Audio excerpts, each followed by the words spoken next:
Try using your brain first. All of the cards are in. Holy shit, this is nuts! Let me show you.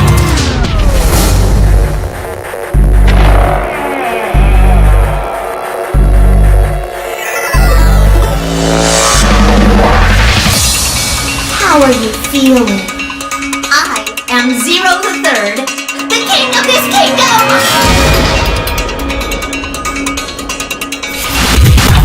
I'm plenty friendly. Hold on a minute! That is the truth. How can I forget? How do I take it What off? makes you so sure? Hello?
What the? Ow!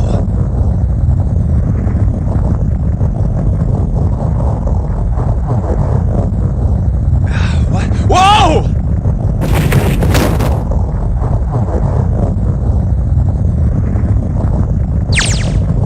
Ouch! God damn it! Ah! What the hell? A bed? I fell pretty far. That really hurt. Damn, my eyesight's kind of blurry. Must have hit my head.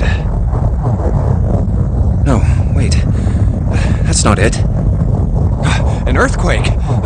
But it's shaking too fast for that. Anyway.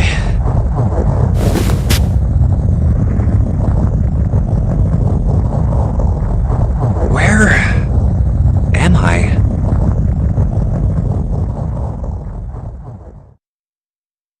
Wait, it stopped?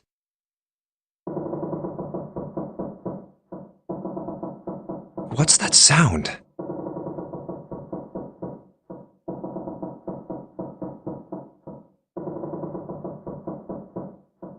That's 5. What's this 5 mean? It won't open. What's this? Is this keeping the door shut? Hey! Hello? Is anyone there? Open the door!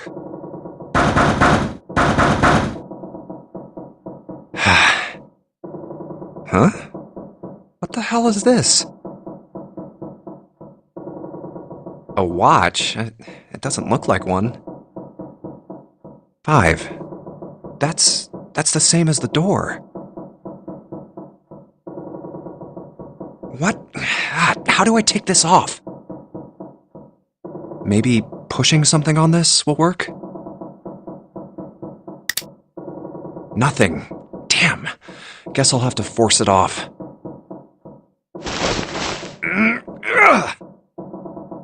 No good. This stupid thing won't come off. What the hell is the deal with this thing? Where am I? And why the hell am I here? Why? What the hell happened to me? My head. Huh. This is... Hold on. Am I on a ship? can't see anything. If only it wasn't so dark outside. Huh? What the? Oh, you gotta be kidding me. What the hell is going on here?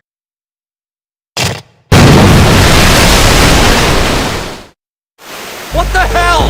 God damn it! Hey! Anyone! Is anyone there? Come on, if you're there, say something!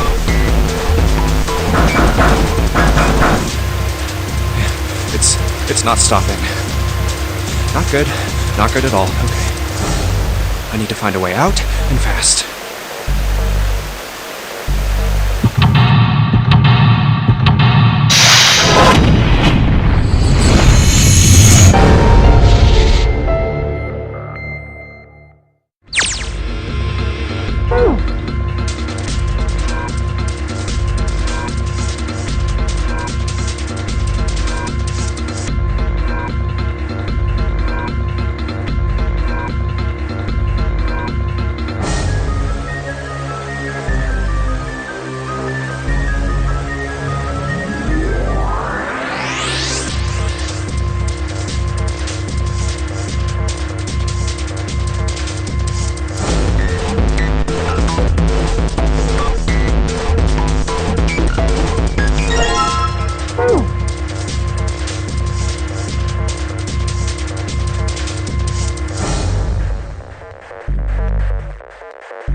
Probably hold on to this key. Huh. Oh, what's up with my face? I look like a zombie. Man, what the hell happened to me? How did I end up here? I left work, headed back to my apartment, and...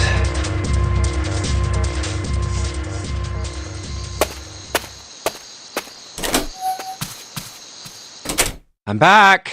Not like anyone will respond.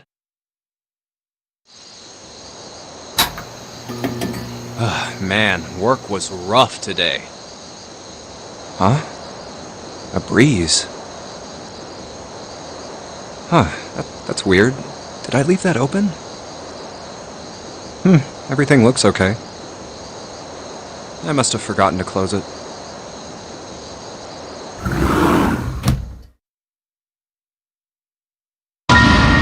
What?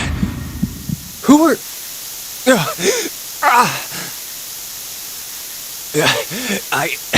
I can't...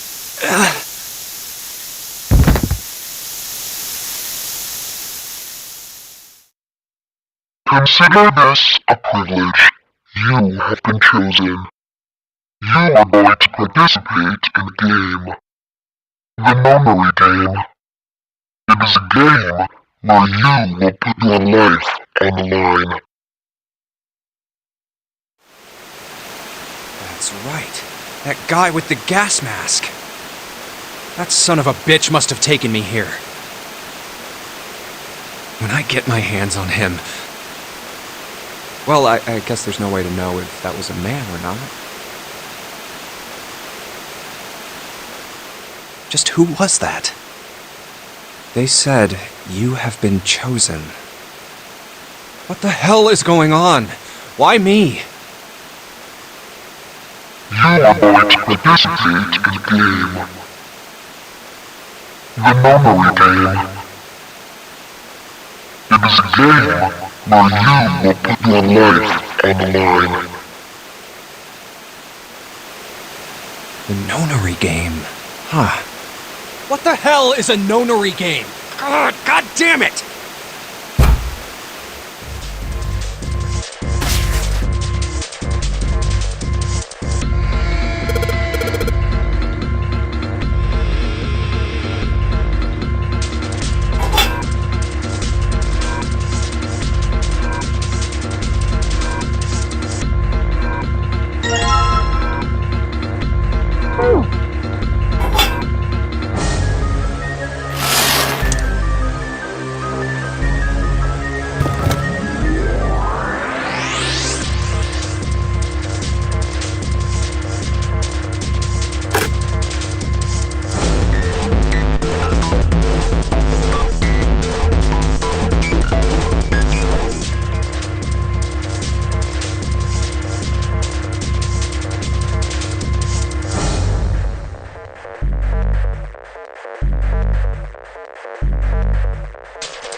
Ow! Ah, my head. Wait, is it over? Whew. That felt too much like being flushed down a toilet. Damn. Well, better than drowning, I guess. Am I in a hallway? Oh. A door. Another door. Damn this water. Ugh. Let me go. Oh, yes, it opened. What the hell? This is the inside of a ship? Well... yeah, that's what I thought. This is totally a... wait, what the hell? A wave? Oh, shit! Shit! Okay, I gotta get out of here. C deck.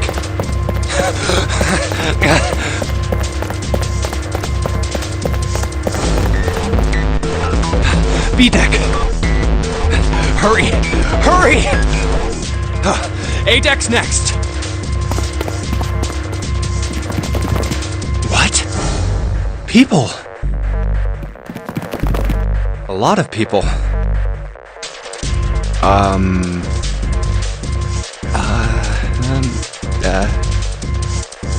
I guess there's another one of us now. A dancer? No, I'm not. You better get moving. Oh, well, okay then. Silver hair? Huh? One of us, huh? What? Nothing. Going up won't do you any good. There are 2 doors, but neither of them will open. Wait, hold on. The doors won't open? Come on! Aren't you coming? You gotta hurry! That's 9 of us then. All of the cards are in hand. Wait! They're gone. Just what is going on? There's an old man like a lion, a girl with pink hair, and a prince, and I have no idea what they're talking about.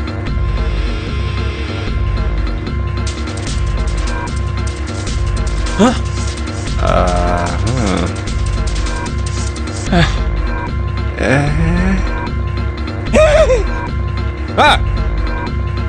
What was that all about? Hey! What the hell are you just standing there for? Didn't you hear him? The doors on A deck are no good. We gotta check the doors on B deck. Got it? Now go! Oh. Hey man, that was dangerous. Huh? 4? And this one says... 5. They're the same. The room I woke up in had a number on the door just like that. You too, eh? My cell was the same. A number upon the door. I opened it, ran down the hallway outside, and found myself in a rather grand room full of stairs, as I suspect did the rest of you.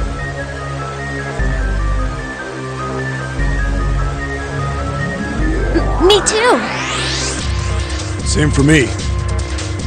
There was a door with a number on it. Yes, we all saw the same thing. That's not important. We need to hurry. You think I don't know that lady? Open! Damn it! Fuck, it's not opening. This damn thing won't even budge. Out of my way!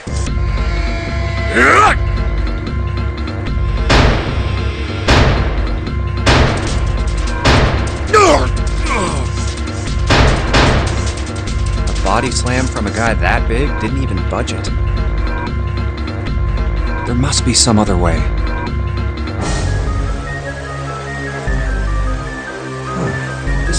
just like the device next to the door in that room earlier.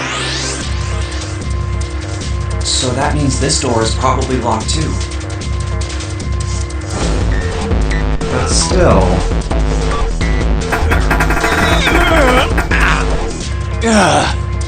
Damn it! Are there any other doors?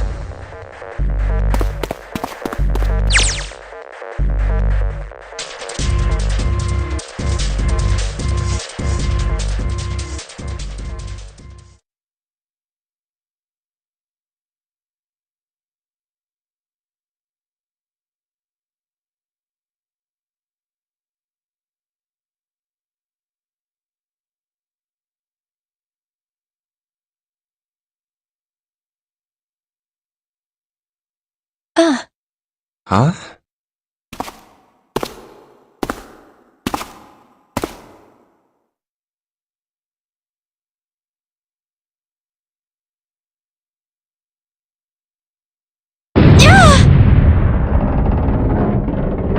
Watch out!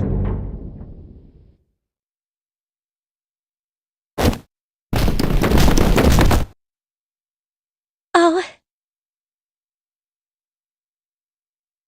Yeah.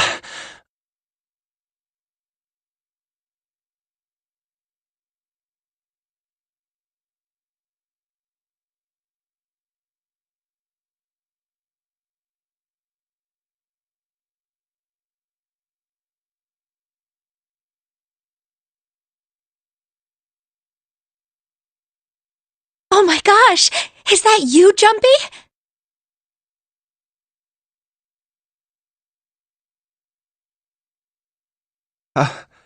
Akane.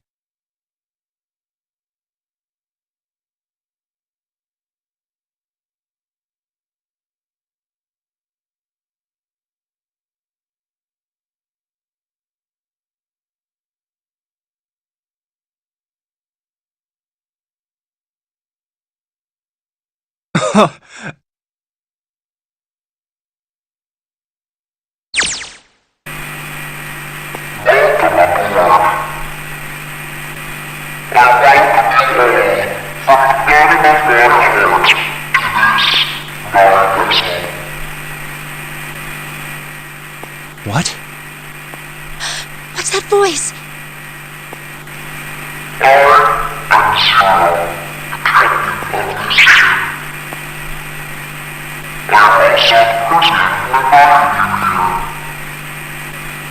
This is...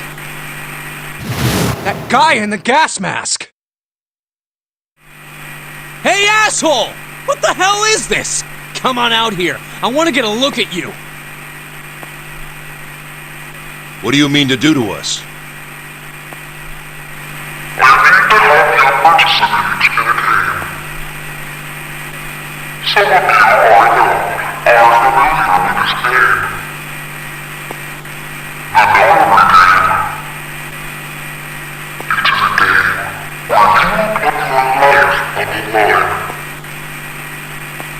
Nonary game. What the hell's that?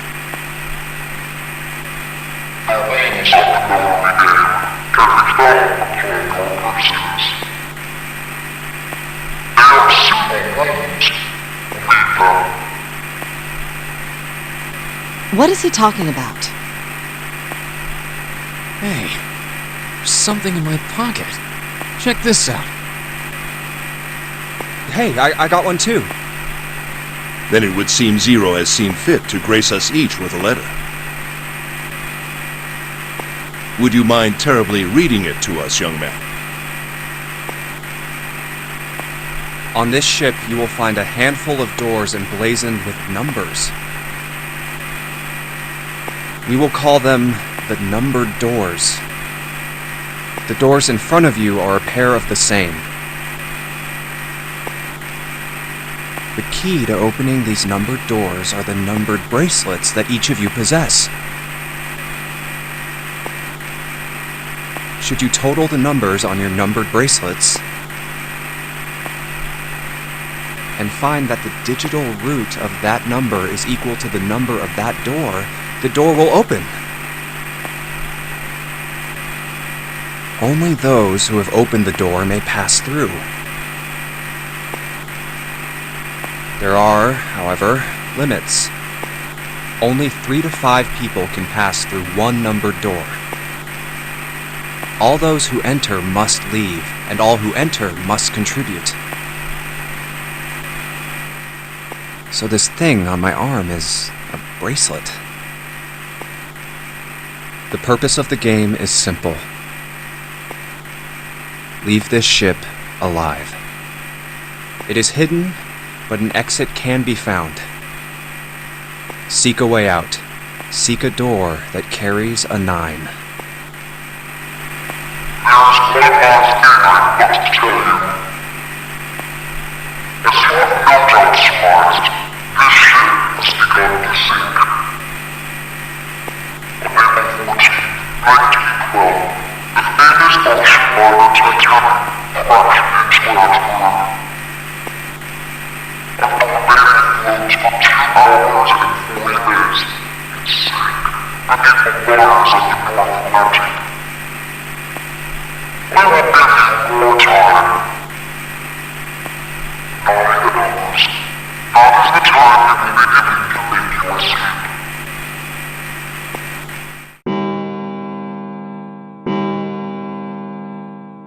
I hear a bell.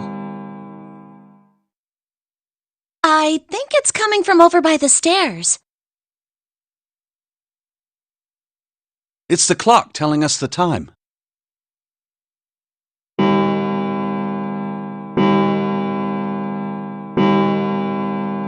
It rang 9 times, so 9 o'clock then? I think it's 9 p.m. I couldn't see anything when I tried looking out the window earlier. It has to be nighttime. If that is the case, then we would need to escape by 6 a.m. tomorrow.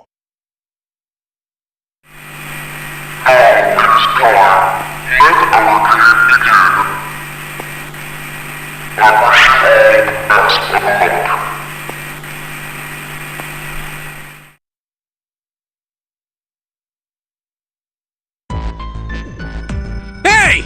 You bastard! What do you mean by that? Come out here, you asshole! That guy won't stop shouting. And the others.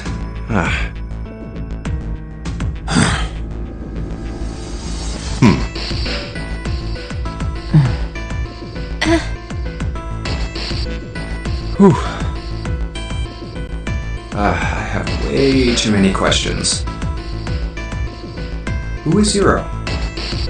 What's the nonary game? What's it for? Is he some nutjob just doing this to mess with us, or does he have some other purpose? Why pick me to be part of this insane game? And the others? Why are these 8 people here? And the most confusing of them all. Why is Akane here? I haven't seen her since elementary school. Why her? Why now? Coincidence? No. There's no way. There has to be a reason. I don't know what exactly, but there has to be. Very well. Standing around here won't do us any good. Best we get moving, don't you think? Get moving? Are you planning to open the numbered doors?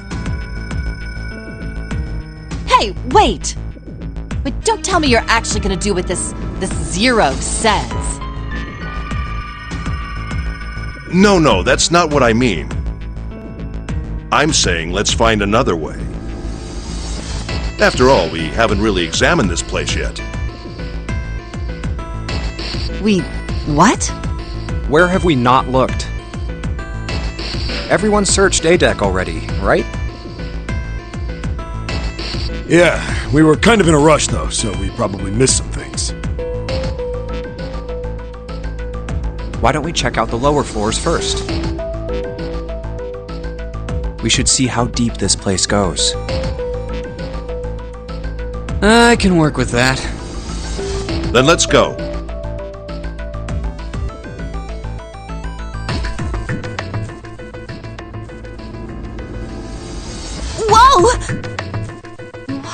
hell? It's completely submerged. Damn. If the water level keeps rising like this, we're all gonna drown. No, I don't believe that's something we have to worry about. See? The water's not flowing. That means the origin of the water has been stopped. Perhaps this Zero fellow has used some sort of remote control to seal a watertight door lower down. He said that our time limit was 9 hours. In other words, this water won't rise for 9 hours. Then you're saying we won't sink till then? Well, that may be a little too optimistic. No point to wishful thinking. That's depressing. If we don't determine a way to advance from this point, we are stuck on A deck and C deck. Looks that way. Hey, hold on. How about we check C deck before we jump to any conclusions? We might find something there. Huh, you're right. I think we should look at the metal doors by the big staircase, too. They're pretty suspicious. No numbers on either door. And I don't see an authentication device either. Nope. It's locked. This one too. Damn, none of the doors are opening. Hey guys, over here. There's another door behind the stairs. This one doesn't open either. We'll see about that. Hey, old man, give me a hand. Using force, I see. Let's give it a try.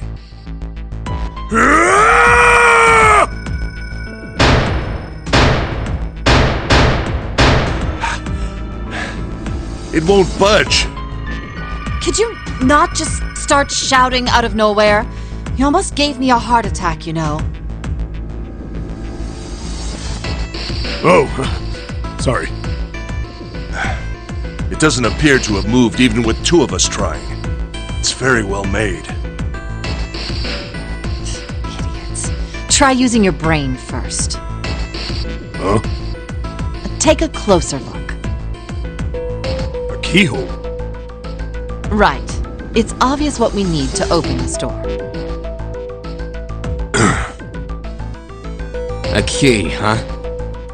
You got a problem? No, I just really doubt we'll find a key that easily. What's this? There's a mark on it. Does it mean something? Hey, look! Over here, too! More doors. I think they're elevators. There's an inverted triangle button by them. May as well try pressing it. Huh. Nothing. Maybe the power isn't on. Or we need to do something with this card reader. And there's a strange mark here, too. What is this? It looks like a lowercase h with a dash drawn across the upper stem of the H. This is the symbol of Saturn. It's an astrological symbol. Then the mark on the other door. I think that was the sun symbol. We saw the same symbols on A deck. We did? I don't remember that. A deck, huh? I haven't been there, so I wouldn't know. We may as well check again since we're talking about it.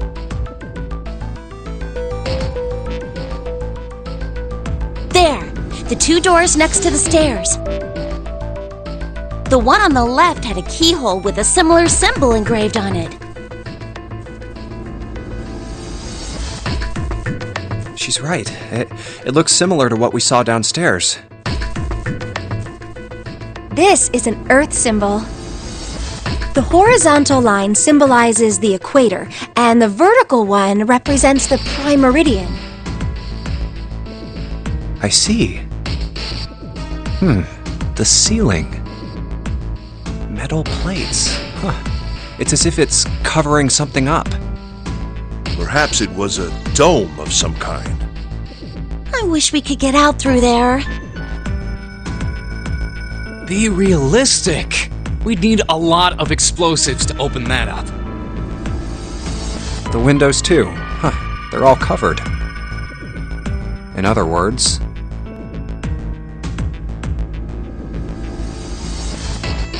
we're trapped. All the exits go nowhere. Well, I'm sure they go somewhere. We just can't open them. You don't know that. For all we know, they just open into walls or take us in circles. No, I'm sure they go somewhere. Otherwise, what point would there be? And we can open them. Well, 2 of them at least. Oh, you mean the numbered doors. Hey, wait a minute. I think I said this earlier, but I don't think we should do that. We'd have to be crazy to open these doors. If we do that, we're doing exactly what Zero wants us to do. May as well give it a shot. Can't stay here forever. Yes, I'm in favor as well.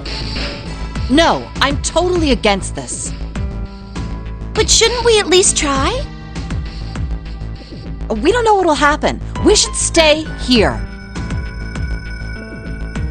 We don't have time for that. In 8.5 hours, this ship is going to sink.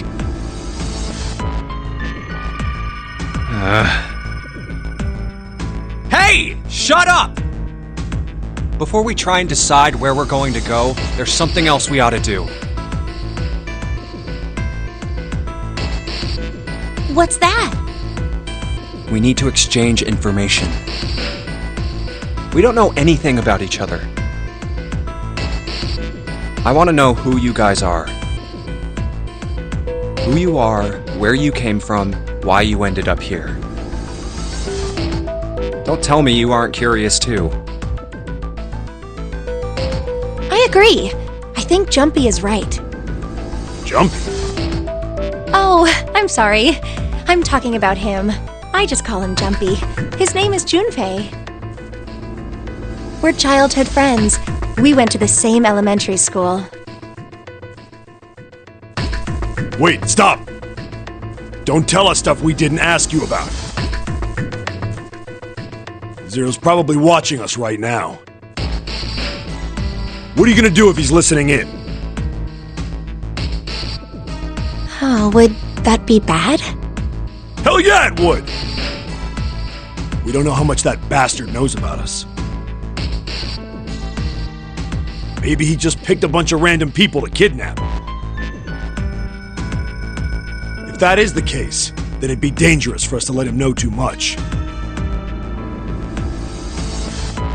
If Zero knows who we are, he could go after our families. Maybe he'd tell us he had them to get us to do stuff, you know? But we still need to know what our names are. It's going to be hard to talk to each other if we don't have names. Alright, then why don't we have code names? Code names? Yeah, we'll each pick something. Like, I'll be 7. 7?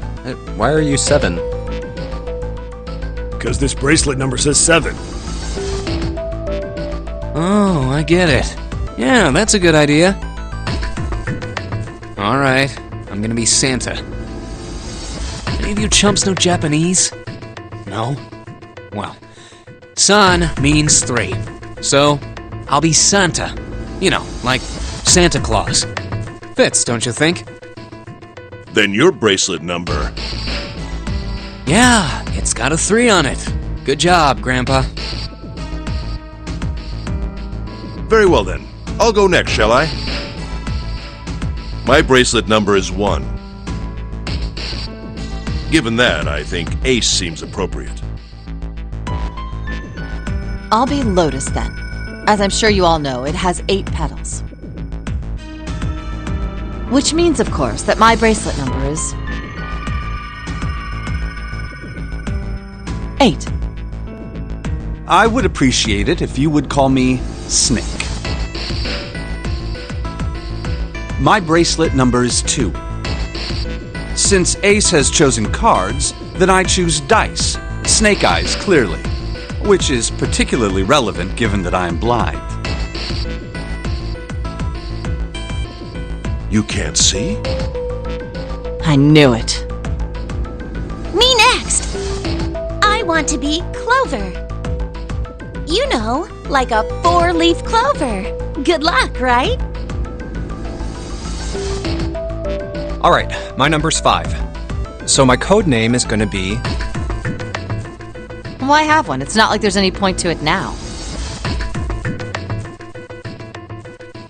I mean, we all know your name already. You're Junpei. Oh, yeah. Then you should all call me by my name too. Because, I mean, it doesn't seem... It doesn't seem fair to Jumpy. You're thinking it's not cool for you to hide your name after you told us his.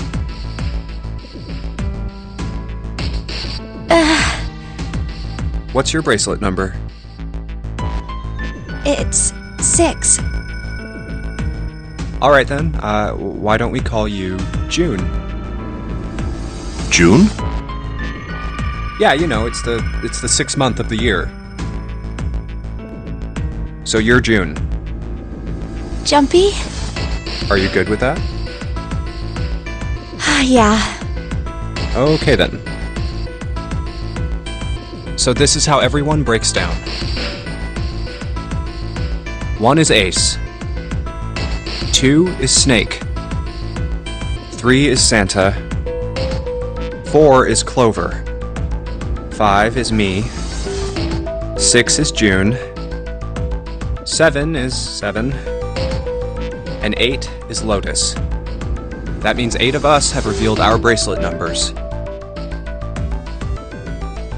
The only one left is... That glasses guy with hair like a bird's nest. You haven't said a thing so far, have you?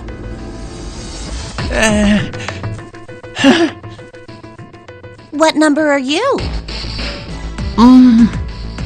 Hey, I'm talking to you. Isn't it obvious? There are 9 people here. And you know who numbers 1 through 8 are. I'm the only one left. So you're 9? Yeah. What's your code name? Code name? What do you want us to call you? We all made up names. You should too. I don't need one. Why not? Because I am not gonna stay here with you. You've got some sort of plan? I do. Yeah? What's that? You sure you want to know? Yeah? All right, let me show you. I'm gonna do this! Hey! What the hell do you think you're doing? Stay back! Ah! If you get any closer, I'll cut her open! Yeah, that's right. Clover, are you all right? Yeah, I'm fine. What the hell are you trying to do? I told you. This is my plan. What are you gonna do to her, you sick son of a bitch? Don't worry. I'm not gonna do anything to her. If she just does what I tell her to, I'll let her go. slowly. That's right. Just follow me. Here, verify. The left. Look on your left. Do you see the device on the wall? Place your hand on the scanner panel, the round part. What if I don't? Are you an idiot? What do you think? I could slit your throat right now.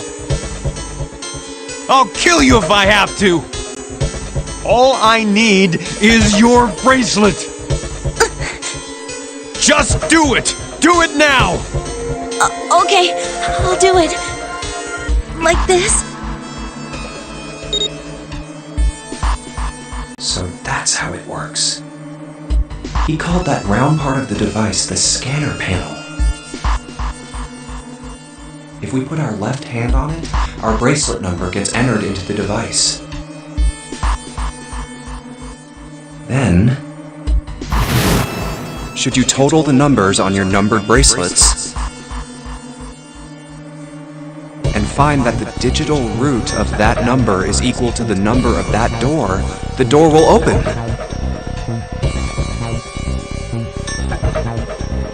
Door 5. Why does this guy know so much about how this thing works?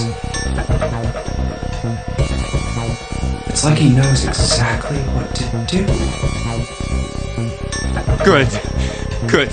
You're done. Next. You, right? You're the one with the number 1 bracelet, right? Yes, I am. So? Then you're next.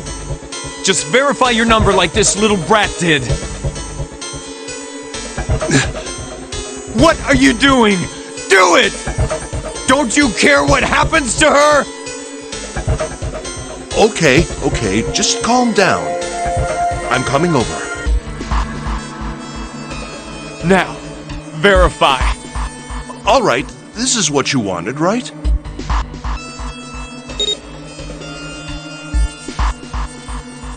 Now the device has both Clover and Ace's numbers, 4 and 1. 4 plus 1 is 5.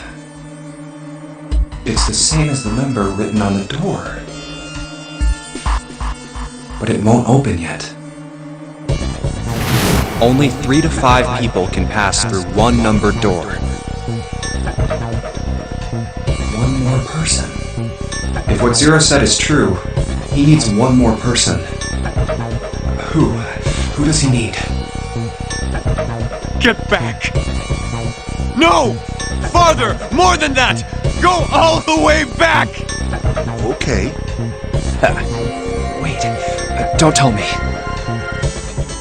Clover's 4 and Ace's 1. Added to the ninth man's 9. 4 plus 1 plus 9 is 14. And the digital root of 14, 1 plus 4, is 5. In other words...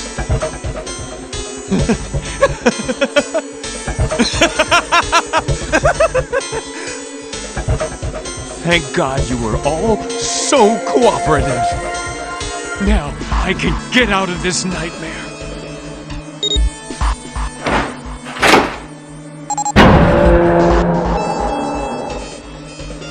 Good! I don't need you anymore. Wait! Here! She's all yours! Okay. Have a good one, guys. I'm going off ahead now. Well then. Goodbye!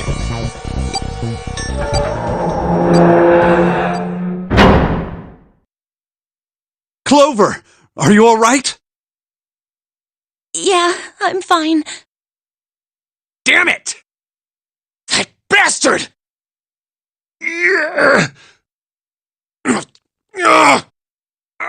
Open, damn it! Shit! It won't budge. Do you hear something? Like, what? Like some sort of beeping. You're right. I can hear it too. What is it? Shit! Why isn't it stopping? God damn it! You lied! Lied? This wasn't supposed to happen! This is wrong! This is wrong! What is happening in there? Open the door, please! I'm begging you! Help me! Please get me out of here! Get me out of here! Ah, God damn it! Why? Why won't it work? Engaged? Is it because it's occupied? Oh my god, there's no time left!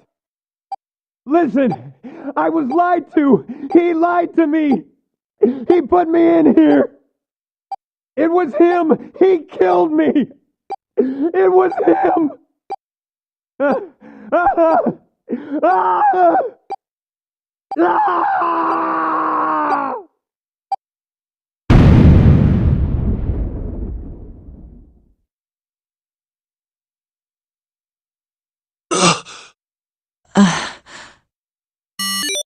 A beep? Did that thing just make that sound? The display changed from engaged to vacant. Let's see if we can open it. Okay. Well, it registered my bracelet number. But it won't open with one person. We need at least 2 more people.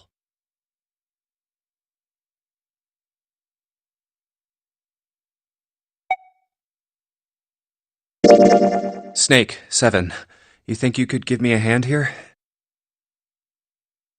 Hmm?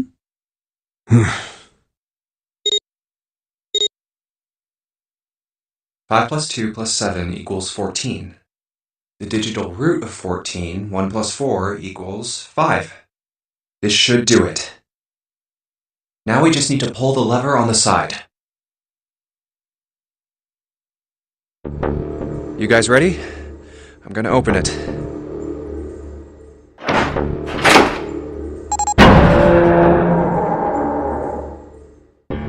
Oh my god! Good God. Whoa, that's pretty bad. He blew up.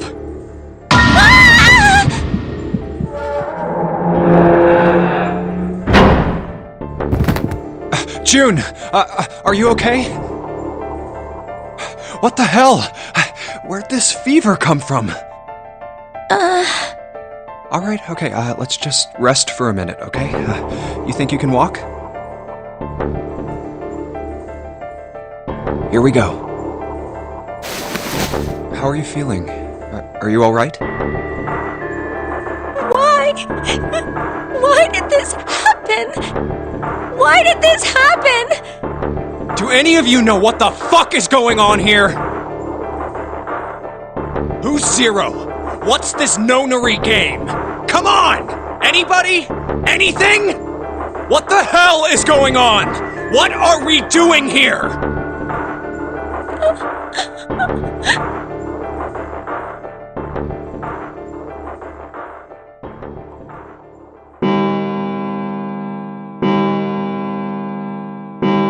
It's 10 o'clock then. That means it's been an hour since Zero's little announcement. Fuck! I've had enough of this crap! How long are we gonna pussyfoot around like this? We've only got 8 hours until this time limit Zero is going on about is up! Let's get going already! Go! Go! No, I refuse. I'm not gonna end up like him. Him? You mean the 9th man? Of course, who else? Blood. Oh. Blood and pieces of flesh. That's no way for a person to die.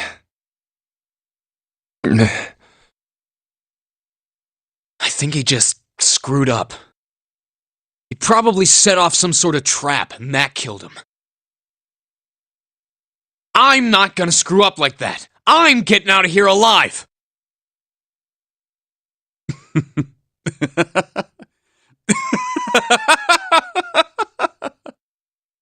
What's so goddamn funny? Oh, my apologies. You were just, so very confident. I couldn't help myself. What the fuck? I think you've mistaken the situation. Huh? The ninth man's death. It had nothing to do with the trap. Or at least not the sort of trap you imagine it did.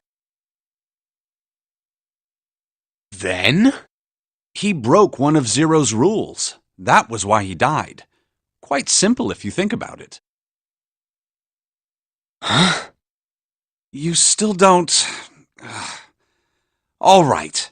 How about you take a moment and think back to what Zero said? Specifically, what did he say about the number of people? He said only 3 to 5 people can pass through one numbered door, right? And after that? You've forgotten the relevant part. What did Zero say?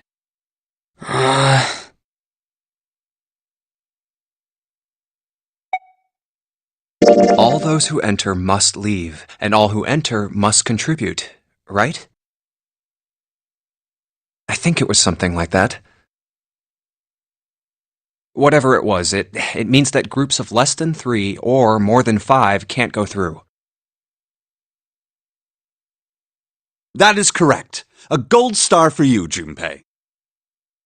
The ninth man, however, broke that rule.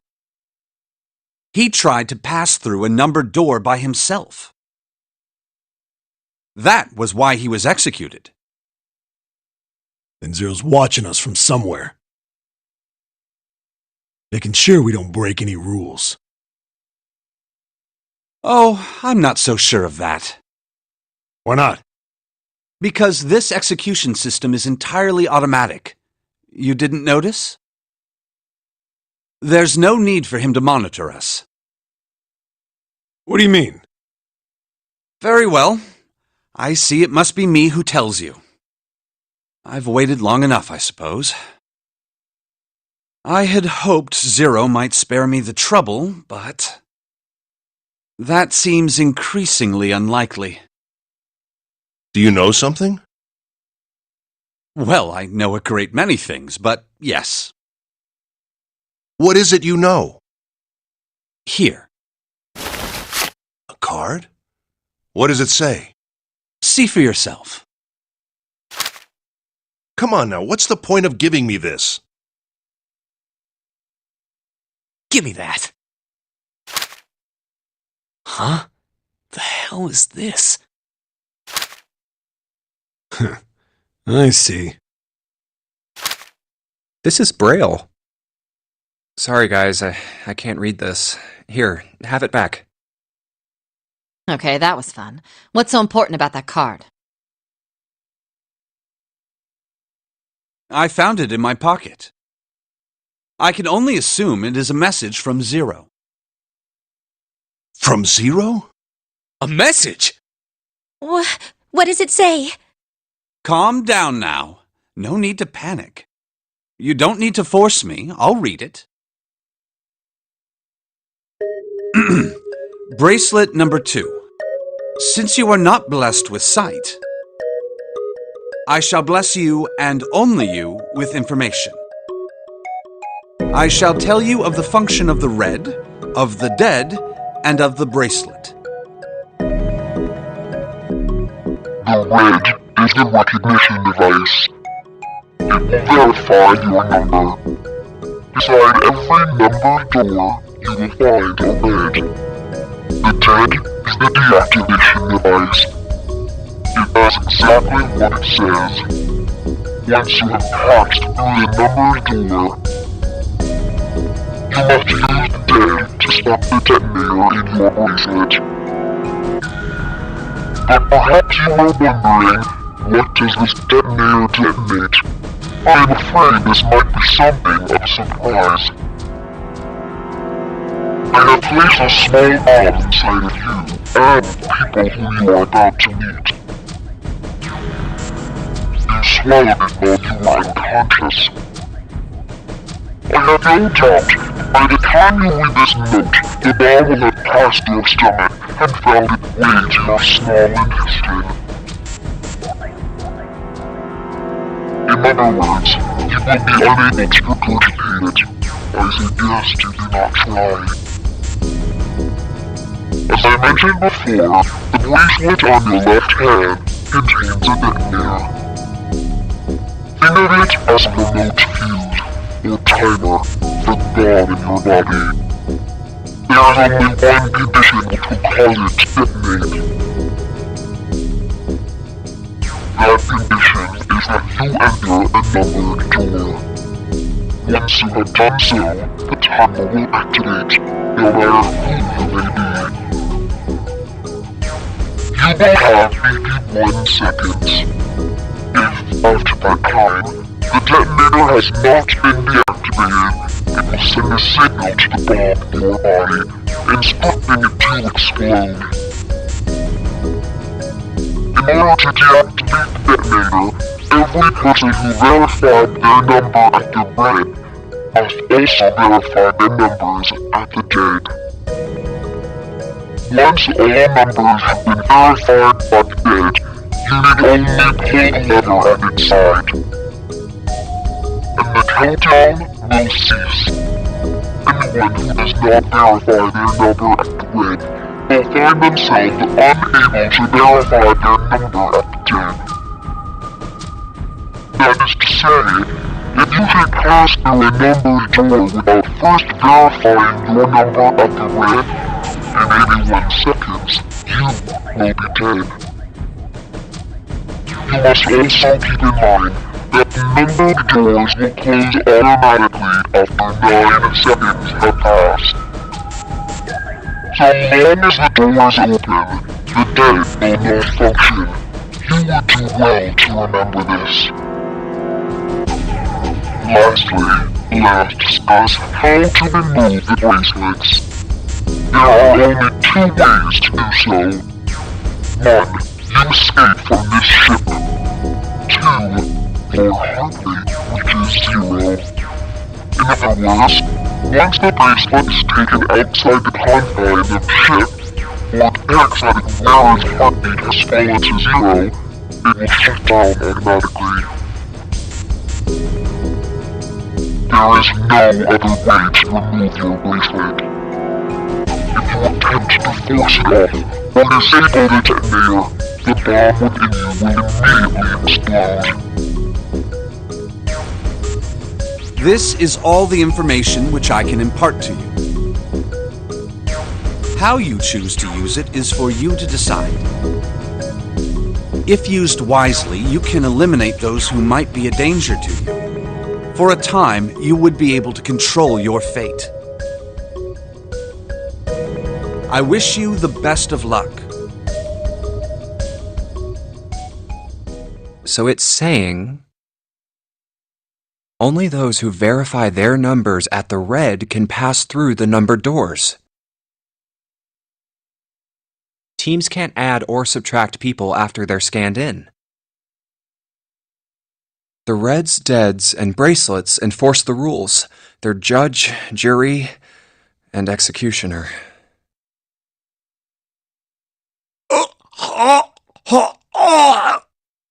Shit! A fucking bomb! Come out! Come out, damn it! There's a bomb inside me. Oh. What made Zero think creating this horror show of a game was a good idea? Alright, I'm gonna ask one more time. Do any of you know anything about Zero?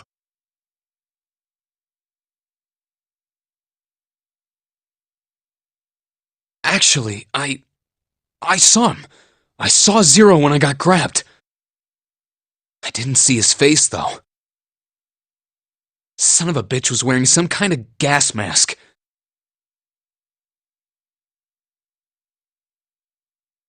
What the hell? Come on, guys, give me something. You know, like surprise or something? I saw that too. I did as well. Me too. I didn't see inside the mask, though. That mask! It was really scary! Huh? Oh, so all of our abductions were the same. We were taken from home at midnight. The person claiming to be Zero had a mask on. There was white smoke, and then each of us passed out. We woke up to find ourselves on D-Deck in a room with a 3-level bunk bed. How about you, Seven? Did the same happen to you? Oh, me? Yeah, well, mine was just like the rest of yours. Okay, that's good enough for now. So, I have a question. Snake and Clover, you were both kidnapped from the same room, and you woke up together. So, what's the deal with the two of you anyway? We're siblings. Siblings? Yes. Snake is my older brother, obviously. That means I'm his little sister. That really so hard to understand? She is correct, of course. Are you, surprised? Well, yeah, but... Why? There are other people here with connections to one another. Those two, for instance. Oh, you mean between Jumpy and me? Ah, yes. You did say you were childhood friends, didn't you? Wait, you went to school together? Yeah? Well, yeah. Hey, you think maybe we could figure out who Zero is this way? Yeah, you're right. You connect the dots between the victims, and that leads you to the perp. Textbook stuff. Junpei. June. Does any of this ring a bell? Ring a bell. Ring a bell? Well, perhaps you went to school with the son of a multimillionaire. A millionaire? Son? Well, someone bought this boat and set up all of this. Whoever Zero is, they must be incredibly rich. Well, we can't be sure of that. To me, this seems as though it's the work of an organization, not an individual. Most likely, Zero is simply the representative of a larger group. What sort of organization?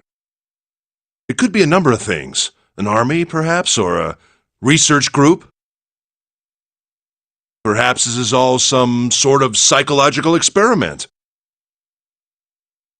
If it is, then it's a pretty fucked up experiment. I mean, come on! A guy's dead! I don't know who the hell this Zero asshole is, but I know for sure he's gotta be pretty fucked up in the head to do all this. If this was all one guy, then he's got some serious issues.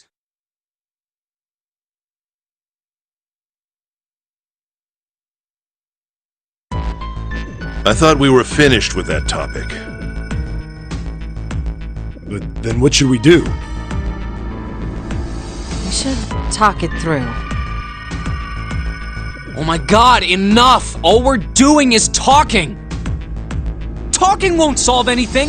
It can't help us find our way out of here! Are you really sure you want to just sit around? We've only got 7.5 hours left. We already wasted 1.5 hours of our 9 hours. You're right. Very well then. There's only one way for us to proceed. Sure not gonna be fun running around knowing we gotta jump when Zero says jump. Well, it's stupid to just sit around here doing nothing. Thanks to Snake's card, at least we have some idea of how this all works. Correct. And so long as we all follow the rules, we will most likely be all right. But But what? who's going to go in which door? Oh yeah, that's right. We can't have any more than 5 people in one door. All 8 of us can't go in the same door. Then it would seem we will have to split up. Wait. I'm telling you now, there is no way in hell that I'm going into door 5. Come on now, don't be selfish. Call me whatever the hell you want. I'm not going in there. If I'm going to have to walk through all that blood, then I'd rather stay here.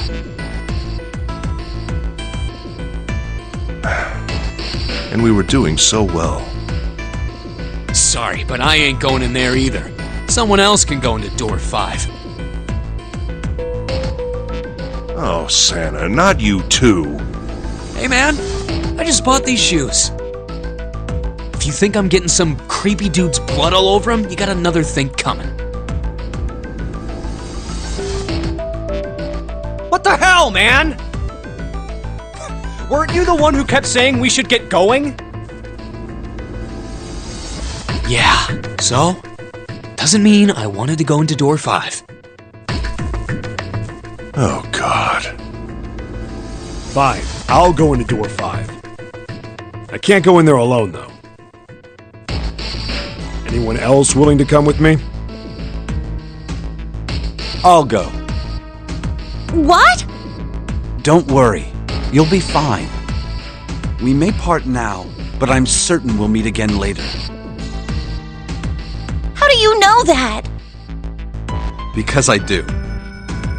That's not an answer! If you're going, I'm going too.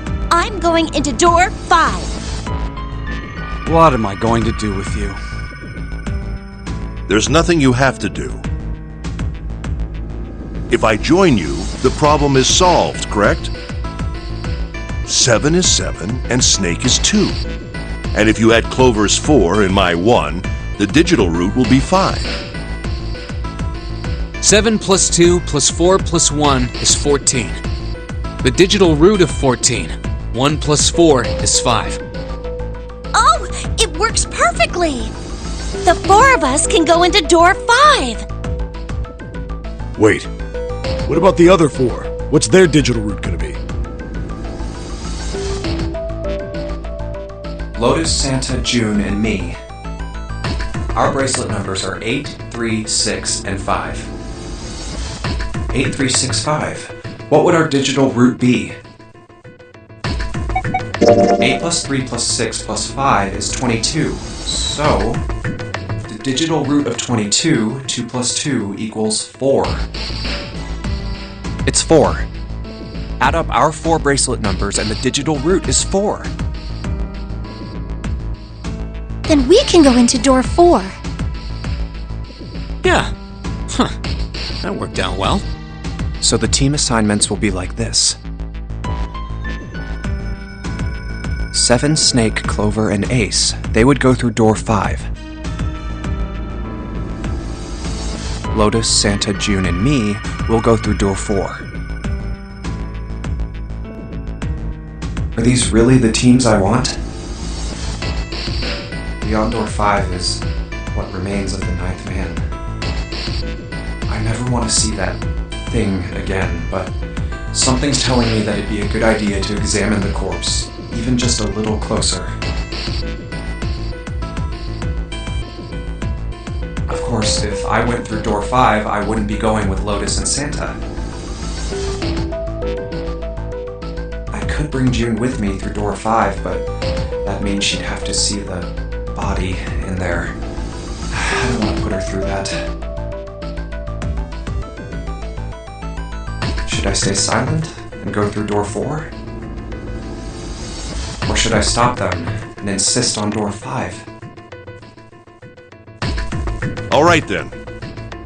It seems we've reached a conclusion. Shall we go? I'm going through door 5. We're over there too, right, Snake? The door's not going anywhere. Slow down. Which door? I'll go through door 4 with Lotus, Santa, and June. There's nothing to worry about. I just need to stay by her side. This should be fine. It's no problem this way. I should see the other 4 off. Looks like Ace and the others are going.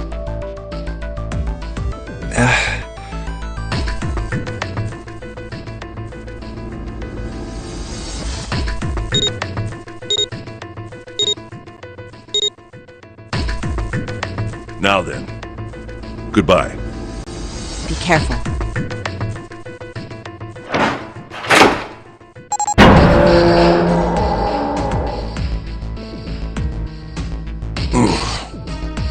So horrible. What are you doing? We need to hurry.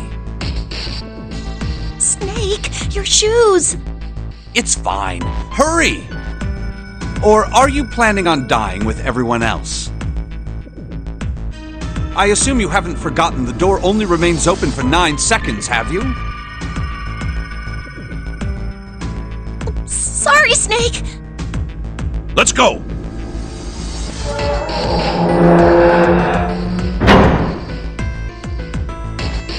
Hey! How is it over there? Did you find anything? Please say something, will you?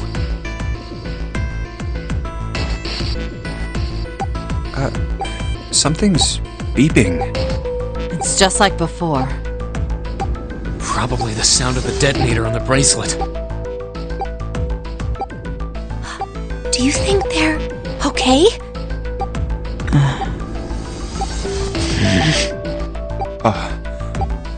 Hey, there it is! That's gotta be that dead thing! Come on, get over here! We gotta authenticate!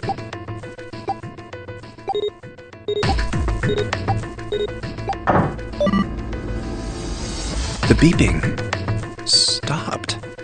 Whew. Looks like it stopped. Hey, guys! Are you doing alright over there? Yes, we're fine. Oh, hey, I'm gonna tell you about this whole dead thing, okay? The dead is just like the red, but the color's different. You know how the red was red? Well, the dead is blue. Other than that, it's just like the red. Authenticating is the same too. Awesome! Thanks! That helps a lot. Well, we should probably move on now. You be careful out there. Roger that. Whew. Now it's our turn. I'll go first.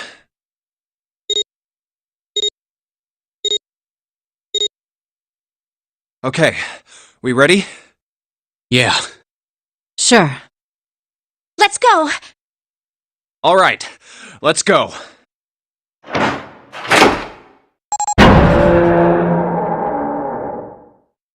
Run! Oh, damn. It's counting down.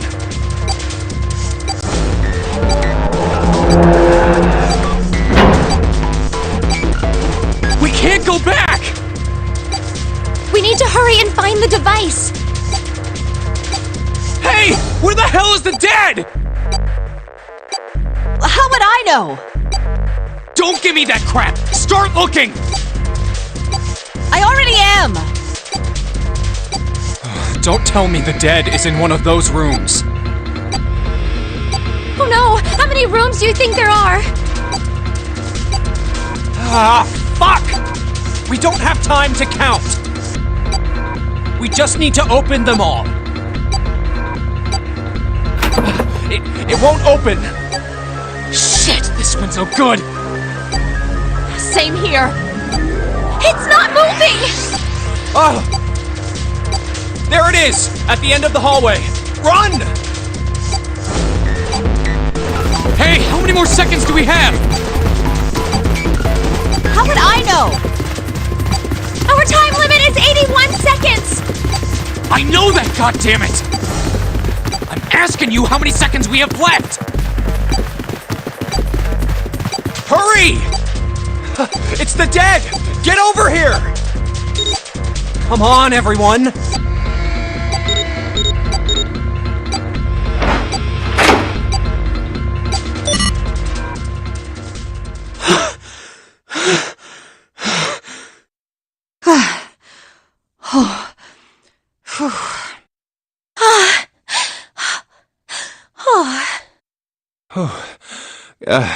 Looks like it stopped. There's another door at the end of the hallway. Let's try this one first. And of course it won't open. A keyhole. What's this mark? Mail? No, not exactly. That's probably the symbol of Mars. Well, technically, they are the same symbol. But I saw a number of similar symbols near the main stairway. The symbols of the solar system. Oh, that's right. The Sun, Saturn, and Earth. At least that's what I'm assuming. So this isn't the man symbol. It's a symbol for Mars? I think so, yes.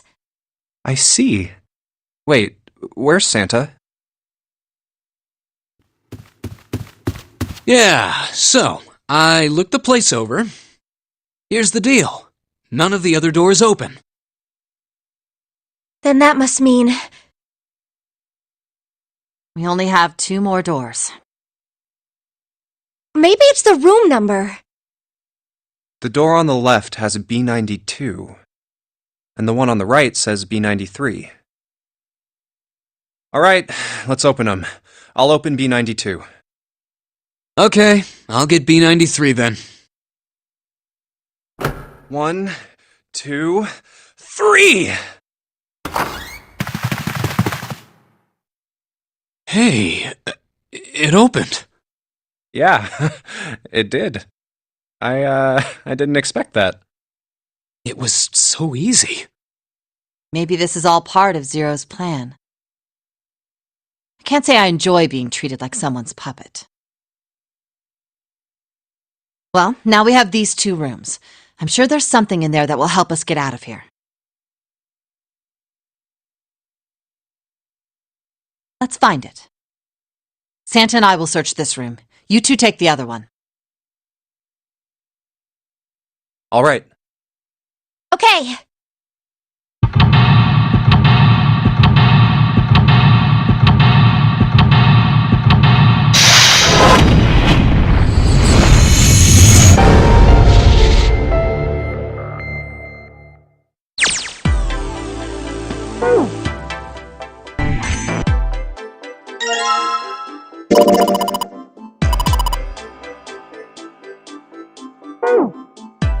Oh yeah, how's your fever? You feeling better now?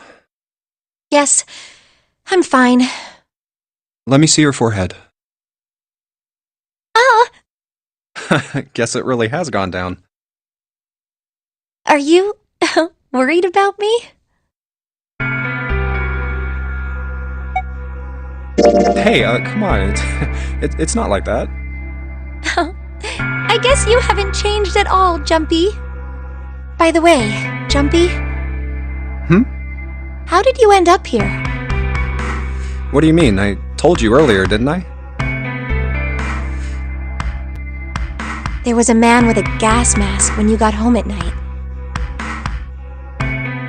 You inhaled some white smoke and passed out.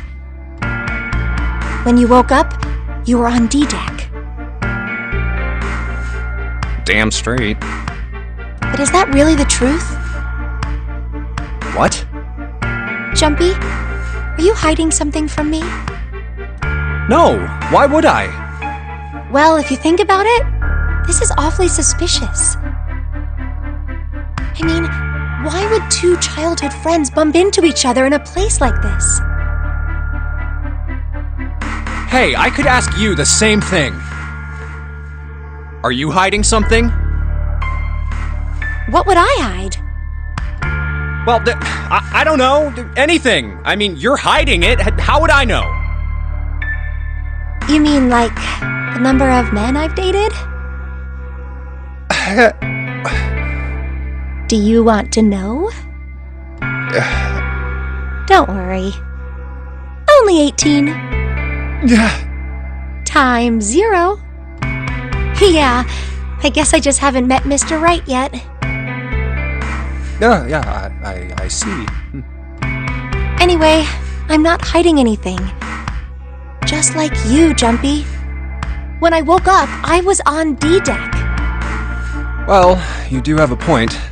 I mean, why did Zero pick us? We haven't seen each other since elementary school. I wonder. Look for what connects the victims. That will lead you to the culprit. Do you remember Seven saying something like that? Yeah, I do. So? Well, that's what I'm saying. I think this must all have something to do with a classmate of ours. You got any ideas who it might be? No, nothing. Oh, Well, if it had something to do with school, then it could be one of our teachers, or maybe the principal. or the janitor, or the lunch lady. No, I can barely remember any of them. Yeah, I know.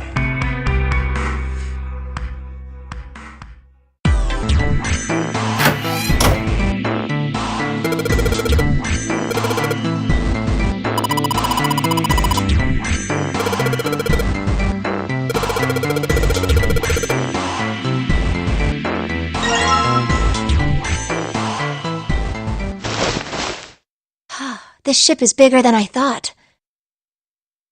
Yeah, it's probably about 900 feet long. Must be one of those fancy cruise ships. Of course, it doesn't really look like a cruise ship. Everything in here is really retro. Even if it's just some sort of style choice, there's just too much. Do you remember what Zero said?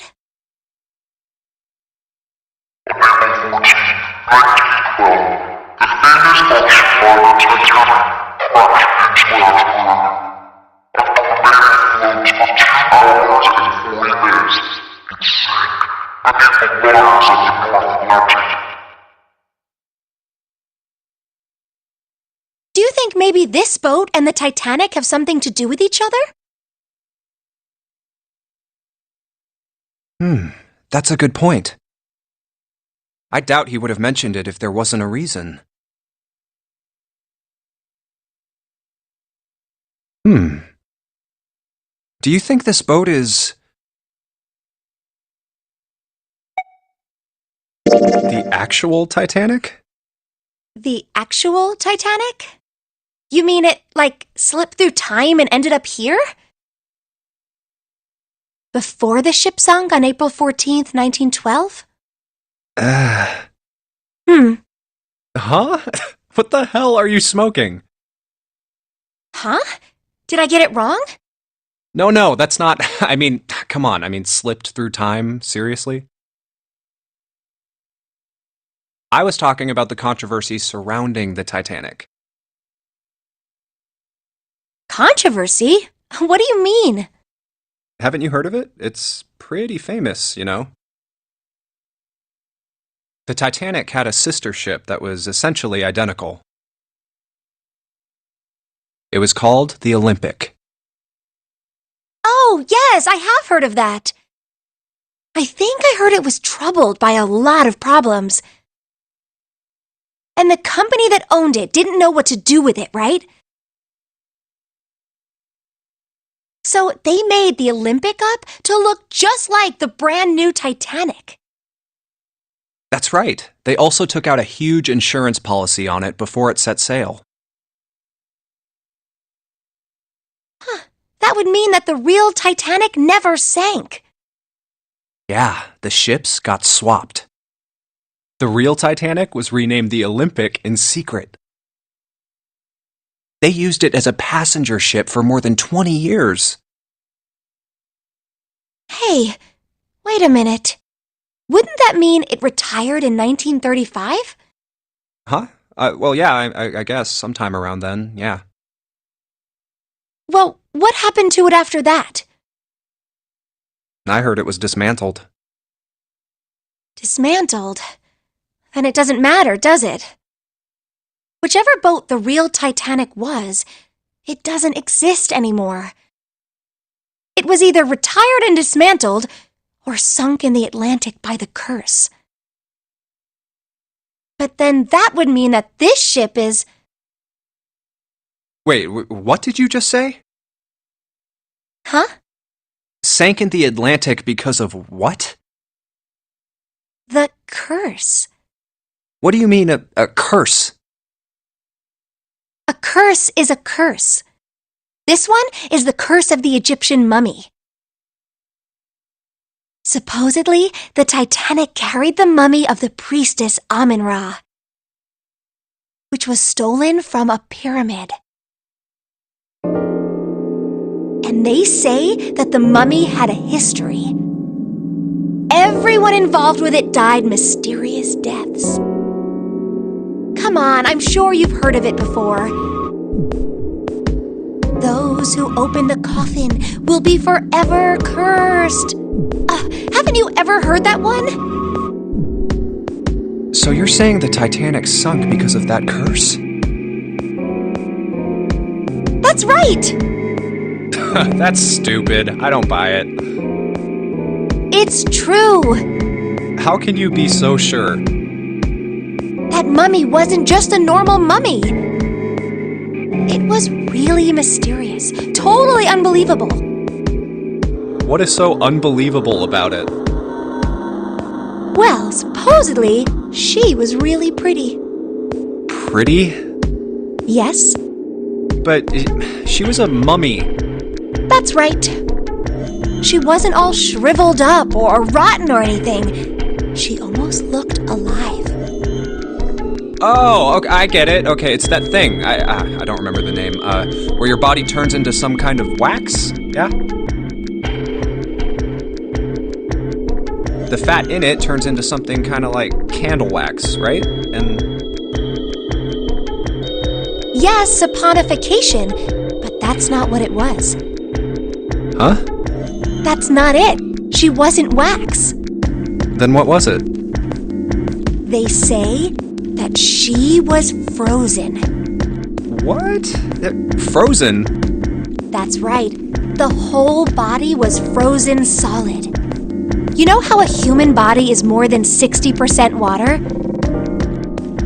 Well, all of that water was frozen. The story says that from the time of its discovery all the way through to when it got put on the Titanic. Even though it was carried through the desert, her body never melted. That's crazy. I think so too, but maybe it's true and we just didn't know about it before. I didn't know? Yup. Maybe it's common sense to eat shaved ice in the desert because it lasts forever. Huh? Nah, that seems too silly to be true. But maybe it isn't. It just appears that way because you didn't know it was true. Well, yeah, ice that doesn't melt, even in the desert? Does something like that really exist? No, even if it did, it wouldn't really be ice anymore, would it?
Hey, Junpei, you got a minute?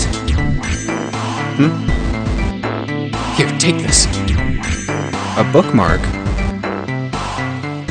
What is this for? Do you want me to read a book?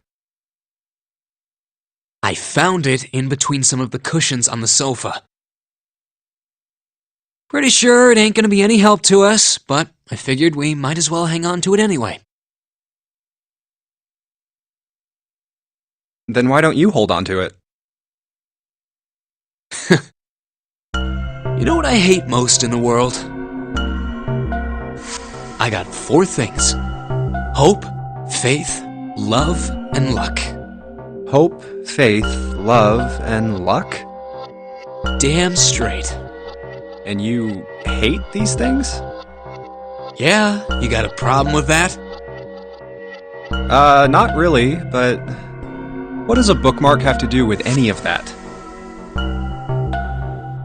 Well, see, each leaf on the 4-leaf clover has a meaning to it, okay?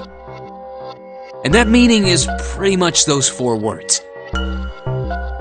It's like flower language. Well, I guess it's not a flower, is it? So, leaf language, I guess? Yeah, you could call them leaf words. Leaf words. Hope, faith, love, and luck. The meaning of the leaves on a 4-leaf clover. So, yeah, I want you to take it, okay? Just touching it gives me the creeps. Take the damn thing, alright? Here. Alright, sure. I'll take it. Oh, man, I feel a lot better now. That thing was a real pain, you know? Do you really hate those 4 words that much? Yeah, well, they can all betray you, you know? Hope, faith, love, even your destiny. Well, that's not my only reason. What? That's not the only reason I hate the 4-leaf clover.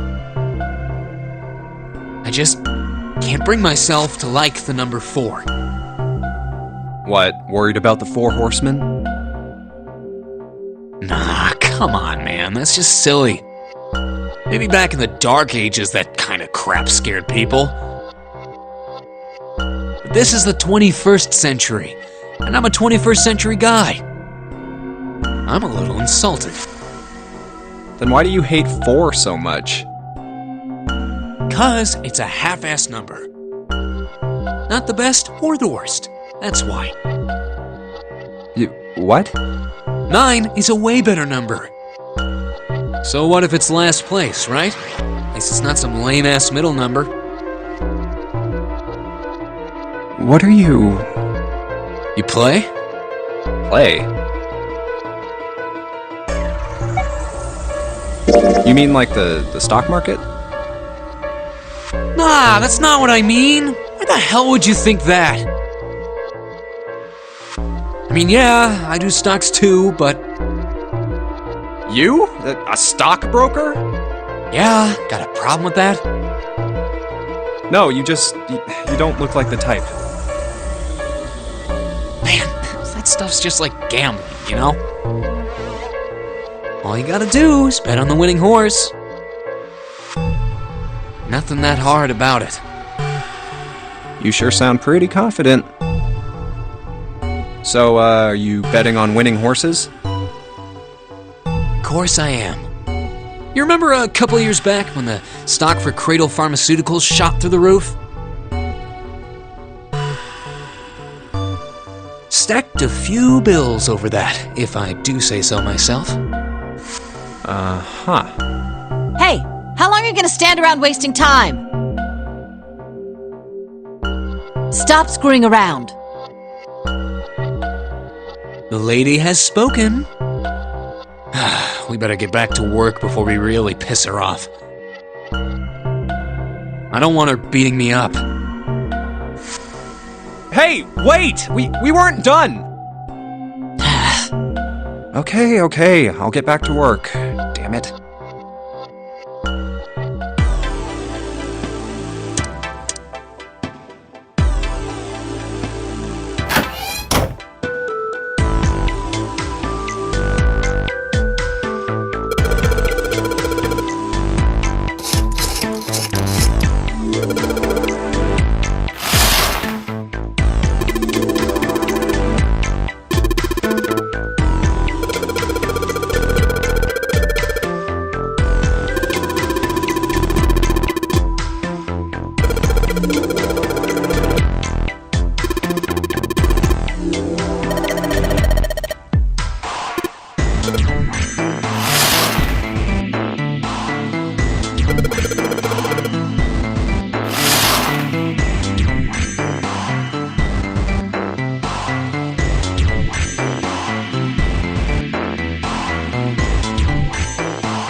What's the deal with this picture anyway?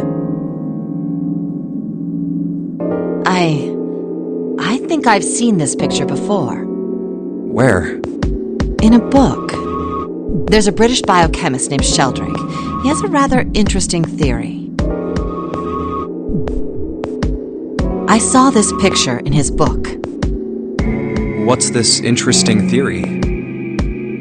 Morphogenetic fields, which relies on the theory of morphic resonance.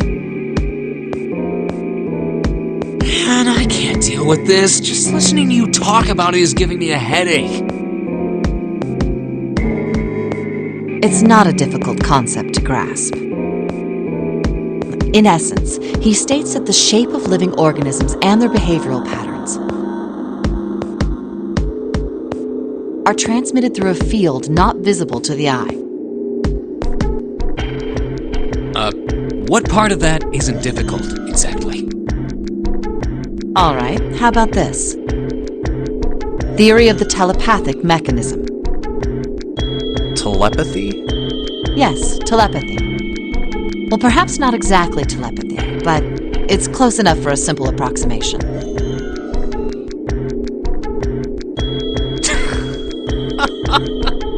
Are you serious? Telepathy? Who do you think we are? Kids from the 70s? I can't believe someone would actually do serious research on something like that. Yes, I agree. I read the book, but I can hardly say I understood it. I'm in no position to defend or condemn anything it said. It was probably just someone latching onto a statistical outlier from some study and turning it into a ridiculous theory. There's no scientific merit to any of it, I'm sure. But even so,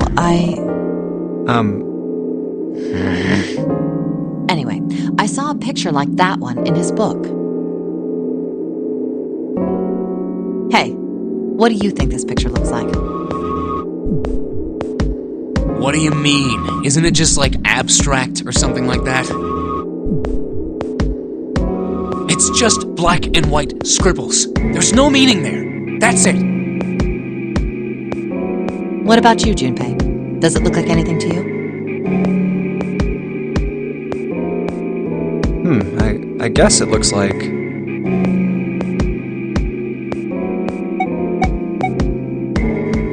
maybe a dog. No, see, you got the head here, and then these are the front paws, and then these are the back paws.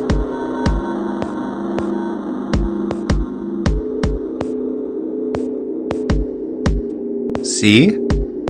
Oh, I see it. I guess you've got a point. How did you know? You're right. I didn't think you would have been able to guess that. So... now we know what it's a picture of, but I don't see how that helps us. A TV show from Great Britain did an experiment once. They took two similar pictures. Both of them were difficult to identify, initially. But once you figured out the answer, you couldn't see it as anything else. These two pictures. The first was a woman wearing a hat. The other one, well, to make it easier, let's just say it was this picture of a dog. So, their experiment. First, they sent the picture to other parts of the world outside the reach of British airwaves. To Ireland, the US, Africa, Europe, etc. Then, in each country, they gathered a number of test subjects, roughly 1,000 people. They were shown the two pictures and asked, what does this picture look like to you? The results weren't really interesting on their own. 9.2% of the people saw the lady in the lady picture.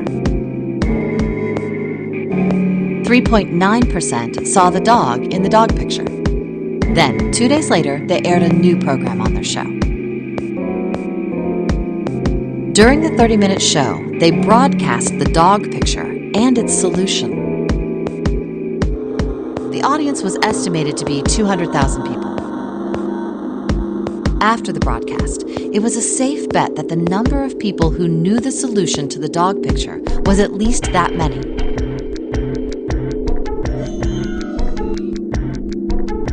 After another 2 days passed, they gathered more research subjects from areas outside the reach of British TV and radio. This time, they only found a sample of roughly 850 people. Naturally, none of them had participated in the first test. They were, however, given the same test and the same 2 pictures. The results were startling. 10% of the people saw the lady in the lady picture. The previous test sat at a 9.2% success rate. Not much of a change statistically. The dog picture, however, produced a very different result.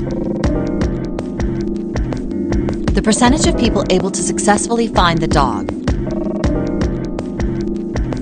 it went from 3.9% to 6.8%, a very significant increase. So do you understand? Do you realize the significance of this experiment? There was no way the second group could have seen the picture. They lived far away from Britain and couldn't have seen it. But even so, it was only the success rate for the dog picture that went up. Why? How did that happen? What does it mean? Oh, wait, does this have something to do with that field, or whatever it was that you were talking about earlier?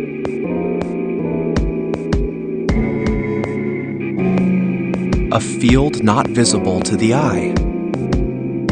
So, if more people know the answer, then that information will pass through the field.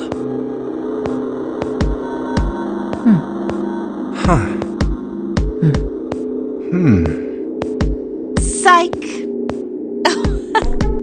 I was just kidding. You really shouldn't take me seriously.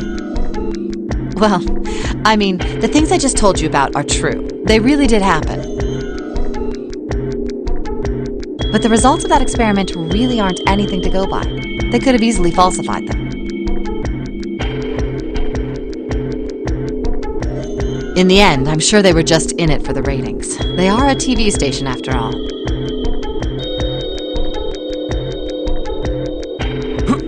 Right! Man, I gotta admit, you had me there for a minute. I, really thought you were serious. Of course not. Like I told you before, I'm sure it's all just pseudoscience. Oh, okay, right. All right, enough nonsense. We've got the key. Let's get out of here. Word. A field not visible to the naked eye. Morphogenetic field.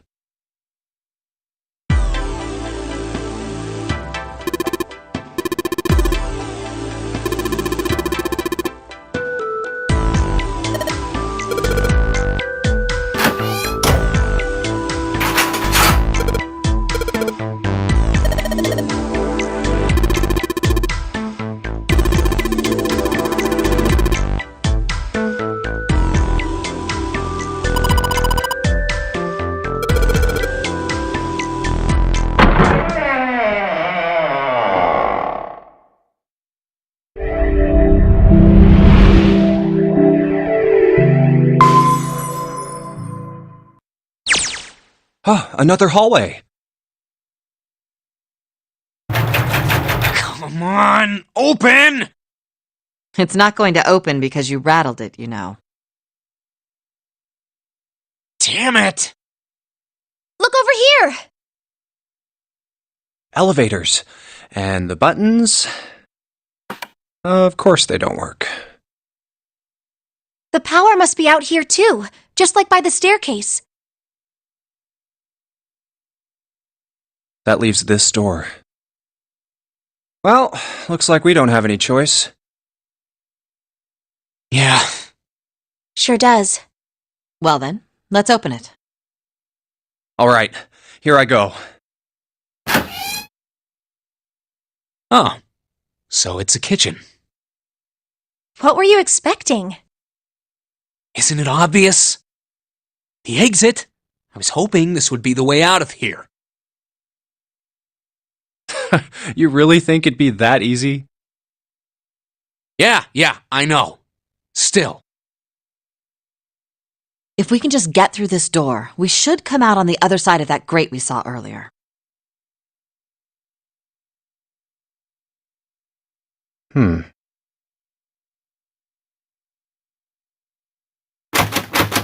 No good.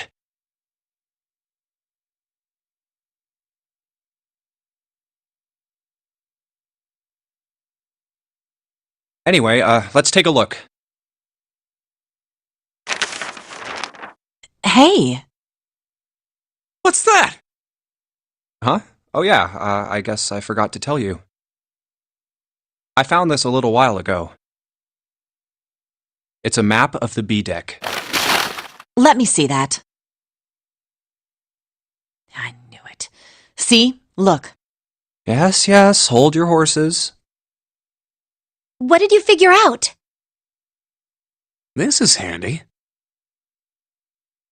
See? We came in here.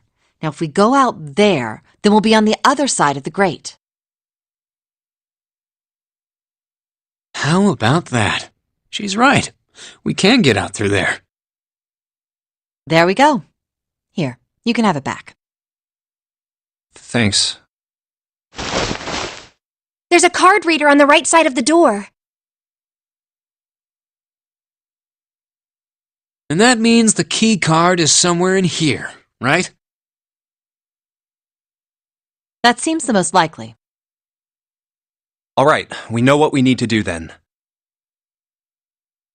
Let's get moving. First off, I say we split up and look for clues. Okay.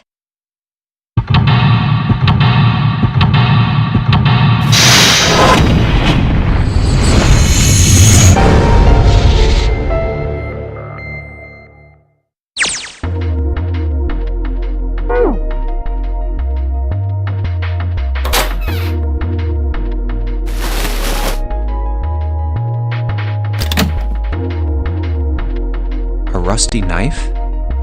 I don't think we'll be able to use it while it's like this. It's futile. Futile? You know, a waste, useless, pointless. Oh. Any particular reason you wanted to bring that up? Oh, no reason really. I was just thinking about futility. Huh? Why were you thinking about futility? Well, it has something to do with the Titanic. The Titanic? Yep. Have you ever heard the story that the sinking of the Titanic was predicted? No, I haven't. What is it? In 1892, 14 years before the Titanic sank, a novel was published. It was called Futility. It was written by an American novelist named Morgan Robertson. The story was about a big cruise ship colliding with an iceberg and sinking. Of course, if that was the only similarity, there wouldn't be any reason to mention it. It wasn't, though. The name of the ship, its nationality, course, departure time, size, displacement, maximum speed, number of passengers and crew, the number of lifeboats, even the location of the accident itself, and the cause and the location of the damage. Everything matches the Titanic almost exactly. It was almost as if he'd seen the whole thing happen. But this book was written 14 years before the Titanic sank. But that's not all. It wasn't just futility that predicted the sinking of the Titanic. There were two other similar stories written by a man named William Thomas Stead. Both of them before the accident. One in 1886 and one in 1892. Stead wrote 2 stories that had striking similarities to the Titanic disaster. In one, 2 ships collided. Many of the passengers died because there weren't enough lifeboats. In the other, a ship collided with an iceberg and sank. I don't know. I mean, I'll give you that it seems a little weird, but I'm pretty sure it wasn't too uncommon for ships to hit icebergs back in the day, or even other ships. Right, I knew you'd say that. But what if Stead had some sort of special powers? To be more specific, what if he had the ability to do automatic writing? What? Automatic writing? Wait, are you talking about when someone's possessed by a spirit and then they write a bunch of stuff without knowing what they're writing?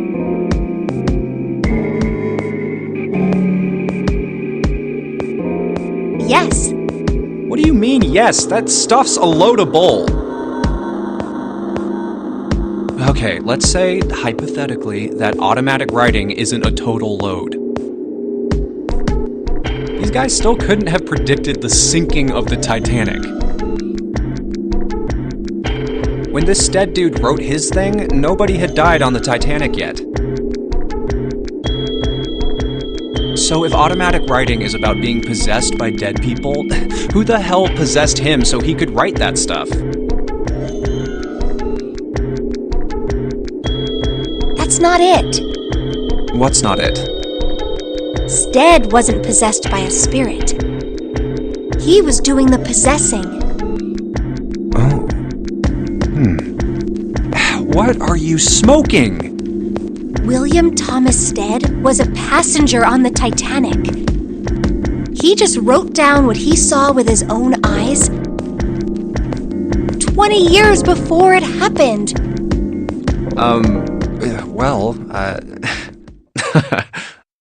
Why don't we talk about this some other time, okay?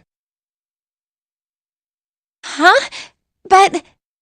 Come on, let's get back to it.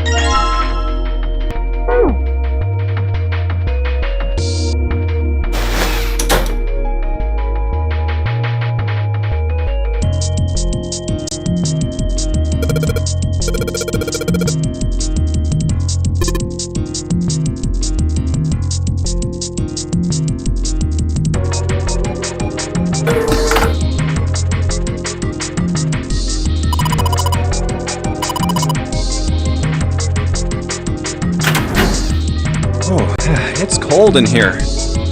What is this place? Are you blind?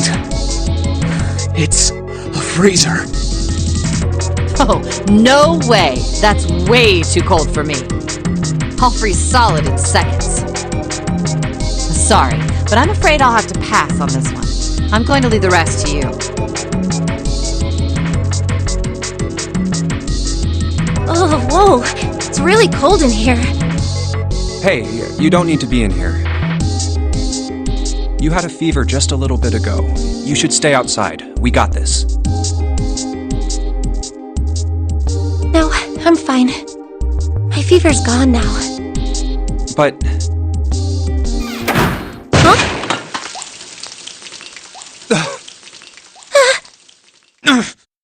No!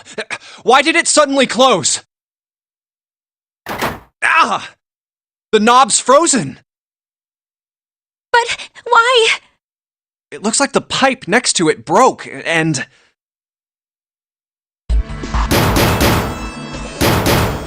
Hey! Lotus! You're out there, right? Open the door! What do you want? What's going on? The door won't open! Try opening it from that side, please! Oh, fine. Like, if you say so. Hold on.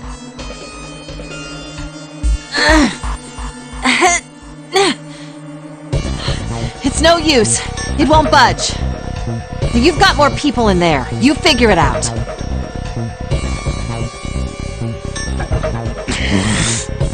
Oh. God damn it. Anyway, let's find a way out.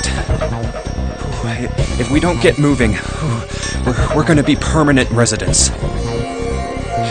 Two heads are better than none. I'm sure we'll figure something out. Yeah, you're right.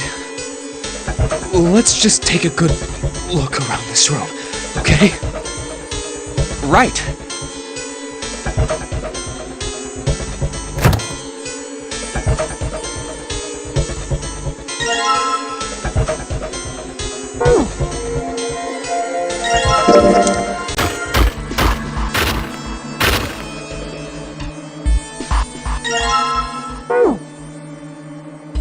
Dry ice is just frozen carbon dioxide, right?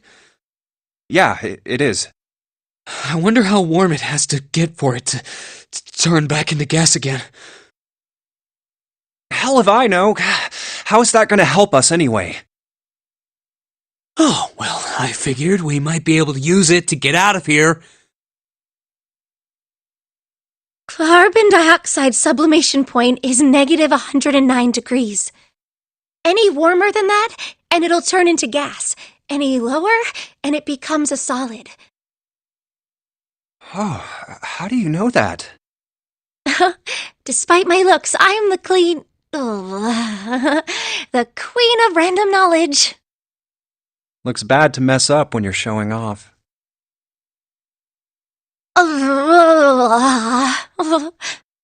Oh, you're so cold your mouth's going numb? Yeah, that's right. You're just doing that on purpose, aren't you? Come on, guys. Don't you think that's kind of weird? I wonder why it doesn't turn into a liquid first.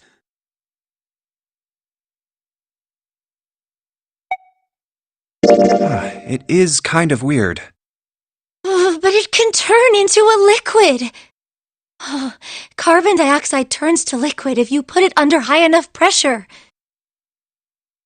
But at 1 atmosphere, normal air pressure... It won't turn into a liquid, right? That's right.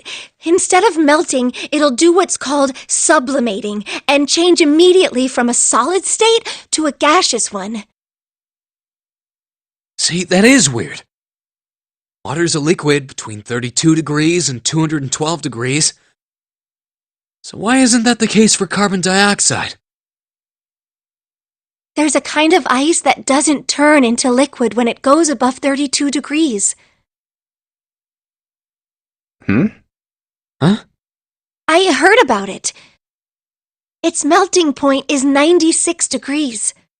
Ice with a melting point of 96 degrees? You mean there's water that freezes at 96 degrees?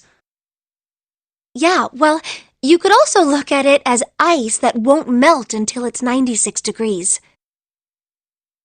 So what's this ice with a melting point of 96 degrees called? I heard it's called Ice 9. Ice 9? Originally, Ice 9 was a made-up substance invented by a science fiction author. But recently, scientists have discovered that such a substance actually exists. Wait, hold up. So is this thing called Ice 9, or is it water? Like I said, if the ice is over 96 degrees, it'll be liquid. If it's under that, it'll solidify. So you could think of it as a polymorph of H2O. Here, think of it like diamonds and graphite. They're both made of carbon, right? But depending on the structure of the crystallization, the hardness and structure are completely different. So you're saying normal water and this Ice 9 are like that? Yup. Have you heard the story about the crystallization of glycerin? For 150 years after the discovery of glycerin, people cooled it, warmed it. They did all sorts of things to it. But whatever they did, it never crystallized. However, one day in 1920, some glycerin on its way to England by ship was discovered to have crystallized during the trip. Scientists around the world wanted to research this new crystallized form of glycerin and asked for seeds. Oh, a seed is a sample of the original crystallized substance. With a seed crystal, further crystallization of glycerin would be easy. However, something very strange happened. Not only did the glycerin encouraged by seed crystals begin to crystallize, even the samples nearby did, even though they were tightly sealed. And it didn't end there. After that day, it doesn't matter where in the world it is. All glycerin crystallizes naturally when cooled to less than 64 degrees. Before that day, no matter how glycerin was cooled, it refused to crystallize. But once the crystallization had begun, it was almost like, how do I put it?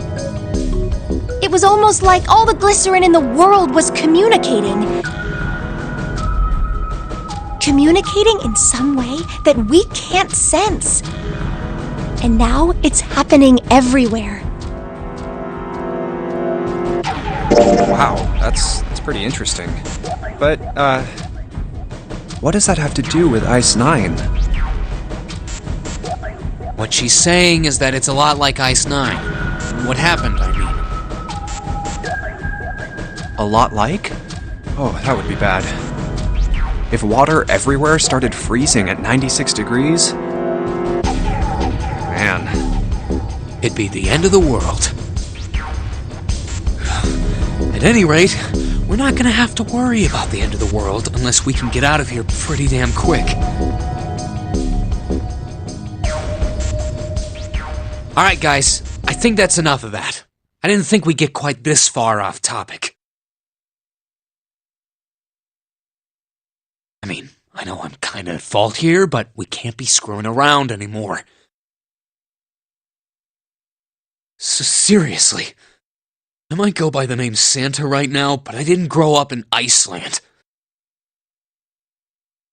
I freaking hate the cold. So let's get cracking, alright? We gotta find a way out of here. Selfish, isn't he? Ice 9 is interesting and all, but we can discuss it more once we get out of this freezer.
Put water into the bottle with dry ice. And make sure the lid's closed. Now I just have to put this makeshift bomb on the doorknob. Alright, that's set. So, what do we do now? We just need to give it a little, tap. The bottle's already about to pop. If we just throw a rock or something at it, it'll go off all on its own. A small rock. Huh. A small rock. Alright, this ought to do the trick. Ah, some dry ice, huh? Not a bad idea. Alright, guys, stand back. Actually, we should probably hide somewhere. Where exactly do you expect us to hide, genius? There isn't really anywhere big enough. Yeah, there is. Look, right here. We can hide in there. Come on, get inside, quick! Alright, here I go. 3, 4, 5. You're counting the wrong way. Oh, oops. That is a really sad excuse for a joke, man. Sorry, dude. Alright, for real this time. You guys ready? Yes, whenever you're ready. Just throw the damn thing. Alright, here I go. 3, 2, 1.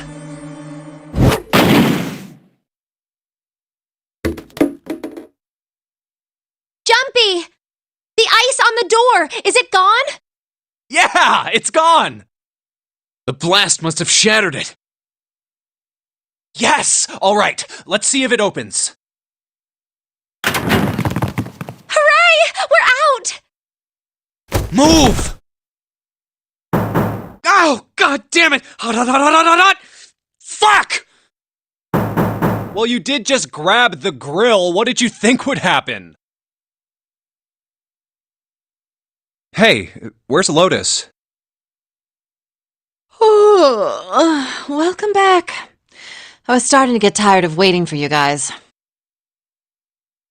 What were you doing? What do you mean, what was I doing? I was waiting. We were gonna die! Oh, yeah? But you didn't. So everything worked out all right, didn't it? What the hell? Just kidding. It might not look like it, but I was really worried. Oh, don't give me that crap! I'm telling the truth.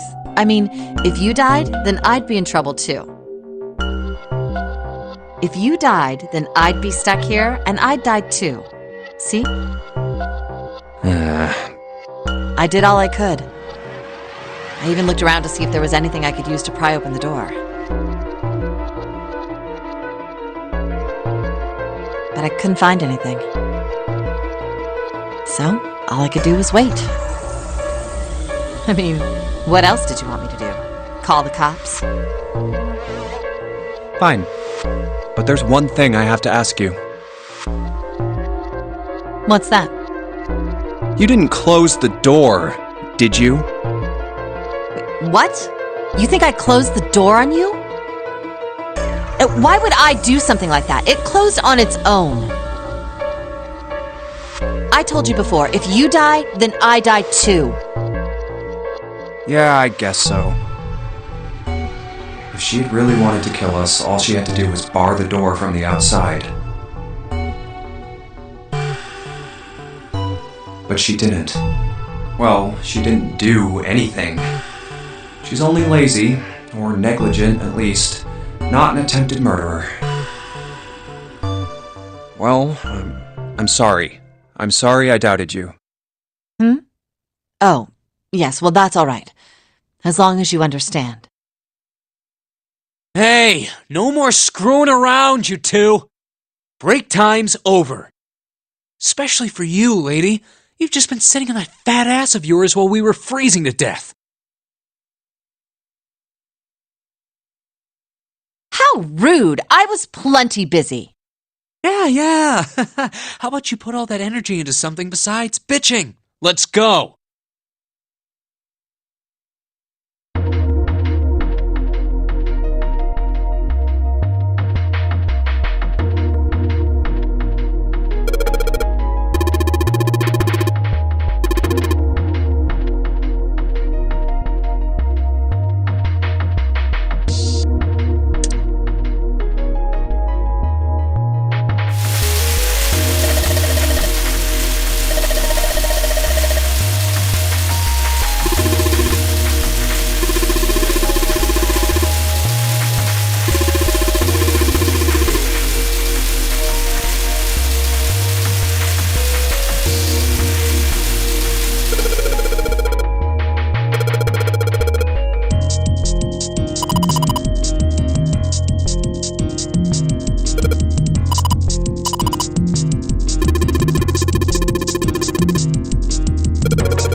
I think we've been here before.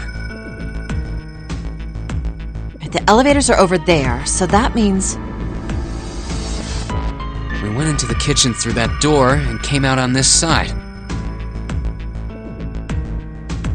That means the map was right. Looks like. Then let's use it to plan our next move. Next move? Yeah, we need to decide where to go from here, don't we? He's right. Let's get started. From the looks of it, there are 4 possible routes. Let's just keep it simple and call them A, B, C, and D. First, A and B. They both seem to connect to a room that looks L-shaped. Yeah, there were 2 doors. But they were both locked. We couldn't open them.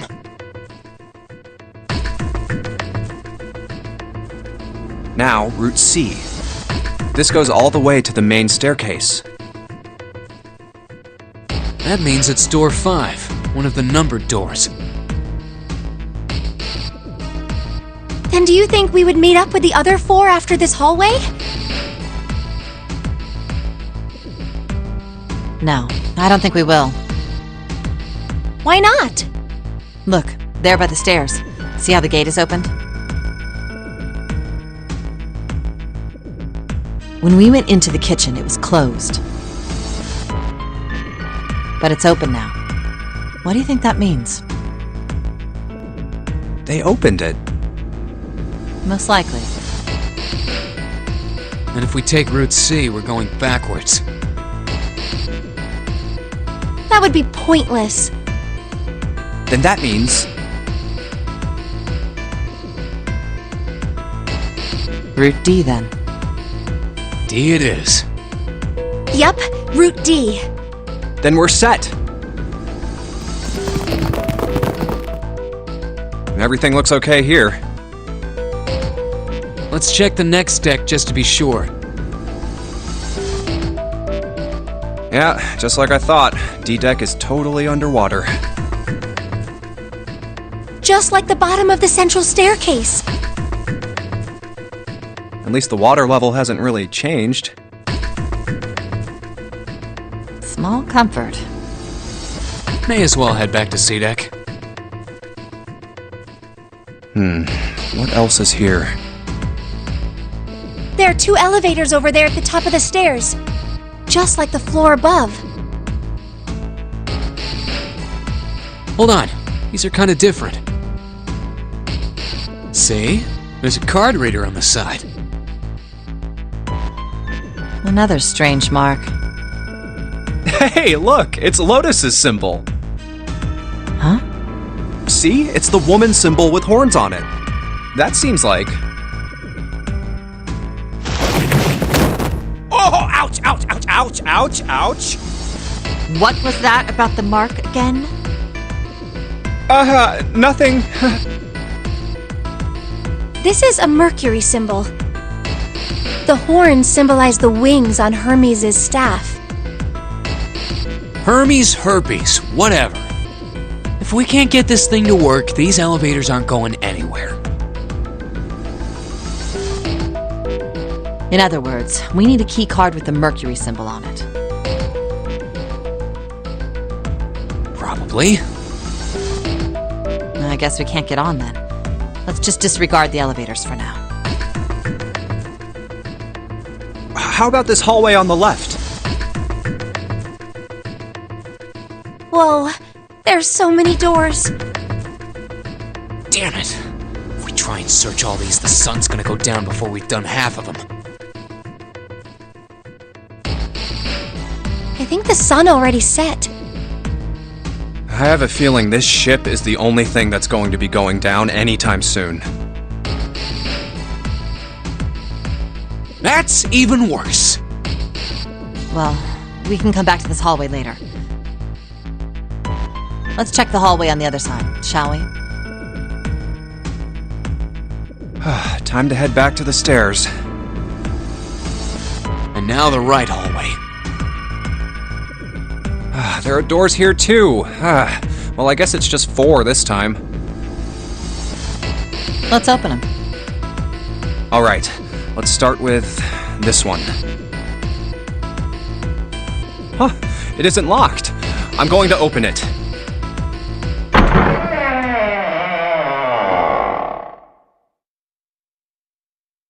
What?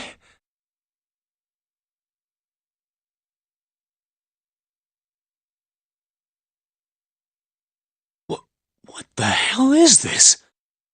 This place is huge. Oh, there are beds everywhere. Is this a hospital? It definitely has the smell. Could be. I see medicine cabinets and surgical tools. Hey, look there. The 4 doors at the end. The left door says 3. The second door is blank, but the third has a 7. And the rightmost door is 8. There's no doubt, they're numbered doors. Why is the second door blank? That seems kind of strange, don't you think? No point worrying about it right now. Let's see if these will open first. Yes, that sounds like a good plan.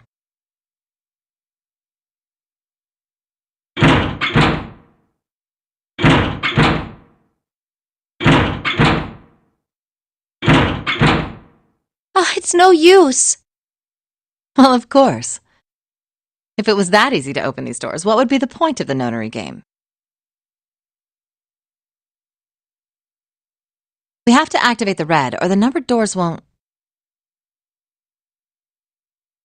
Wait a minute.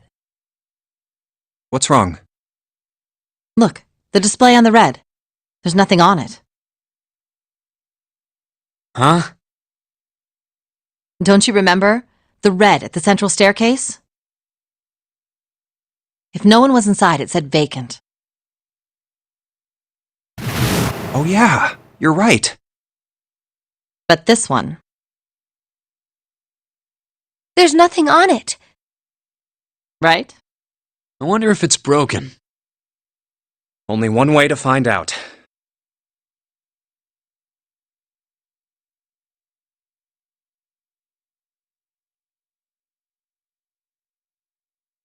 It's not responding. How about the red on door 7? And door 3? None of them are working. What does it mean? I knew it. They're broken. Zero sure sucks at maintenance. No, that's impossible. You really think Zero, who prepared all of this, would make such a stupid, simple mistake? Maybe, but that doesn't explain why this thing ain't working. I believe the bottom of the device has been removed. Snake! Ace! Clover! 7! How did you guys... How did you end up here? That's my line? Perhaps we should exchange information.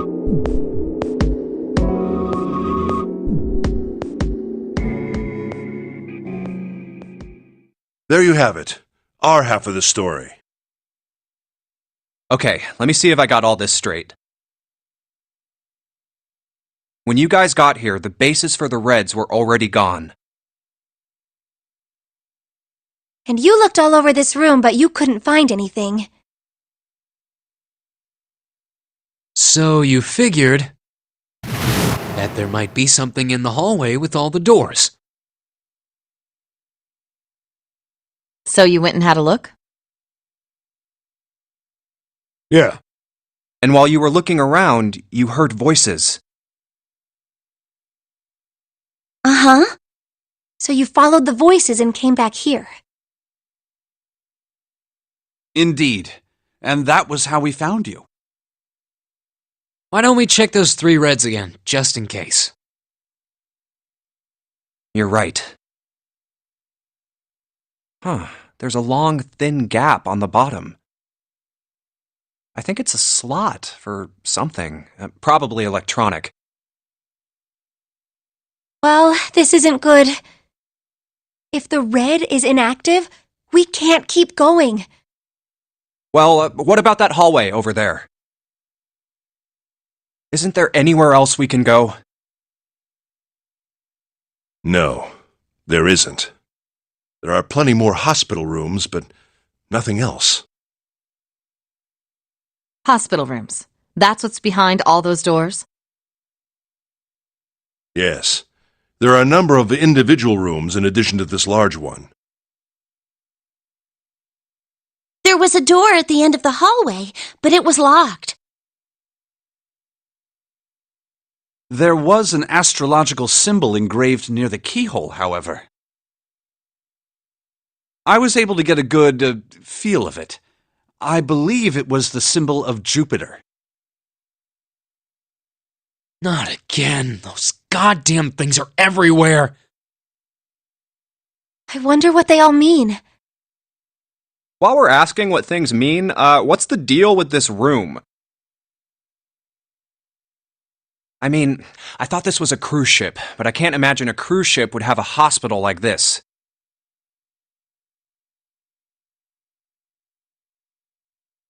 Well, I figure it's probably a hospital ship. Chances are it's the Gigantic. The Gigantic? What is this gigantic? The Gigantic. She was a sister ship to the Titanic, built in the early 20th century. Actually, the Titanic had two sister ships, and they looked exactly the same. The Gigantic was said to be one of them. They intended to make her a passenger liner like the Titanic, but World War I began soon after the ship launched.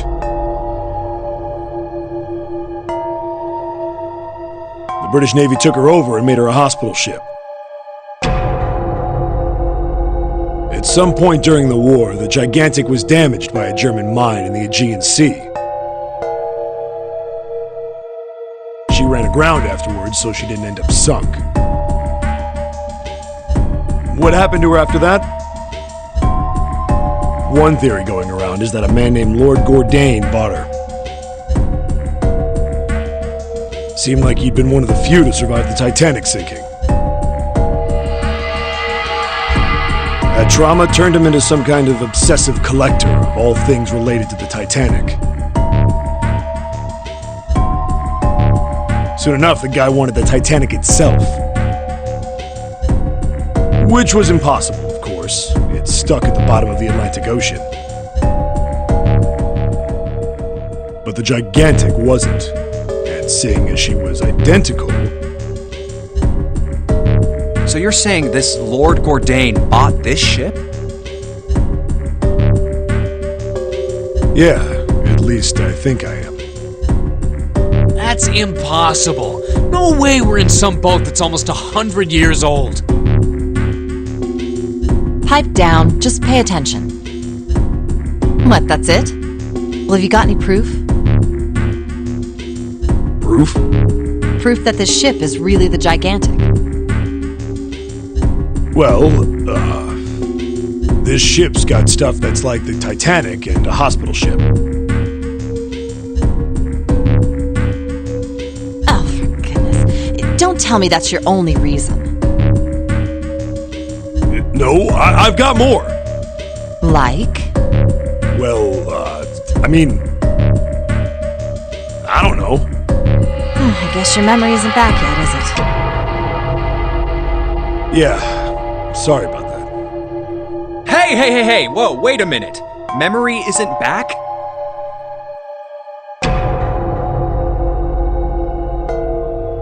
Yeah. Your point being? Wait, was I the only one that didn't know? Why? Oh, yeah, I guess I didn't tell you, huh? I told the rest of them before we ran into you on the stairs. I told them I couldn't remember a damn thing from before I woke up. What?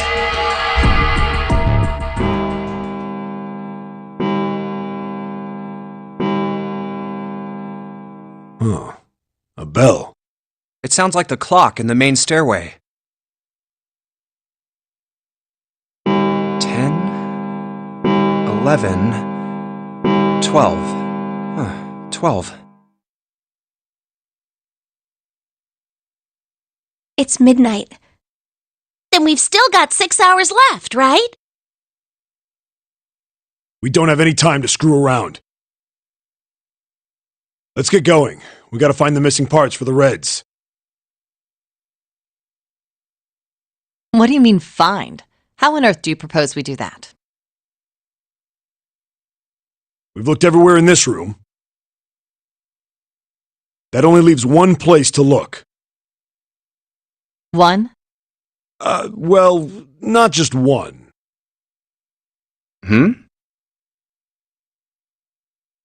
Wait. Don't tell me you mean we need to search all of the other rooms. Don't freak out. We've already searched 4 of them. 4 rooms? We just have to split up the rest between the 8 of us. If each of us can do 6 rooms apiece, we'll have the other 48 rooms cleared in no time.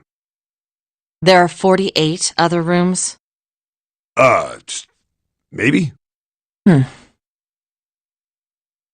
Alright, so everyone knows which area they're searching? Yeah. Yes! We'll all meet up when the clock goes off again. How about in that room with all the beds? Yeah, sounds straightforward enough. I'll shout if I find any of the components we need. I hope we can find them within the time limit. If we can't, then we'll just have to come up with another plan. Right. Then let's do this.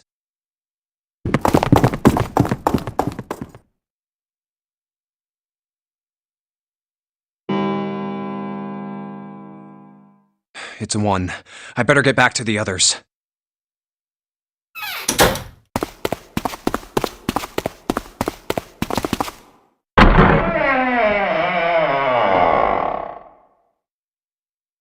Huh?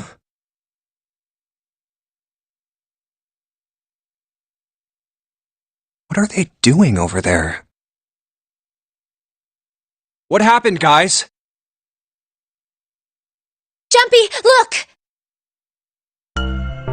Vacant? Come on, guys, who was it? I thought we were supposed to yell if we found it. Well... What the hell? What is up with you guys? Well, that's the thing. We don't know. You don't know? When I got back, it was already like this. There was no one else here.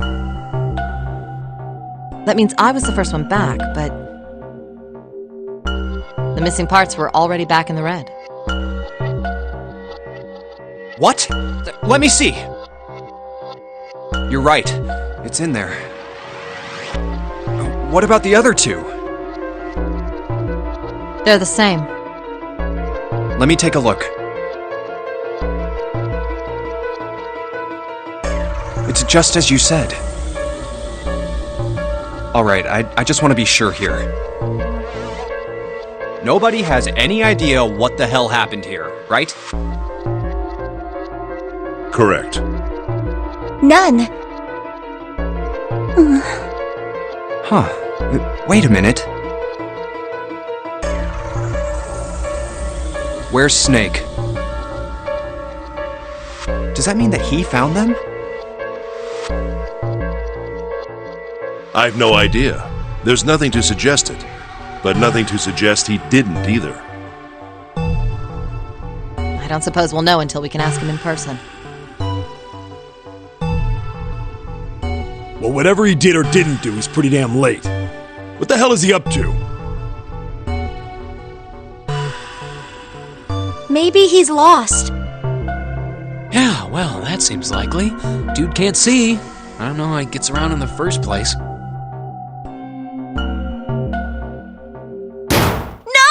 That's impossible! Yeah, my brother's blind, but he's got really great hearing! He can get around as well as anyone who can see! So he couldn't get lost! That's impossible! I'm gonna go look for him! Hey, hold on, Clover! Wait! Well, that didn't work. Damn it. What should we do now? Well, the red is working now. No! We're not leaving 2 people behind! We should go look for them! Oh man, this ain't good. Oh, yes, what an excellent idea. We just wasted a bunch of time looking for some piece of electronic junk. Now let's waste some more by looking for a couple of idiots. Then remain here if you feel you must, but there's no time. We've only 5 hours left. Let's split up. Alright, I'll take this direction. Then I shall look that way. I'll be over here. See you all later. All right, we should go too. Yes, let's go! But where should we start? Let's see.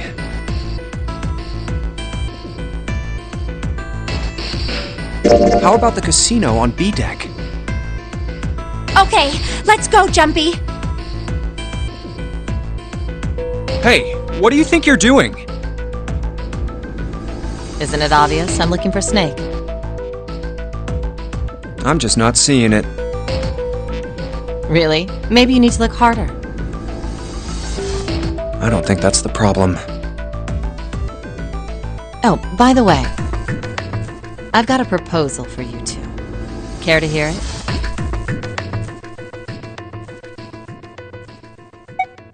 No, that's all right. Let's go, June. Was that okay? You don't think we should have listened to her? No, I've got a pretty good idea what her proposal would have been. We should be looking for Snake. Huh. Well, where should we go next?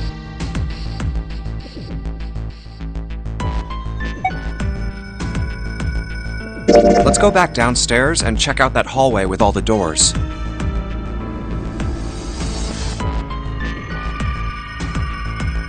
Oh, it's Ace. Hey, Snake! Where are you? Answer me if you're there!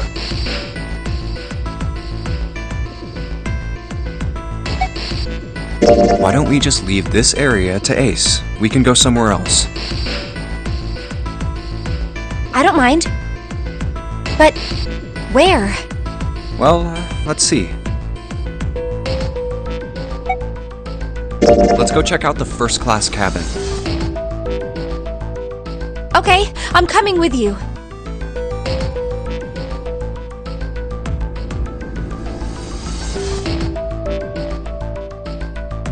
Are you alright? Look, I know you're really worried, but... Alone. Alone. Hmm? Alone. I said leave me alone! You're so annoying! Just go away and leave me alone! Just looking at you guys is pissing me off! Go away, okay? Just go somewhere else! Stop bothering me! Why are you still here? Did you hear me? Huh? Fine, forget it. If you aren't gonna leave, then I'll just... Alright, let's go, June. Yeah.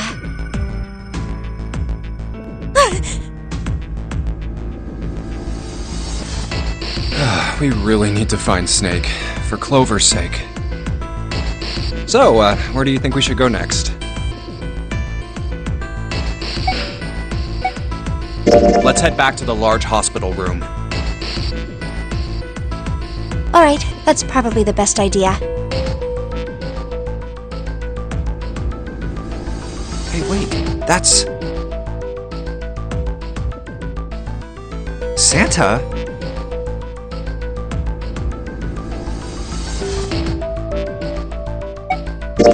I doubt we'd learn anything from him anyway.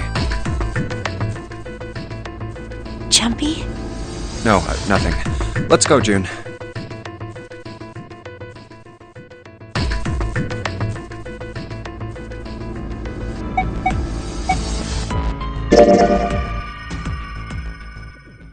Snake hasn't been anywhere we've searched.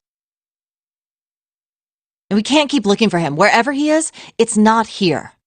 We need to get moving. We don't got a choice. Lotus is right. We're not gonna find Snake. There's a problem, though. We've got to figure out who's gonna go through which door. Yes, I have a proposal. Why don't we decide on one person to sacrifice? Sacrifice? Well, perhaps that's a bit of a harsh word, but yes. You've all figured it out by now, haven't you? We can't all make it through those doors. If we split into 2 teams of 4 and 3 people respectively, then 3 people will be left behind. If we split into 2 teams of 5 and 2 people respectively, then 2 people will be left behind.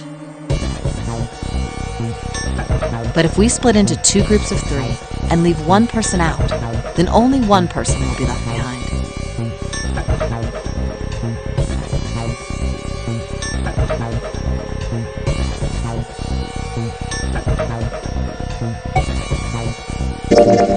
Then you're saying we gotta decide who's gonna stay behind. Yes, we do. Given our circumstances, it's logically and morally the best solution. If the other 6 are to survive, then 1 person has to sacrifice themselves. No! That's too cruel! What's so cruel about it? To just sacrifice someone like that? Then what's your plan? Maybe we should sacrifice 2 people instead of just 1. That's not what I meant! We shouldn't sacrifice anyone! I told you, that's impossible. Wake up. Whoa, calm down, you two. Look, what Lotus is trying to say is, you should aim to bring the greatest amount of happiness to the greatest amount of people, right? Exactly. That's how democracy works. And for that reason, I think the only fair way to decide who will be sacrificed is through a vote. What do you think? No! That's terrible! I'm not asking you. Shut up. What about you, Santa? Me? Well, I agree, I guess. All right, that's 1 vote for. Counting mine, that's 2. 7. I can't say I agree with you, but we don't exactly have a choice.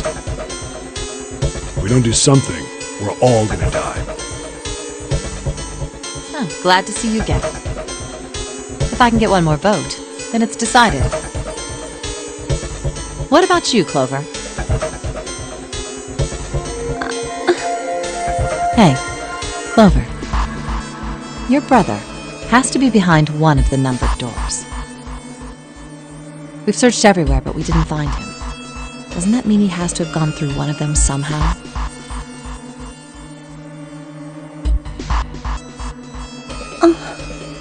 Let's go look for him together, okay? If we sacrifice 1 person, then we can go look for him. You agree with me, right? Okay. The motion carries. Now, let's start a vote too. That won't be necessary. I will stay. That should solve our problem, yes?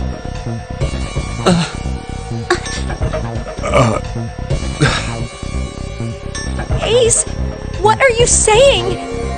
No, you can't do that! That won't solve anything! June, I'm afraid you may have misunderstood me. I said I would stay, but I never said I would sacrifice myself. Huh? I trust you, each and every one of you. I believe you'll come back for me. Whoa. There's optimistic, and then there's just nuts. Those doors only go one way. You go in, you don't come out. If we go through them... You won't be able to return, correct? Yeah. True, but that will not be the case once you've escaped from the ship. What? Please, I beg you. Once you've escaped, come back and rescue me. Ideally, within the time limit Zero has given us. No, that's ridiculous. There's no way we could get back in time. We've only got 5 hours left. We don't even know where the hell we are. How on earth are we gonna find someone to come and rescue you? Then, perhaps you would prefer to stay instead of me? Or perhaps you would be willing to leave June behind? You see, there's no other choice. Then I see we've come to our conclusion. Go on. Don't worry yourselves about me. Go, quickly.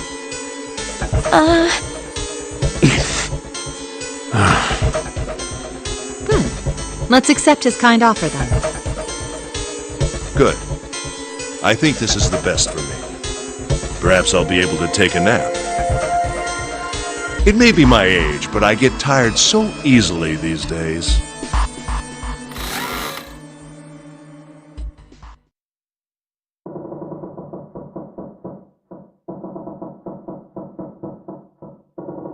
Well, what are you waiting for? We're wasting time. Why don't we hurry it up? You're right. We should get going. That's all we can do right now. 7. Seriously. Honestly, I was getting kind of sick of listening to you guys talk. You too, Santa? I have to find my brother. Wait, all of you. Let's just calm down and think about this. There has to be a way to get everyone out. There has to be. Right, Jumpy? Say something. Yeah, let's think. There's gotta be another way. Fine! Forget about it. I'll figure it out on my own. Ace! Come on, Ace. Please stand up. You can't give up yet. We just have to sit down together and think about this. We'll figure out a way that we can all get out of here.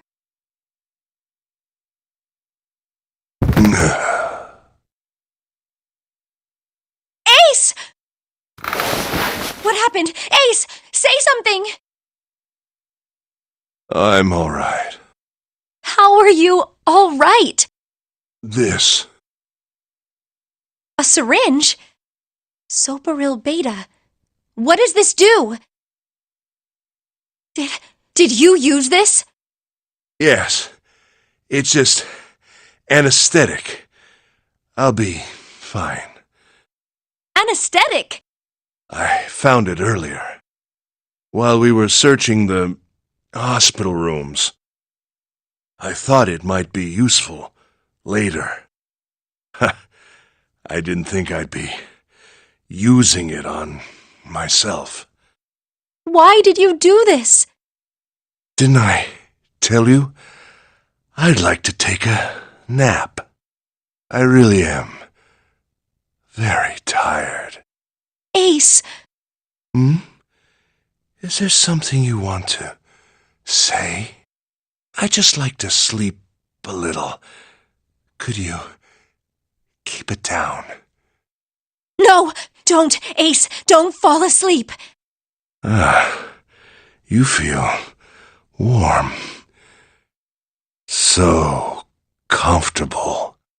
I think I'll have a nice dream. Ace! Ace! Let's get him up on a bed.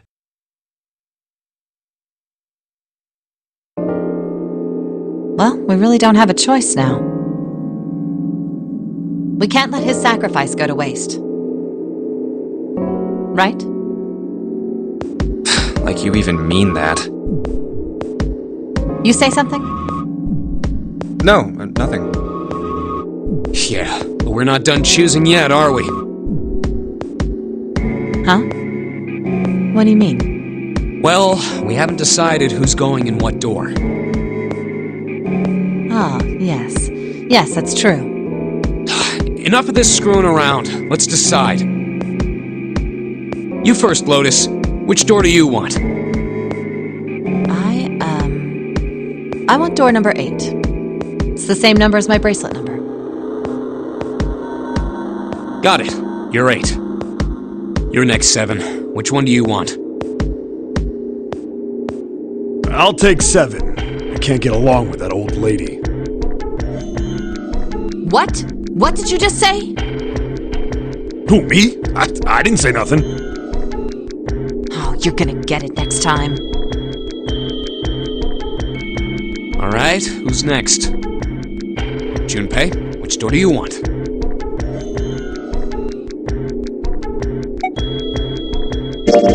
I think I'm gonna go with door 7.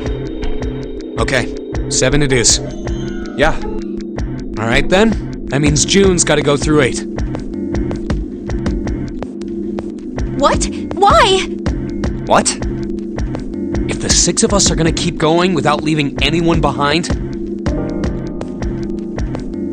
there are only 3 ways we can do it. Have 3, 5, and 8 go through 7, and 4, 6, and 7 go through 8. 4, 5, and 7 go through 7, and 3, 6, and 8 go through 8. Or 3, 6, and 7 go through 7, and 4, 5, and 8 get 8. There are no other combinations. In other words, 3 and 4 and 7 and 8 can never go through the same doors. You get it now? Oh no! You're saying we aren't gonna see each other again for a long time. Hey, come on. You're making it sound like we're never gonna see each other again. We gotta split up, but only for a while. This is just like when we went into the 4 and 5 doors, remember? We got split up then too, but we all met back up. I'll bet 7 and 8 are just like that.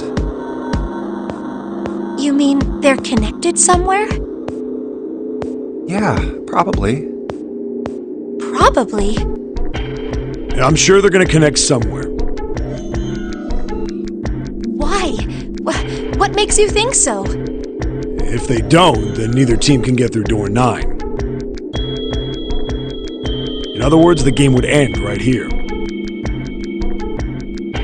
Zero's been on top of his shit so far. I don't think he'd blow it now. I'm damn sure that son of a bitch wants to have his fun as long as possible. He's not gonna end this game until we get through the 9 door.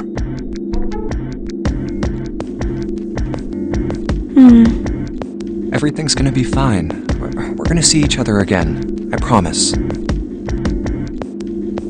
Yes. Promise? You guys are done, right? Anyway, that's pretty much it. Clover and I will both go into separate groups. I figure I'll take 8 and Clover can take 7. Any problems with that, Clover? Whatever. Alright, we're ready to go then. Let's move.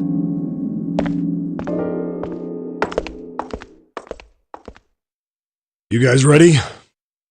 Yeah. Okay. Okay, let's go.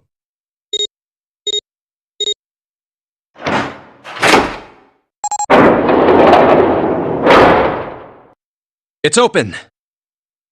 Let's do this! Hurry!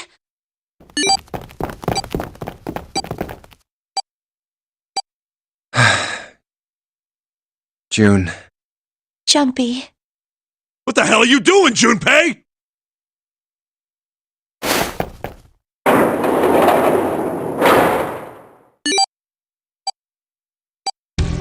Only 81 seconds left! No time to waste, guys! Let's get moving!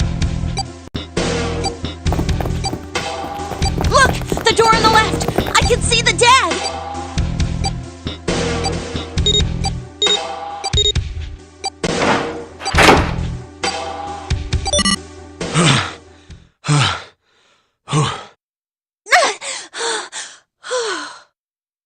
Oh,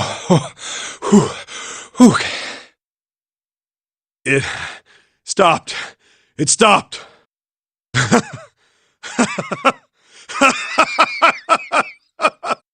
This is the second time we've gone through one of these numbered doors, but... Whew. You never really get used to it. I would have thought a guy your size would have bigger balls than that. What? What the hell did you just say? Say it again! I dare you! You have no... You little... You wanna die?! I'd like to see you try. You fucking brat! Alright, let's go! Hey, calm down, guys. This isn't the time for this. It's not gonna do us any good.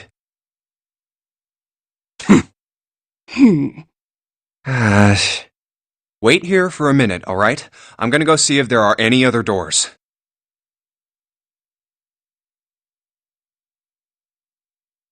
We just came through this door.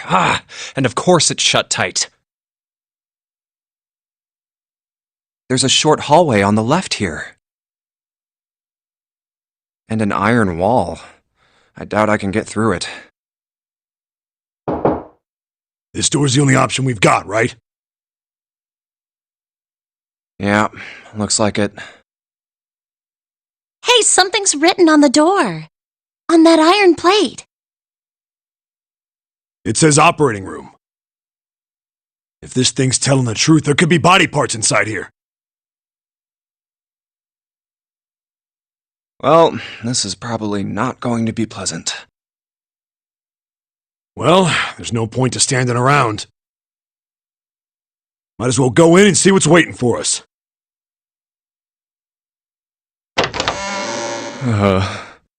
What's wrong? No, it's nothing. Let's just go. Huh? What the hell is this? Why don't we take a look? Hey, Clover!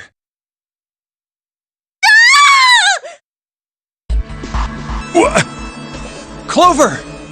Hey, what's wrong? What the hell is this? Is this a corpse? We should probably take a closer look. Yeah. This is... What the hell? That's just a huge doll or something. A doll? You're right. It's only a doll. Man, it really scared me. Well, I guess it would have been weird if you actually had any balls. Shut it! Don't you start with me, fatty! Oh, what's this? You want a piece of me, short stuff? Yeah, bring it on, you whale! Hey, guys, not again, okay? Seriously, knock it off. Jeez. Anyway, it looks like he's got something the two of you could stand to have a little more of.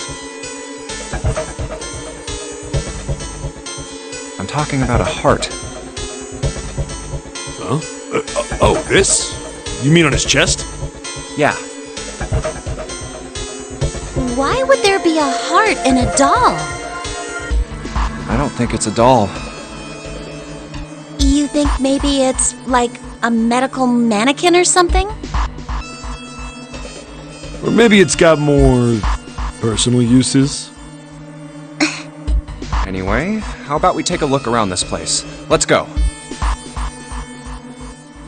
Okay. Sure thing.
should go back? Yeah, I think that's probably best.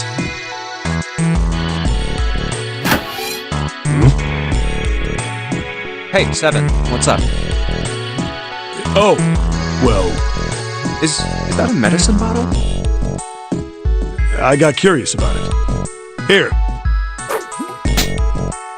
Ethylene diamine tartrate? Yeah, that's right. It's EDT. What kind of medicine is that? It's not medicine. I think it's an industrial strength detergent. Why would they have something like that here? Well, probably to clean stuff up. Clean what up? Fuck if I know. Still, it looks like it's cleaned my brain up. You remember something? Yeah. Well, I remember a story about EDT. Happened about 50 years ago. There was this factory somewhere in America making big old EDT crystals. They were making it to sell as an industrial strength cleaner, like I told you before. But a year after the factory started up, something strange started happening with the crystals they were building. Water molecules started attaching themselves to the EDT crystals. This made them into a sort of mutation of the original crystals, called a hydrate.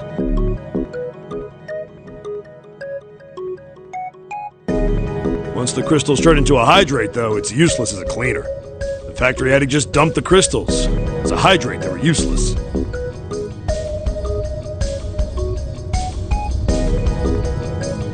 But it didn't end there.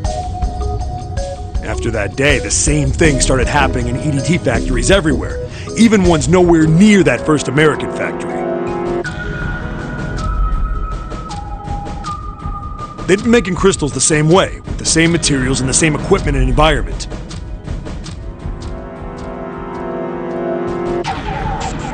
But now, all of a sudden, every single crystal they formed turned into a hydrate.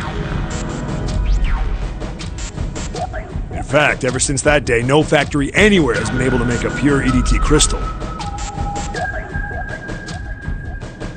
Even in EDT research done years before, they'd never gotten a hydrate. After it happened at the first factory, it just spread. It was like... man, how do you say it? Like the molecules were communicating with one another. Transmitting information in a way humans couldn't perceive. This phenomena spread throughout the world, right? Yeah, that's it exactly. But how did you know? I heard another story, kind of like that one. When? In the freezer? What? The freezer? Yeah, June told me. Ice that doesn't melt at room temperature, huh? That sounds familiar? Yeah, hold up. I feel like I can remember something. It's right there. Do you know about Ice 9? Ice 9?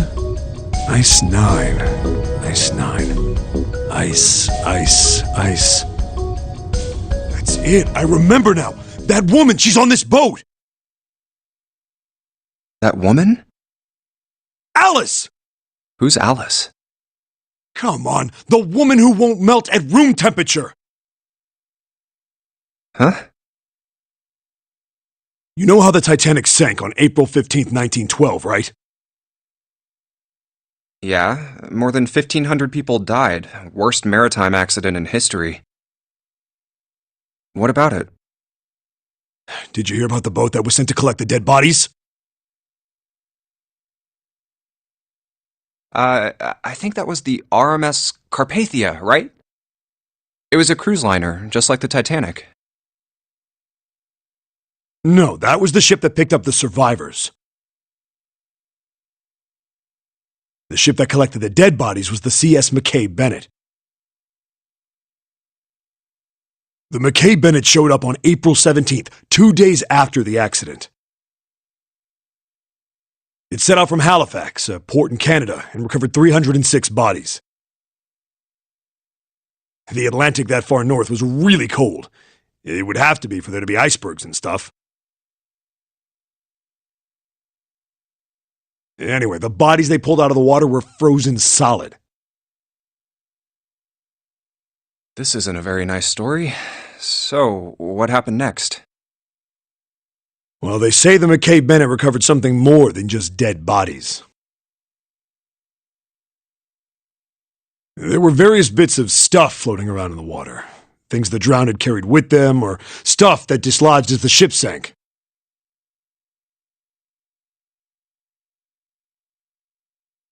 One of the things they found was a coffin. A coffin? Yeah, a wooden one. The craftsman who made it must have been pretty skilled.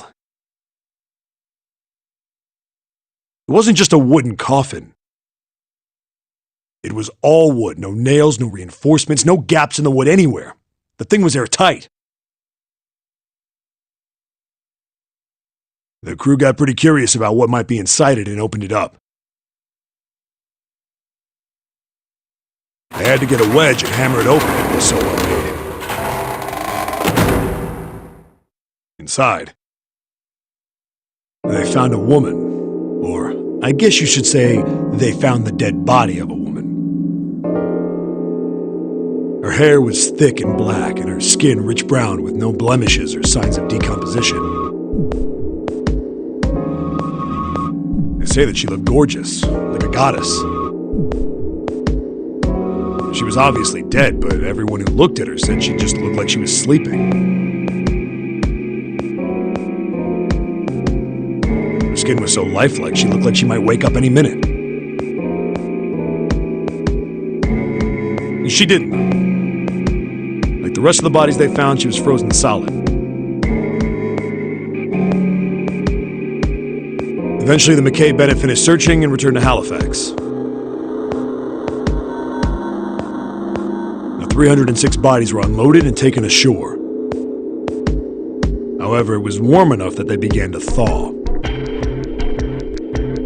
They say that the stink was horrible. But there was one body that didn't thaw.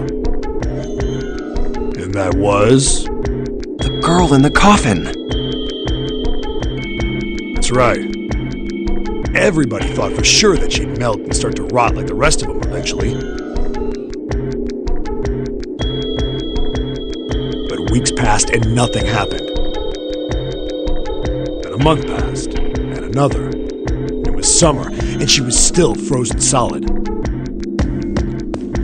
After a while, people started to say she was some sort of miracle. Rumors about her started to spread.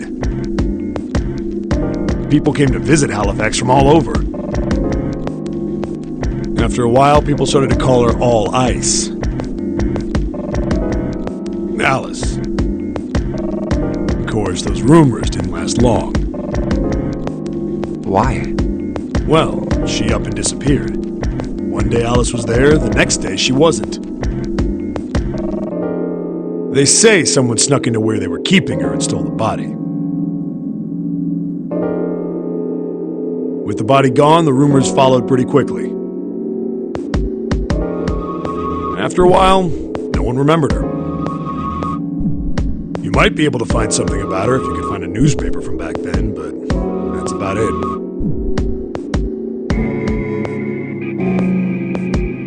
Wait, you just said that she was on this boat. Yeah, I did. Alice has got to be somewhere on this ship. Now why the hell would you say something like that? Because I know. And just what is it you know? What happened to Alice after she was stolen? Alright, tell me. What happened to Alice? Well, around that time, the word was that there was a special black market in New York. All millionaires from all over the world.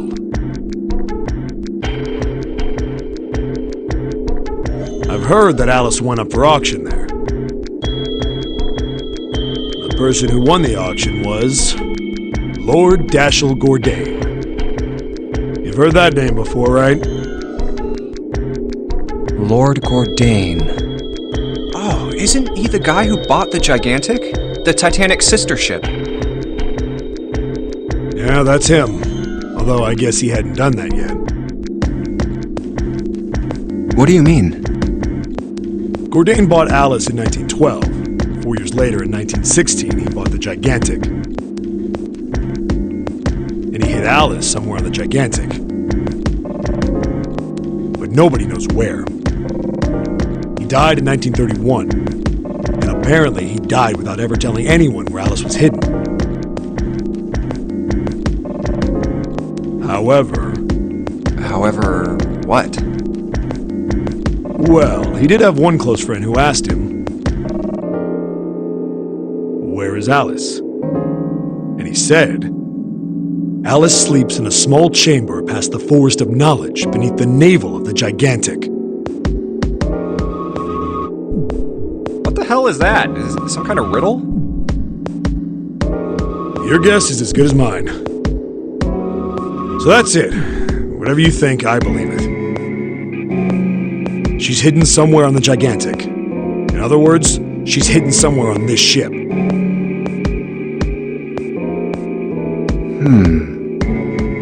Hey! What are you two doing over there? Stop wasting time and get over here! Okay, we're coming. Jeez! Yeah, so anyway, that's the story. It might be useful someday. Don't forget it. Alice. Huh. That mummy wasn't just a normal mummy. They say that she was frozen. The story says that from the time of its discovery all the way through to when it got put on the Titanic. Even though it was carried through the desert, her body never melted. Then was that Egyptian priestess Alice? Did the water in her body become Ice 9? No, that's nuts. There's no way somebody like that could exist.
Hey, hold on.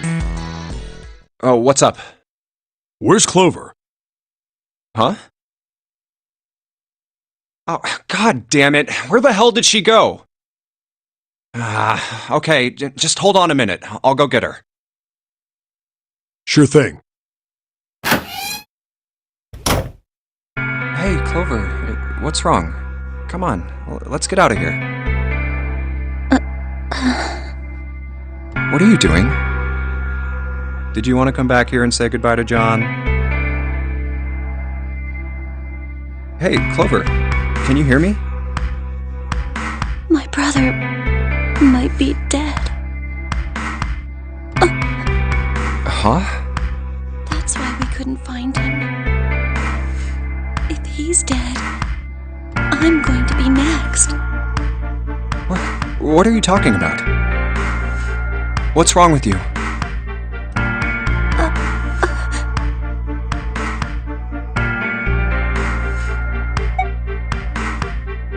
Oh yeah. It's in my pocket somewhere.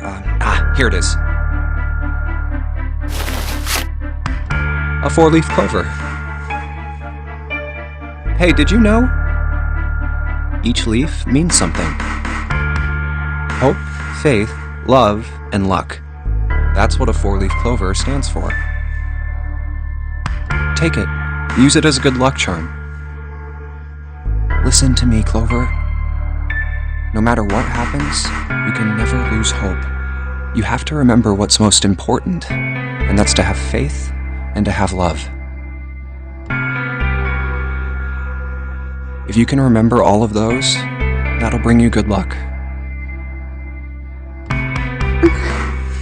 Snake, I mean, your brother, he's not dead. He's alive, somewhere. I'm sure of it. You've just gotta believe in that.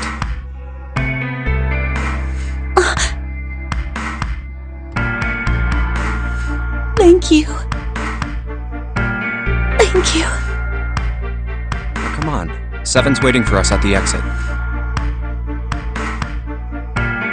Wait, before we go, there's one thing I want to ask you.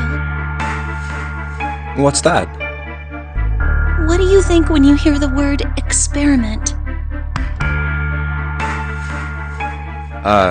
What? Oh.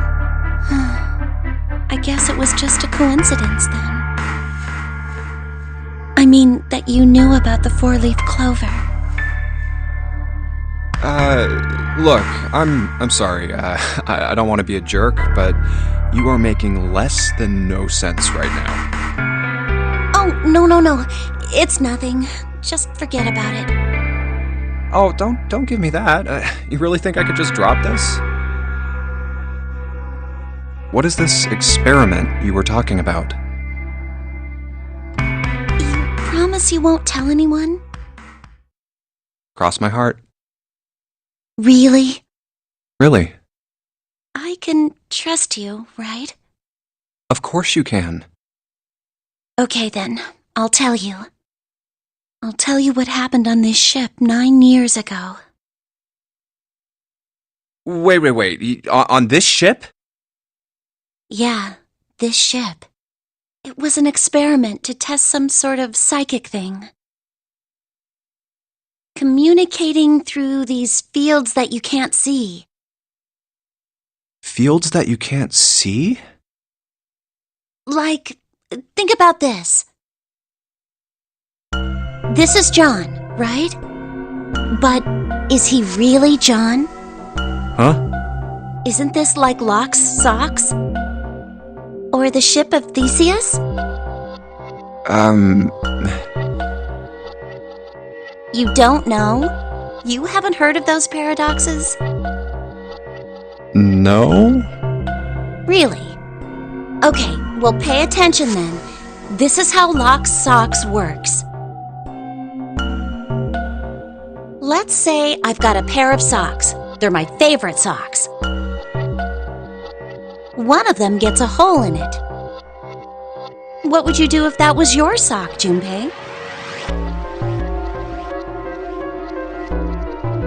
Well, I guess I'd patch it up. Get some cloth and close up the hole. But what if another hole opens? I'd add another patch, I suppose. What if another hole opened after that? Another patch, I guess? Well, let's say you just keep adding new patches. Until eventually, the original cloth of the sock is totally gone. Once you get to that point, can you really say they're the same socks you started with? Well, that's tough. So, that's the locked socks thing? Yeah, the ship of Theseus is a lot like it. The ship of Theseus. If you keep fixing the damaged parts of a ship, eventually it ends up with none of the parts it started with.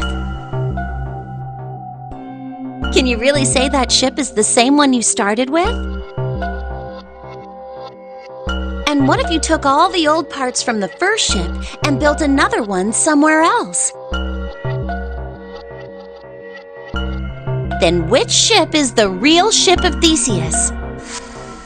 The one you repaired, or the one you built with all the original parts? Hey, do you think it's the same? What's the same? These guys. Is this John, or is it Lucy now? John's head and heart are both his. But apart from those, and a single arm, the rest of his body was once Lucy's. We're just like these mannequins. Think about it. The cells in our body change every day. Old ones die and new ones are born. Maybe part of my arm is made of stuff from a fish I ate once. Or maybe part of your right side is made from a cow you ate. If you take it a little further, those cows and fishes are made from something else too, right? That's how we're all connected. Through fields that can't be seen with the naked eye.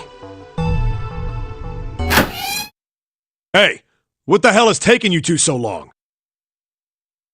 How long are you gonna make me wait? We don't have time to screw around.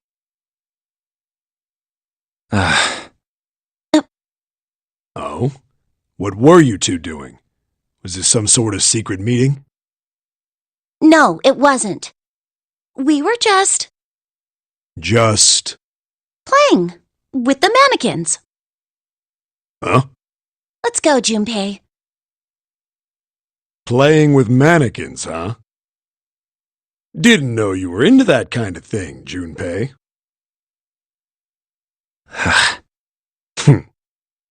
You're a dick. Alright, I'm gonna open it now. Is that cool? You don't need to keep asking, just do it, alright? Fine then.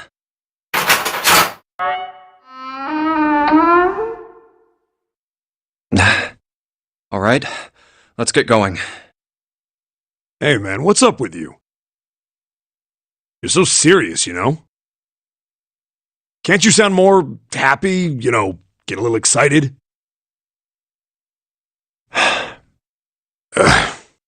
Not really.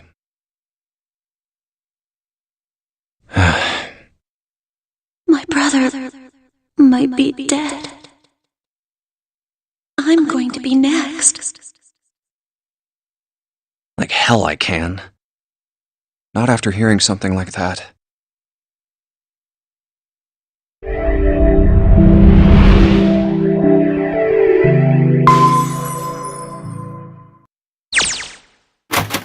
There too, huh? Every door in this place is locked up tight.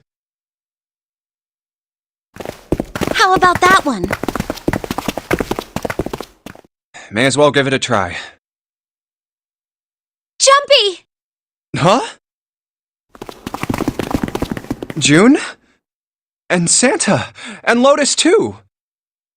Whoa! What the hell is this? What are you doing here? What? But we didn't... Hey guys, could you come take a look at this? Look on the wall here. A map of the ship's interior? It says C deck. So it's the map for this floor then? Door 7 and... Door 8. Yep, they both eventually end up at this hallway. Yeah, isn't that what I said? We aren't going to be split up permanently till we find door 9. We might get separated for a little while, but we'll see each other again. Otherwise, we won't be able to open door 9. That's how the nonary game works. I see. Wait a sec. Hey, could this lead to... Oh! You've got to be kidding me. We may as well go. Yeah. Oh, almost forgot. We should keep this. Ready? I'm gonna open it.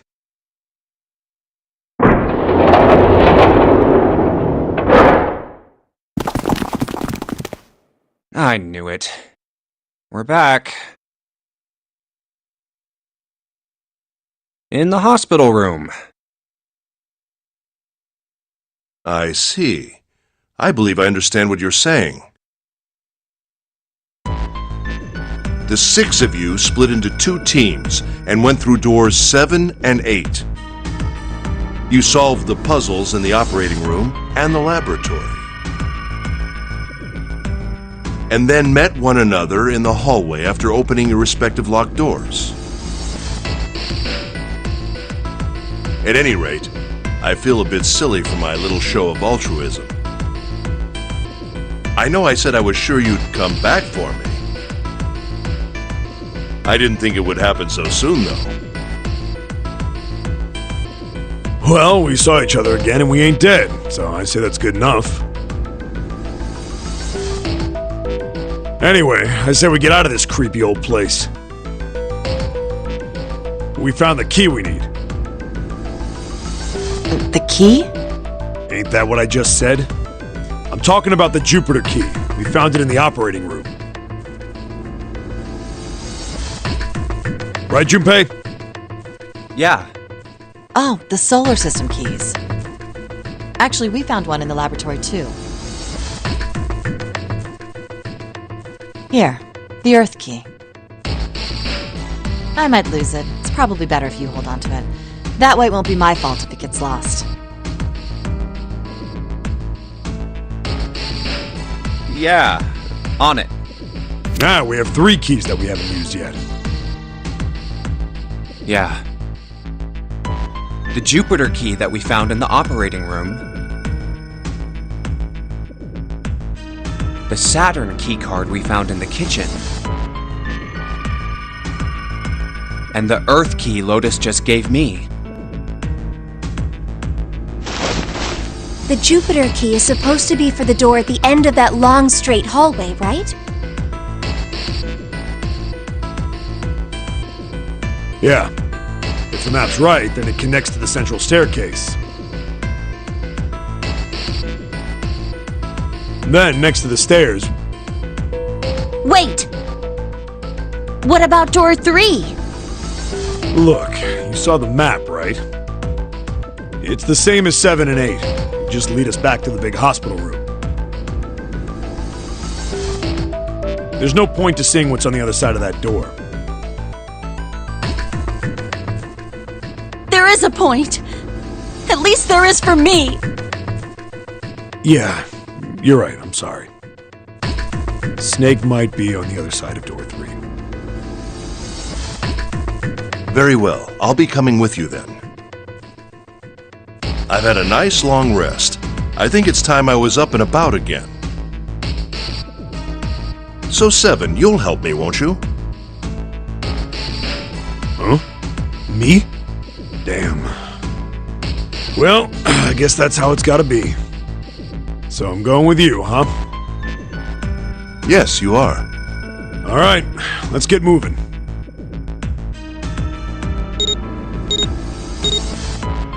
Okay, we're heading out. Be careful. Whoa. Didn't think I'd be hearing that from you, Lotus. Don't let it go to your head.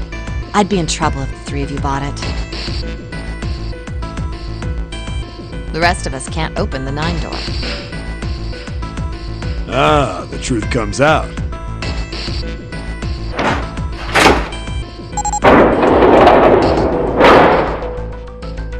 Okay, we're off.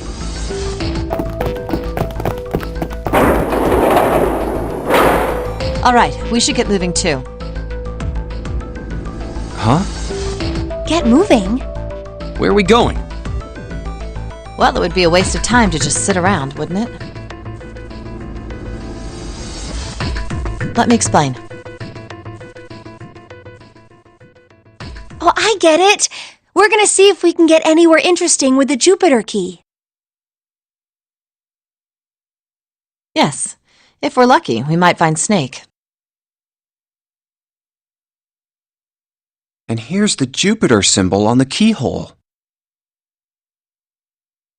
All right, Junpei, open it if you please. Yeah, on it.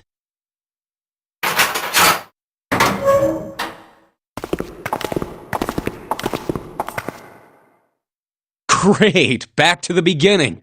You sure this is a good idea? What do you mean? Well, we already searched every inch of this room, didn't we? I'm asking you if there's any reason we came back here. Of course there's a reason. Man, sometimes I can't tell if you're smart or just lucky. Huh? This. The Saturn key card. And the Earth key? I'm lost. Don't you remember, Santa? On C deck, where we are now, there was a big elevator behind the stairs, remember? And next to the elevator, there was a card reader with the Saturn symbol on it. And on A deck, on the door to the left, there was a keyhole with the Earth symbol on it, I think. So, the 2 keys that Jumpy has? Should let us use the elevator and the door on A deck. Huh. Yes, that's right. All right, I got it. Let's get started then. What do you say we split into 2 teams? Lotus and I will search the Earth one, so you 2 can search Saturn, all right? Sounds good. Then you guys should take this key. We have no idea what's on the other side of these. So don't go too far. Just search for 10 minutes and come back. There's a card reader next to the left elevator. Then let's try out the Saturn key card. Great! It looks like it's working now. All right, now how do I call the elevator? Oh, it only has the upside down triangle on it. I guess there's no up button. Well, we may as well try pushing this one.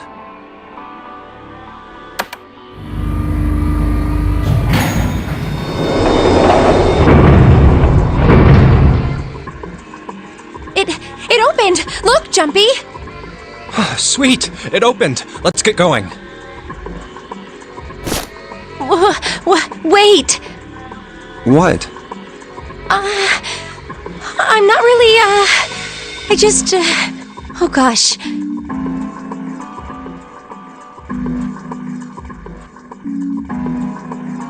Well, we will be all alone in here.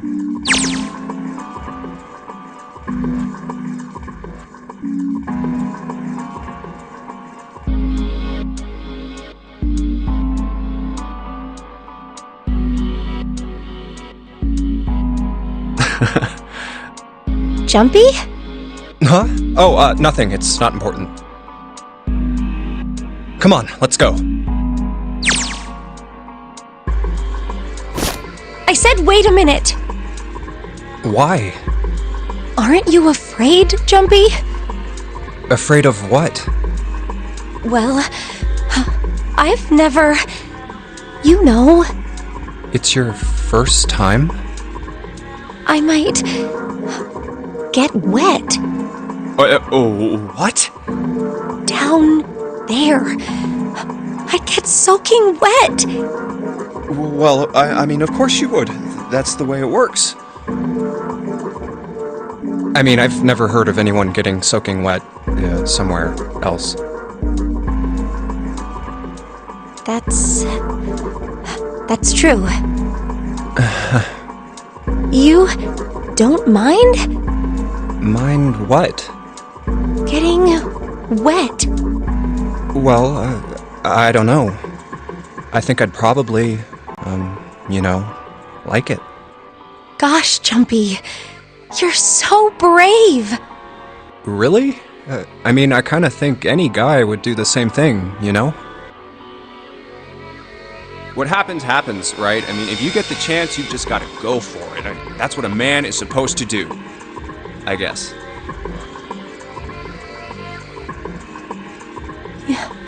You're so cool, Jumpy.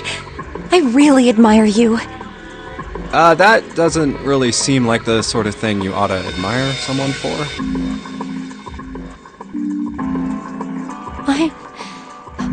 I'm really scared. Yeah, I mean, like you said, you've never done it before. Yes. So, I don't think I'll be able to last very long. And then it'll be... over. Over? Yes. I'll go to heaven. Heaven? It feels kind of like you're floating in space, and your mind gets all fuzzy, like when you pass out. At least that's what I've heard from people who have experienced it. Yes, I've heard that too. Although I don't think the same thing happens to guys. What? Huh? But it would happen to men too, wouldn't it? It would happen to anyone. Once it gets into your body, the same thing happens to everyone. Well, I mean, usually it doesn't go inside the man. I mean, generally. Yes, it does. Well, eventually it will. It's not like you really have a choice. Your body will force you to swallow some of it. Eventually. What are you trying to do to me? Nothing. I'm not going to do anything to you. I'm just saying that that's what happens. It's a psychological reaction to what you're experiencing. Oh, is that so? I know most men probably have larger lungs, but... even then, I don't think you could hold your breath for 20 or even 10 minutes. Eventually, you'd have to breathe, and then the water would get into your lungs. Once that happens, your body won't be able to get oxygen anymore, and you'll start to feel that floaty feeling as you pass out. Oh.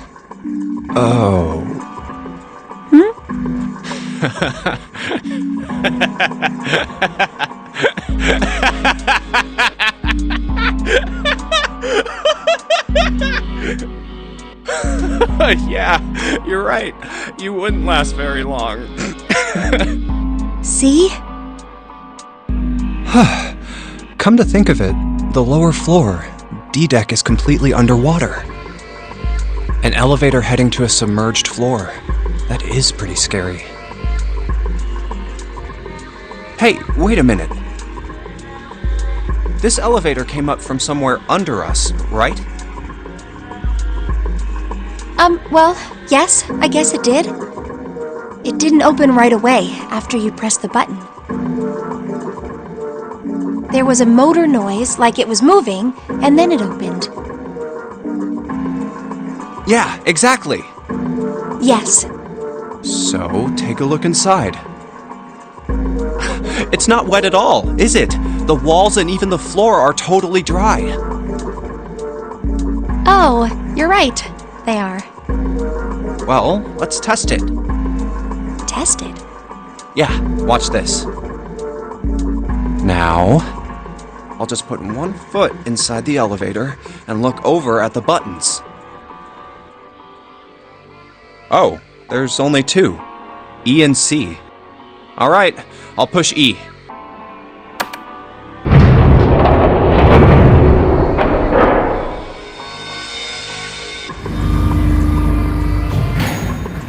I think I can hear it opening on E deck. Okay, that's done. Now I'll just press the button again.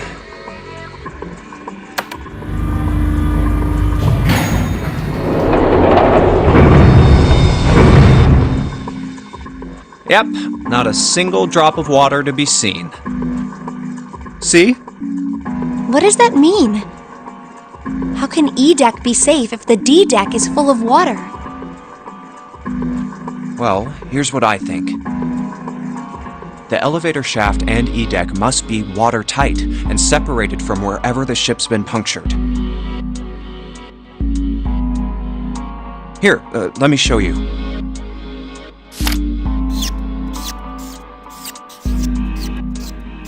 I see. So is that why the ship hasn't sunk? The shape of the inside keeps it all from filling with water? Yeah, I think that's what's going on. So I'm gonna go down and check it out. You stay here, alright? But... Come on, just do it, alright?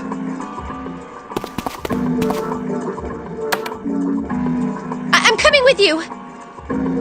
Huh? Hey, wait!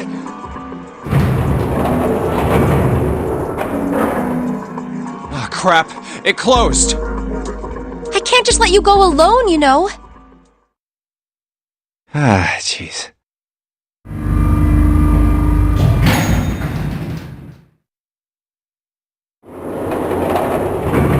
It looks normal. Oh, knock it off. It's just like I thought. This part hasn't flooded. Come on, just look around. There's no water here. You're right. It's not flooded at all. See? But there's a whole lot of water. Yeah, right on top of us. What's gonna happen if the ceiling breaks? Well, we'd probably get really wet up there. Huh? At any rate, we should probably go back as soon as we can, once we're done looking around down here. Lotus and Santa might already be back. Okay, good idea. Now then. Iron bars. Well, we can't go over there. Right. Then maybe... Well... It looks like there's a long straight hallway down this way. Something's written on the door at the end. Wait, is that... Let's check. I knew it! This is a numbered door! But we can't do anything with only the two of us. We better head back and let everyone know. Yes. Wait, what's this? Is this the map for E-Deck? I should take it with me.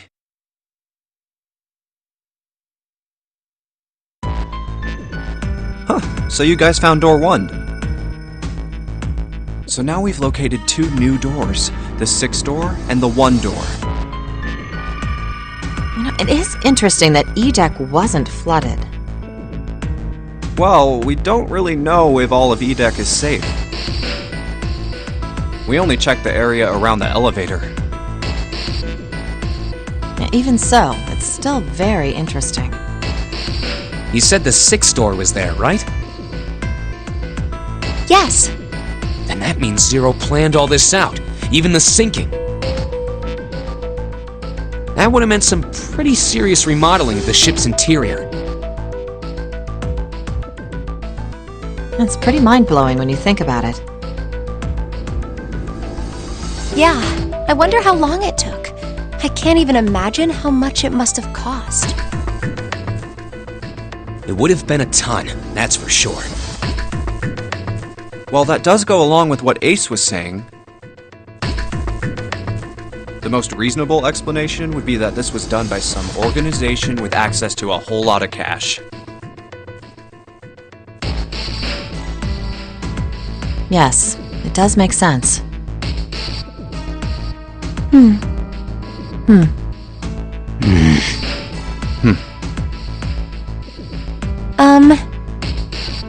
Yeah?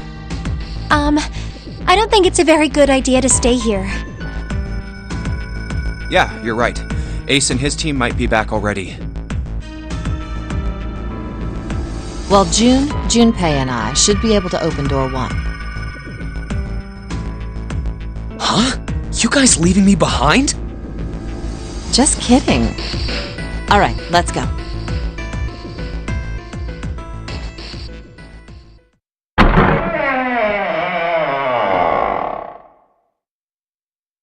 Hey!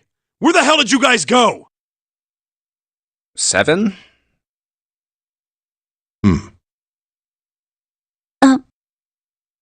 What's wrong? What happened? What the hell kind of question is that? Snake is... Snake is dead. He died, just as the 9th man did. Oh my god, that's not true, is it? We should make sure. Yeah, right. We should. Wait! Not that way! What? Why not? I stuck a screwdriver in there to keep the door from closing all the way. It's not locked, so you can go in that way. Where is he? The shower room, on the left side of the hallway. I put a broom in there too to keep the door open. That means we can get in without going through the numbered door, right? Yeah, that's right. Then let's go. This wasn't open when we passed here before. Well, let's keep going. Oh, it smells horrible. Ugh, yeah, this is pretty awful. I feel like I'm gonna puke.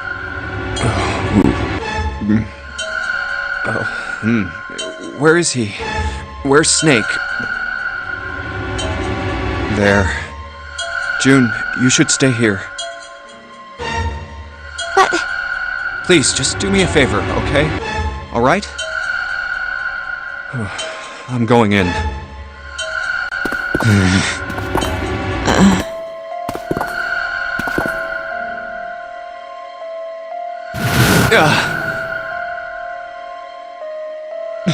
Just like Ace said. Just like the 9th man. The detonator in his bracelet set off the bomb in his gut. Oh god. The bone is coming out of his left arm. It's definitely an open fracture.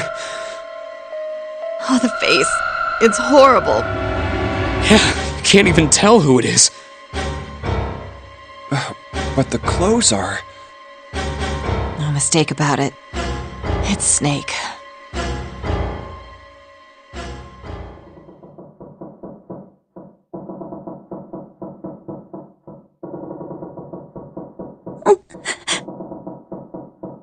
Snake was probably murdered. Chances are he was killed the same way the 9th man was. It's pretty straightforward. Not that hard to figure out how they did it.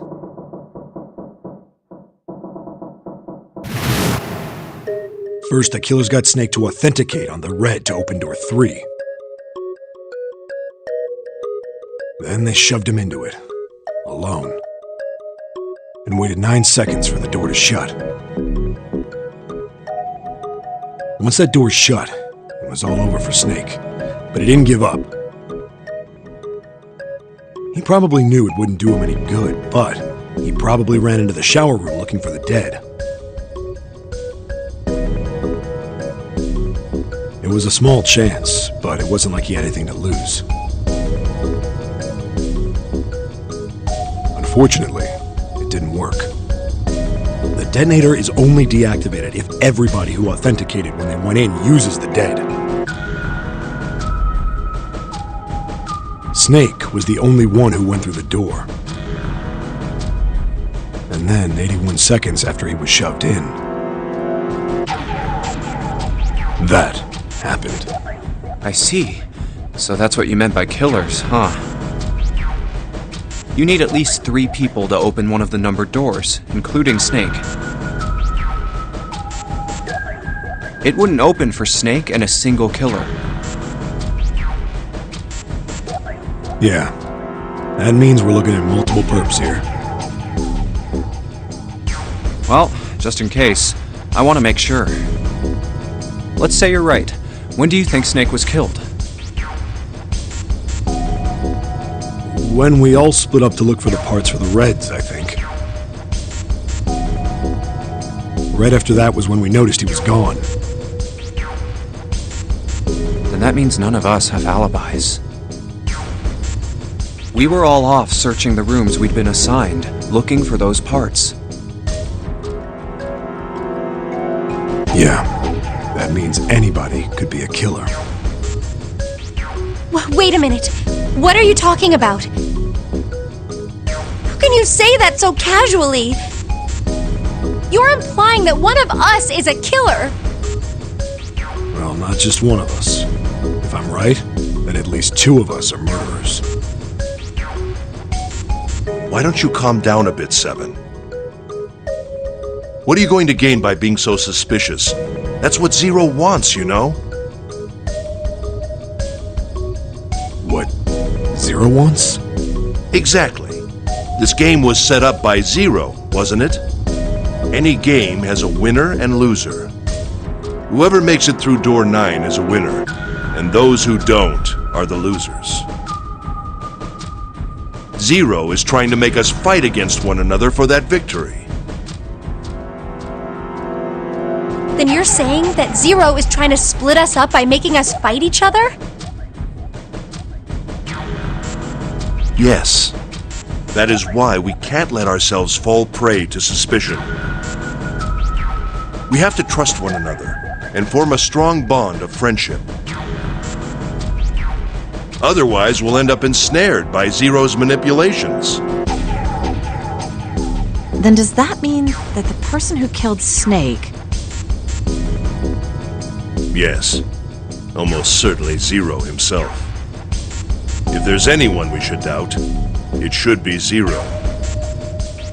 He masterminded this game and kidnapped all of us. Doesn't it seem reasonable that he would have killed Snake as well? Good question. If Zero killed Snake, then Zero is on the ship with us.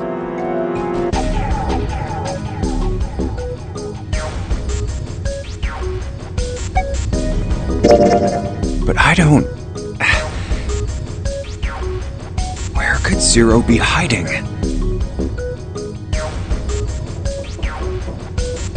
I think Zero is one of us.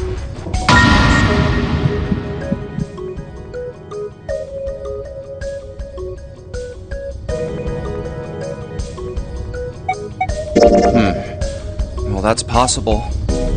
Huh? Like Clover said, Zero might be one of us. What are you saying, Jumpy? Didn't you hear what Ace said? Exactly. I said we shouldn't suspect one another for no reason. No reason. I've got a great reason. And what's that? The bracelets. Why are the bombs in our bodies connected to the bracelets? You're all thinking Zero's hiding somewhere watching us, right? If he's doing that, then he could just detonate the bombs by remote control if someone did something they weren't supposed to.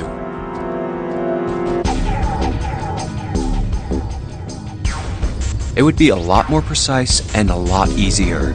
But if that's the case, then why is the bomb set off by the detonator in the bracelet?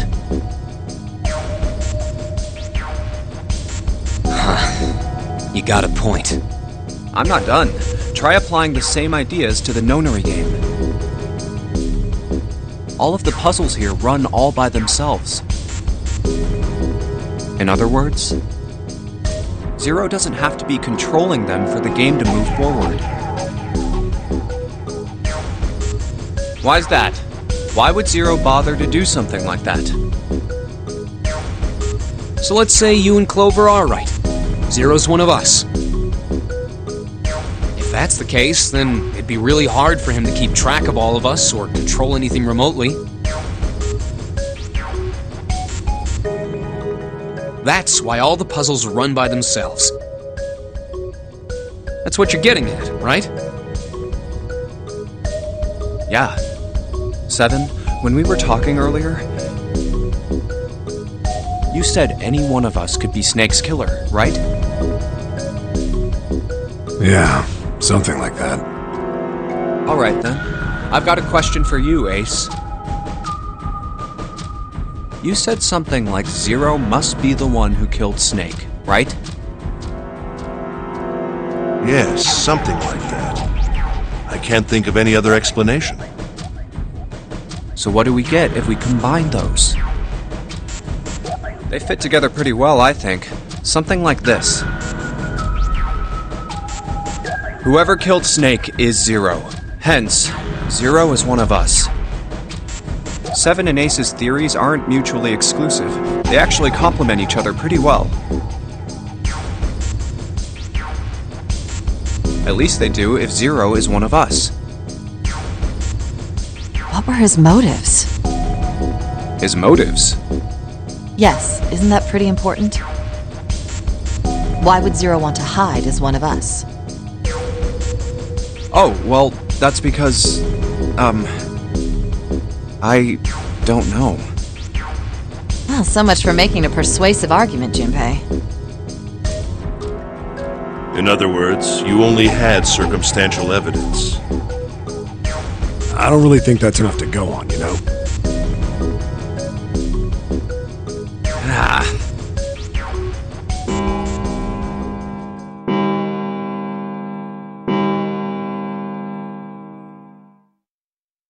It's 3 in the morning.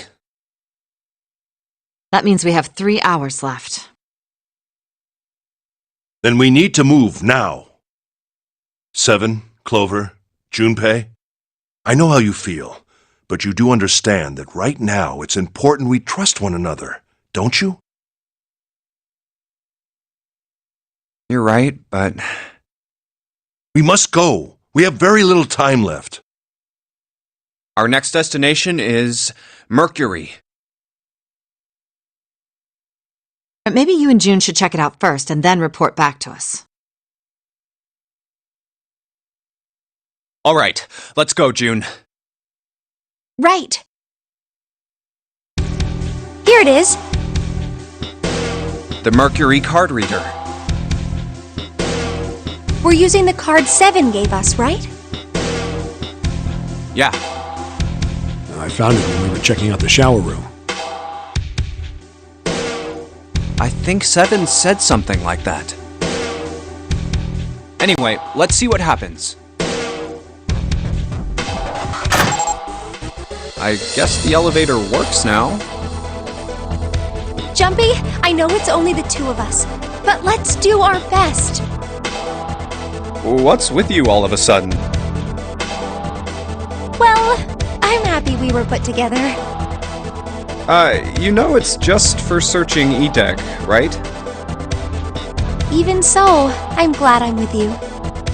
Oh. First, we need to find out if the elevator comes up full of water. Just like we did before.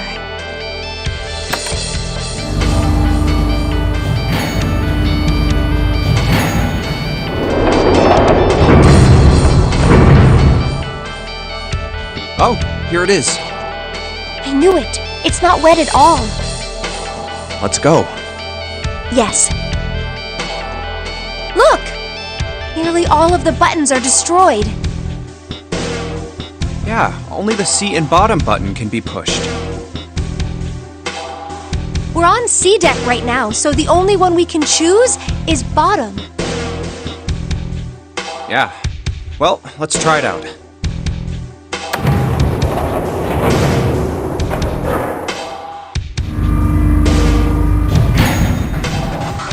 Oh, so this is the bottom deck. Hey, over there. This is a numbered door. This is the 8th one we found. There were 2 numbered doors on B deck near the central staircase. They were doors 4 and 5. 3 more in the large hospital room. Doors 3, 7, and 8. And the door we found on E deck, and the door Lotus and Santa found on A deck. It was a 6 on the door on E deck, and a 1 on the door on A deck. That means... Do you think the next door we find? Yeah, I think so. The next one's gonna be door 9. Finally! Yeah. You don't look very happy about it, though. It's not that. I just hope nothing goes wrong. You're right. We should keep our fingers crossed. Let's head back. Okay. 1, 2, 3, 4. All right, 7 pieces. Just double checking, but everyone wrote their code name and a door number they want, right? Yes, just like you told us earlier. Can't believe we're voting here. We need to make the whole thing fair, blah-de-blah. This is a complicated plan, you know. Hurry it up, Mr. I have a brilliant idea. Yeah, quiet in the peanut gallery. All right, let's open these up. The first one says, Ace requests door 1. Yes, I do. Would you like me to explain why? No, we don't have time for that. Sorry, let's keep going. Next is Santa. He wants door 6. Yeah, that's what I wrote. Clover wants 1, Lotus wants 2, and 7 also wants 2. Wait a minute! There is no way I'm going anywhere with the Elephant Man. No, there'd be no point to the voting if we let people change their choices because of stuff like that. But,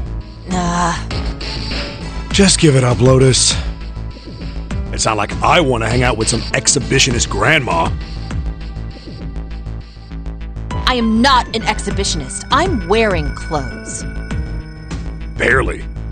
So, last I checked, that's not a crime. Maybe. But what about common decency? Nobody wants to have to look at a chick who looks like a half-naked raisin.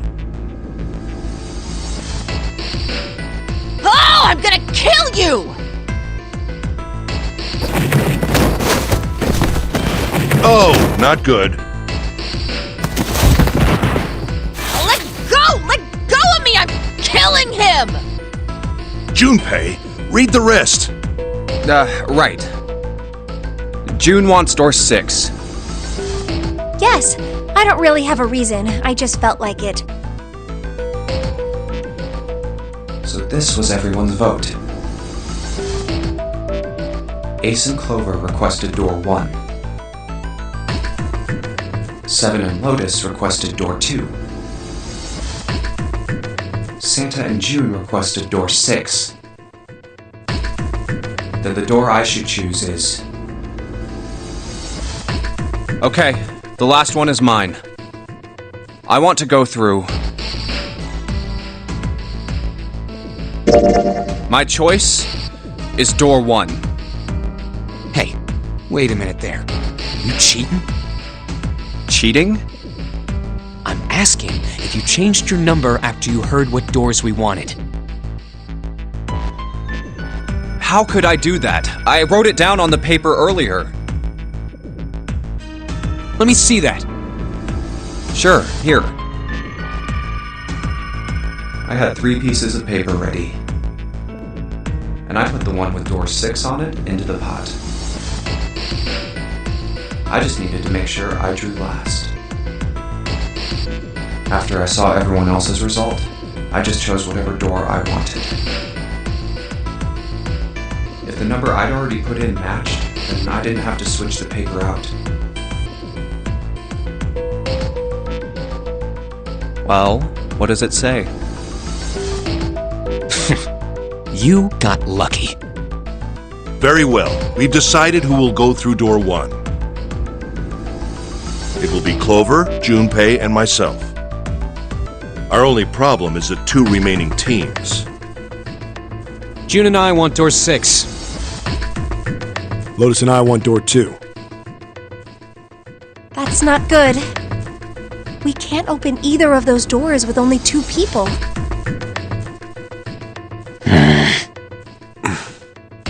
Aw. Fine. 7, we'll go through door 6. Sure thing. I didn't really want to go through door 2 anyway. Besides, if we've got a younger girl with us, it'll lower the average age. Right, June? Well, Pig, you just wait and see. Calling me old. This is why men are such a pain in the ass. They're about as subtle as a brick. And they're at it again.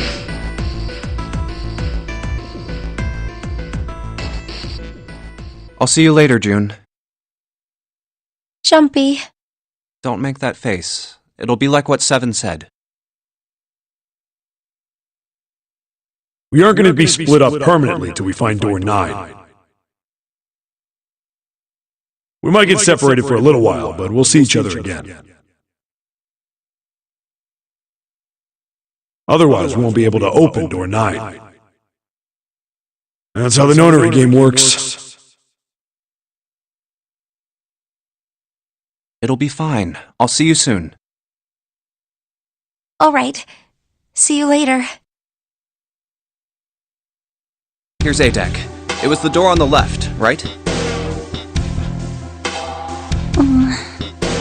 That should be it, yes. Then here we go. It's just as Santa and Lotus said. A numbered door. There's the red. I'll go first. Now the 2 of you, if you would.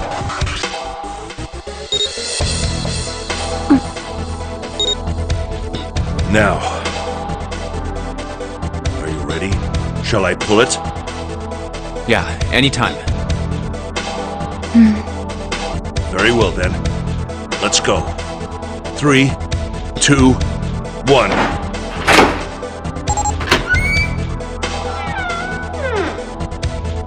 And it's open! Move it!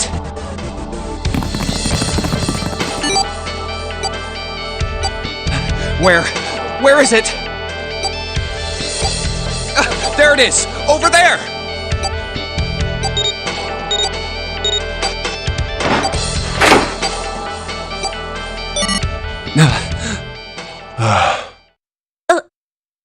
It stopped. Yes, it did. Whew, I don't believe I'll ever get used to that. I'm not sure it's something I'd want to get used to. We should finish this game before imminent death becomes a normal thing. I agree. Now then. There's another door. Let's try opening it. So, this is the wheelhouse? Ace, you investigate the wheelhouse next door. Very well. Clover, you're in charge of this room. Say something! Okay, I will. All right then, let's get started.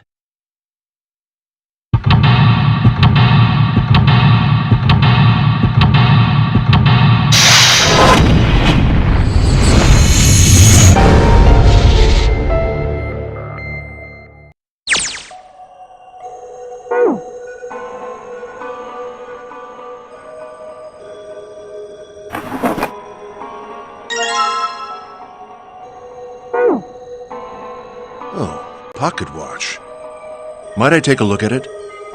Hey man, what are you doing over in this room? Oh, I just thought I'd come check up on the two of you. Is there a problem? Yeah, there is. You checked on us. Now get out of here. We split this stuff up for a reason, all right? That's a lie. We didn't have to split up the work. I just want to talk to Clover alone. That's why I sent Ace to the wheelhouse. There's something I want to ask her. I don't want anyone to overhear us. I'm pretty sure Clover won't talk if there's anyone else around. That's why when Ace showed up again, I got a little desperate. I had to make him leave. Oh, I see, of course. I apologize for the intrusion. Well, best of luck.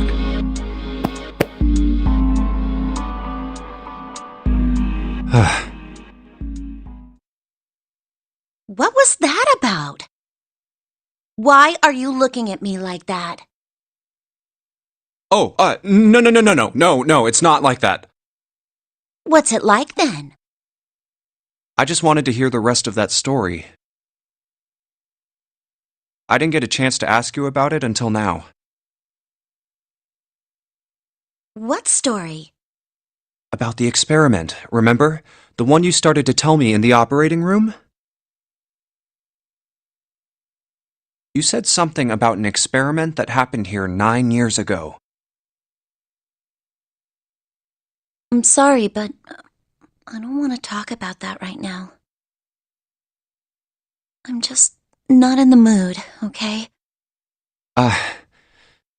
You understand, right? I keep thinking about my brother. I can't stop. I mean, who would do something like that to my brother? I can't forgive them. I'm not gonna let them get away with it. They're gonna pay for it. I promise. So, Junpei, who do you think did it? Well, if what Seven said was right, then there would have to be at least 2 of them. You need at least 3 people to open the numbered doors, and if you subtract Snake, that means there were at least 2 other people. You're right. So, what does that mean? Well, if we just look at the bracelet numbers, we should be able to figure it out. Who could have opened door 3 with Snake? Well, really, who and who, or who and who? You mean it could have been 4 people? Well, technically it's possible. I don't know. That doesn't seem very likely. Why? I'll tell you later. Why don't we just assume it was only 2 other people for now? Okay, got it. Let's do that then. Then who do you think it could be?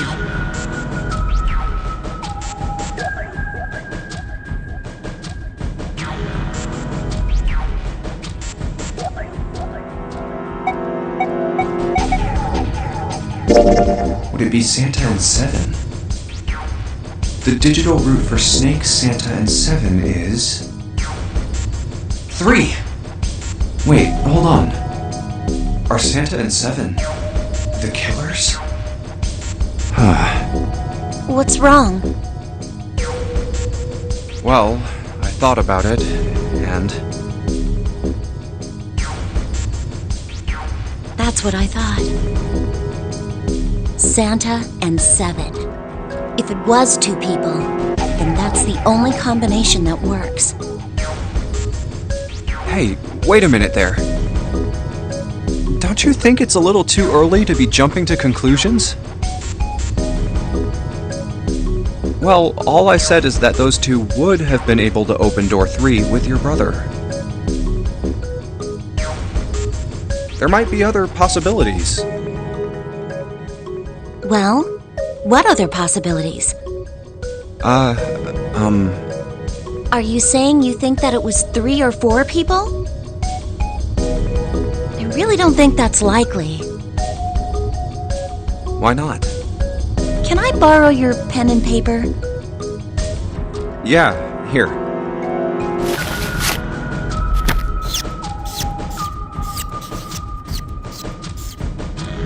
What's this? These are the combinations for 3 or 4 people. These 8 combinations are the only possible ones. Oh, I see. Junpei, Yeah? I can trust you, right? Of course. Why would you need to ask that? Really? Yeah. So then I should get rid of B, D, G, and H, right? Of course. Just cross them out. And you should take off yours too. The ones with 4. So, what does that leave? A and E. Wait, it can't be A. Why? Because June's in that one. There's no way in hell she'd do something like that. Are you sure? I'd bet my life on it. Okay then. I can cross off A too, right? Yeah. Well, what have we got left? E. Do you know what this means? Everyone besides me, you, and June would be working together. Do you think that's likely? If there were 4 people working together, they wouldn't be very cautious. I don't think they'd try that hard to hide what they were doing if they outnumbered us, right? Well, you do have a point. And besides, if Ace and 7 are working together, they could have easily gotten rid of me when I went to the shower room with them. But they didn't. They didn't even try anything. If they were killers, why wouldn't they? Oh, I see. Anyway, I understand now. It seems pretty unlikely that it was as many as 3 or 4 people. Yeah. Then that means there's a good chance it was Santa and 7. That's how it looks. But why would they do it? Their motive. Have I interrupted something? What is it? There was something I wanted to speak with you about, Junpei. Could you come with me for a moment?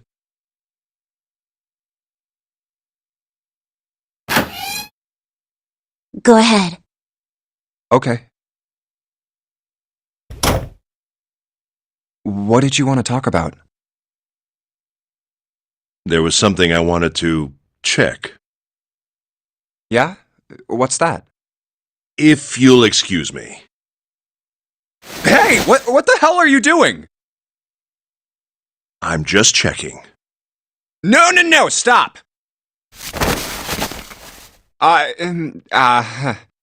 Just as I thought.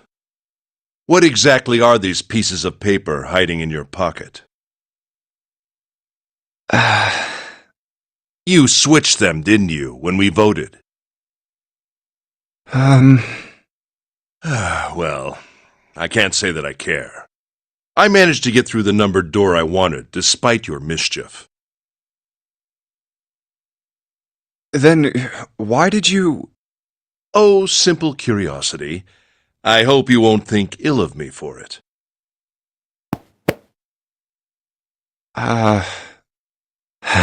Damn.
A hallway? It's far too narrow to be called one.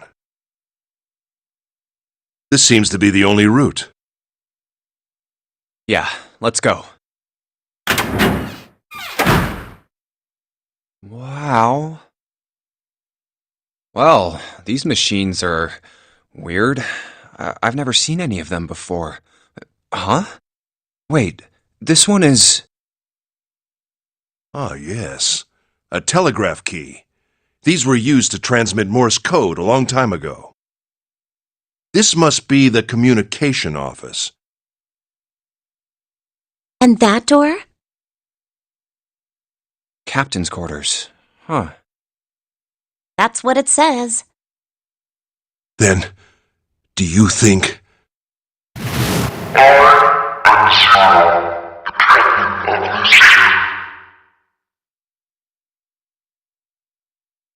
Well, we won't know if we don't open it.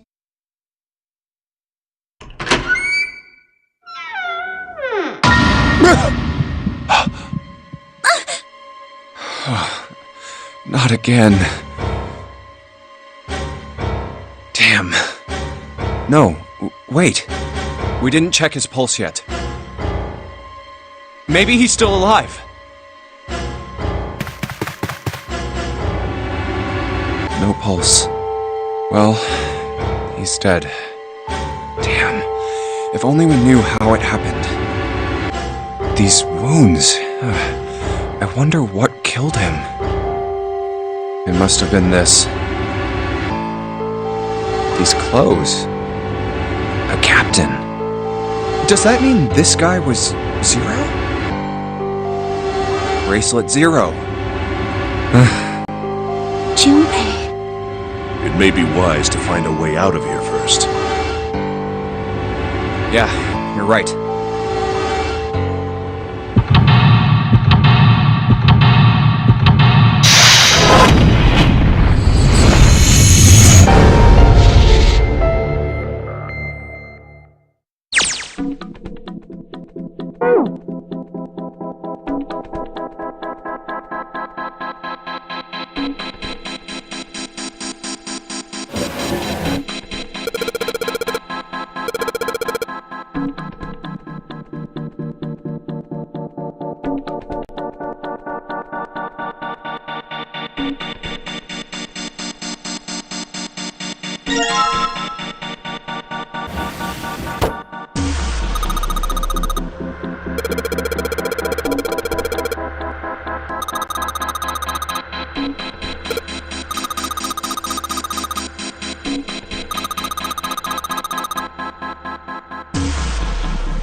Huh. Z-E-R-O, huh? It's like he's making fun of us. What do you think? Nothing. What about him? Do you think that's really Zero? There's no way that's him. Didn't I tell you already? Zero is one of us. Yeah, right. Well, even if he wasn't one of us, there's no way that man could be Zero. Huh? Don't you get it? The letters that spell Zero on the TV screen, the captain's clothes he's got on, and of course, the bracelet with a 0 on it. It's too obvious. Look, this is Zero right here. This dead body is Zero. Isn't that kinda fishy? You're right. Only an idiot wouldn't see through something like that. No, that's not the point.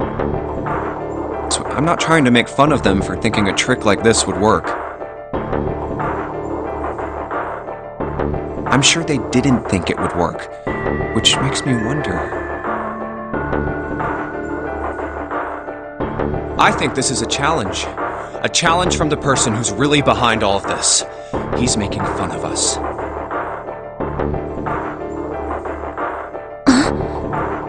Don't you get it?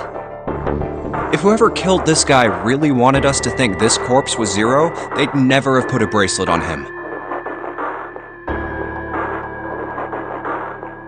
Walking around with a Zero bracelet would be like hanging a sign around your neck that said, "I did it!" Anyone with a brain would be able to see that this guy is supposed to look like everything Zero is supposed to be.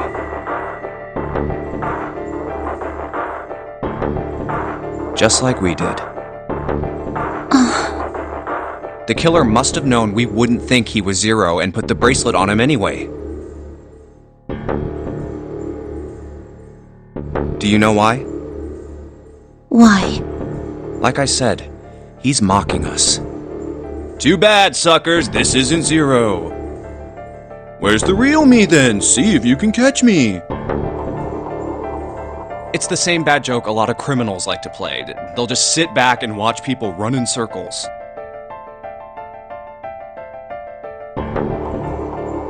That's really twisted.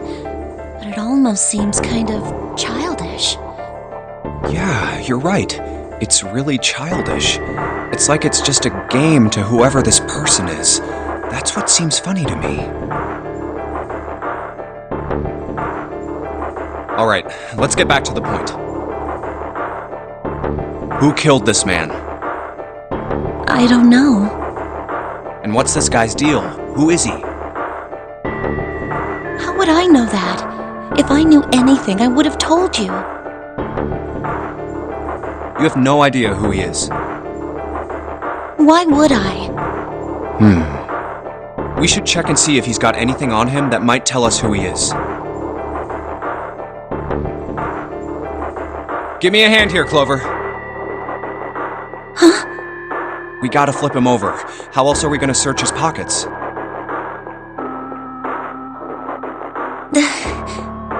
Okay, fine. Guess I'll do it. Here we go. Huh? Hey, it's the... Lastly, let us discuss how to remove the bracelets. There are only 2 ways to do so. 1. You escape from this ship. 2. More likely, which is 0. In other words, once the bracelet is taken outside the confine of the ship, or the dioxide in the mirror's heartbeat has fallen to 0, it will shut down automatically. Oh God. This man... he's dead, isn't he? Huh? No, it's just... I guess I didn't really think about it until right now. If his bracelet's off, that means he's dead. Well, it's pretty obvious that he's dead. You don't really need to look at his bracelet to figure out that he's dead. Yeah, I guess you're right. It is pretty obvious. Well, he looks a lot better than the other bodies we've seen, though. You know? I mean, if there wasn't all this blood, he'd almost look like he was still alive.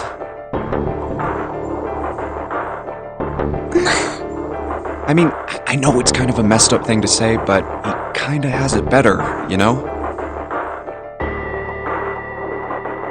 Dying from a bomb going off inside of you? I mean, that's just... Some of Snake's bones went right through his skin. I think the explosion must have thrown him against a wall or something. There was a broken bone just sticking out of his left arm. And... What did you just say? Oh man, I am so sorry. I shouldn't have said that. I really don't know what I was thinking. I mean... No, that's not what I'm talking about. What did you say about his arm? Arm? Yes, his left arm. You said it, didn't you? Well, yeah, I did, but... I mean, didn't you see it too? Of course not. I could barely look at him. There's no way I was going to see the details. Are you sure it was his left arm? Yeah, I'm pretty sure it was. And he had a broken bone, right? What the hell are you getting at here? Just shut up and answer me! Yeah, he did. It was pretty bad, too. The bone was sticking out of the arm.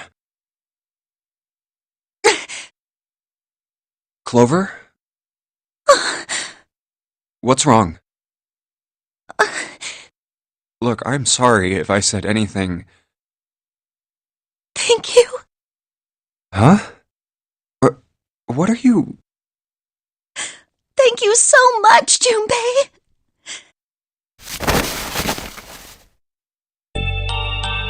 Hey, what's going on with you? I'm sorry, it's just... I'm so happy! Why?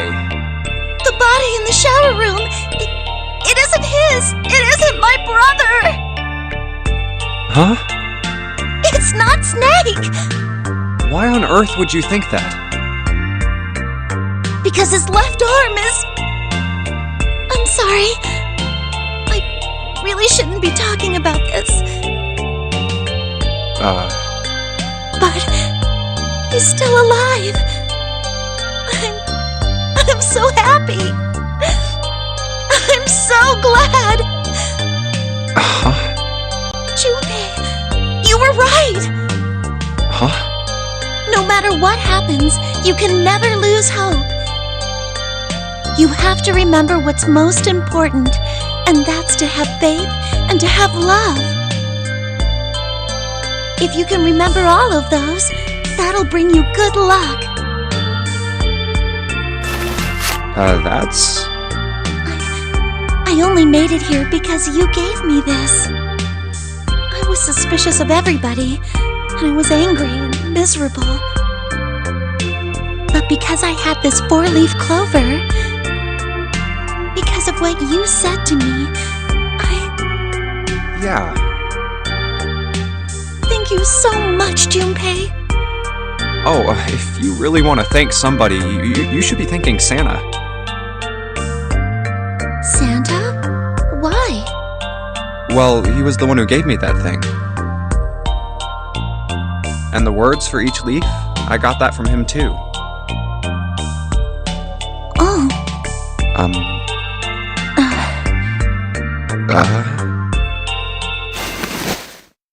Huh?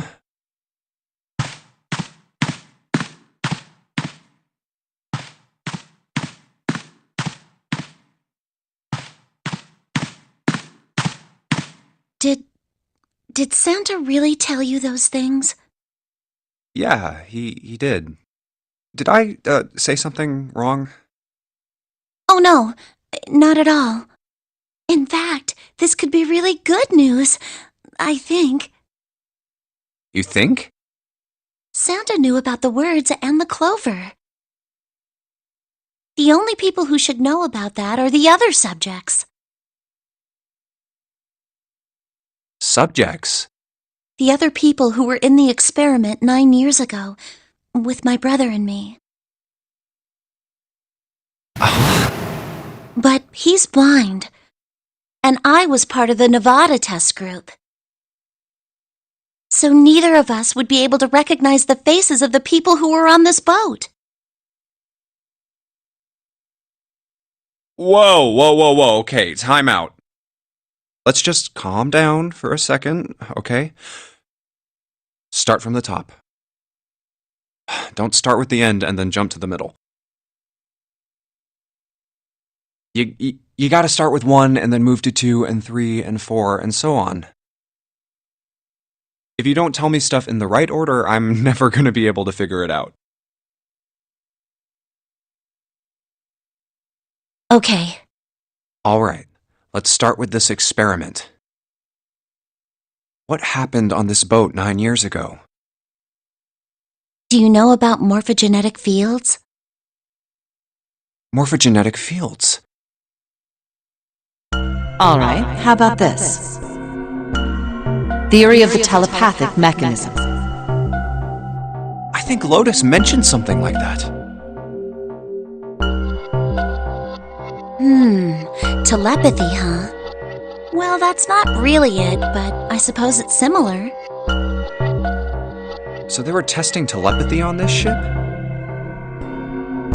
Yeah, I guess so. So, what exactly did they have you guys do? The same thing that we're doing now. Exactly the same thing. What? The nonary game.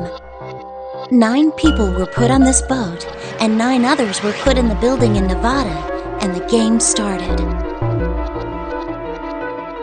Look, I'm sorry, but I don't get it. What do the nonary game and some telepathy experiment have to do with each other? Am I missing something here? The ability to access a morphogenetic field is affected by a couple of things. The first is epiphany, and the other is danger. You know how sometimes when you're up against a really tough problem, and then the answer just kind of pops in your head? That's an epiphany. And what you learn from the epiphany can be transmitted with telepathy.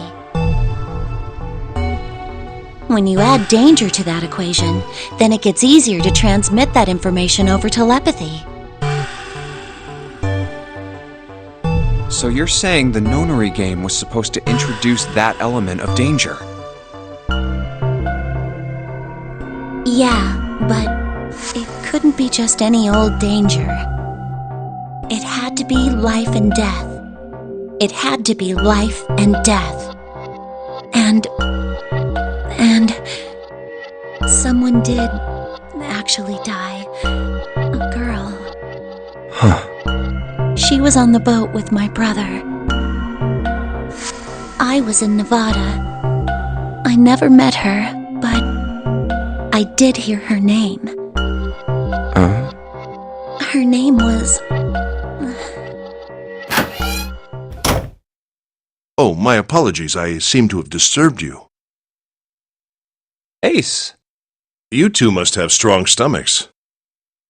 I can't imagine how you could stay in this room for so long.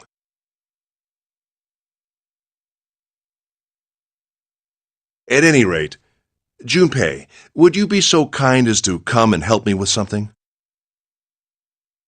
I'm having a little trouble and I could really use your assistance. Come on, it'll only take a moment. I don't want Ace to hear us. We can talk about this later. Huh? Hey, wait! Junpei, what are you doing in there? Hurry up!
Looks like there's something on the cover. ALLICE. All ice. Alice. Does this mean... What the hell is this? They are hieroglyphs, a form of writing used in ancient Egypt. Ancient Egypt? That's right. Can you read them? Of course. I can't. What would make you think I could? What the hell? Whoa, the whole thing's like that. Huh? What's this? Oh, a key card. Uranus. That's the Uranus symbol. Something's written on the bottom. Bottom deck library. This must be the key to the library, then. So it would seem. Bottom deck library. Oh! 7 said something like... Alice sleeps in a small chamber past the forest of knowledge beneath the navel of the gigantic. Could beneath the navel mean the bottom deck, and the forest of knowledge is the library? Then, could Alice be in a room somewhere beyond the library? What's wrong?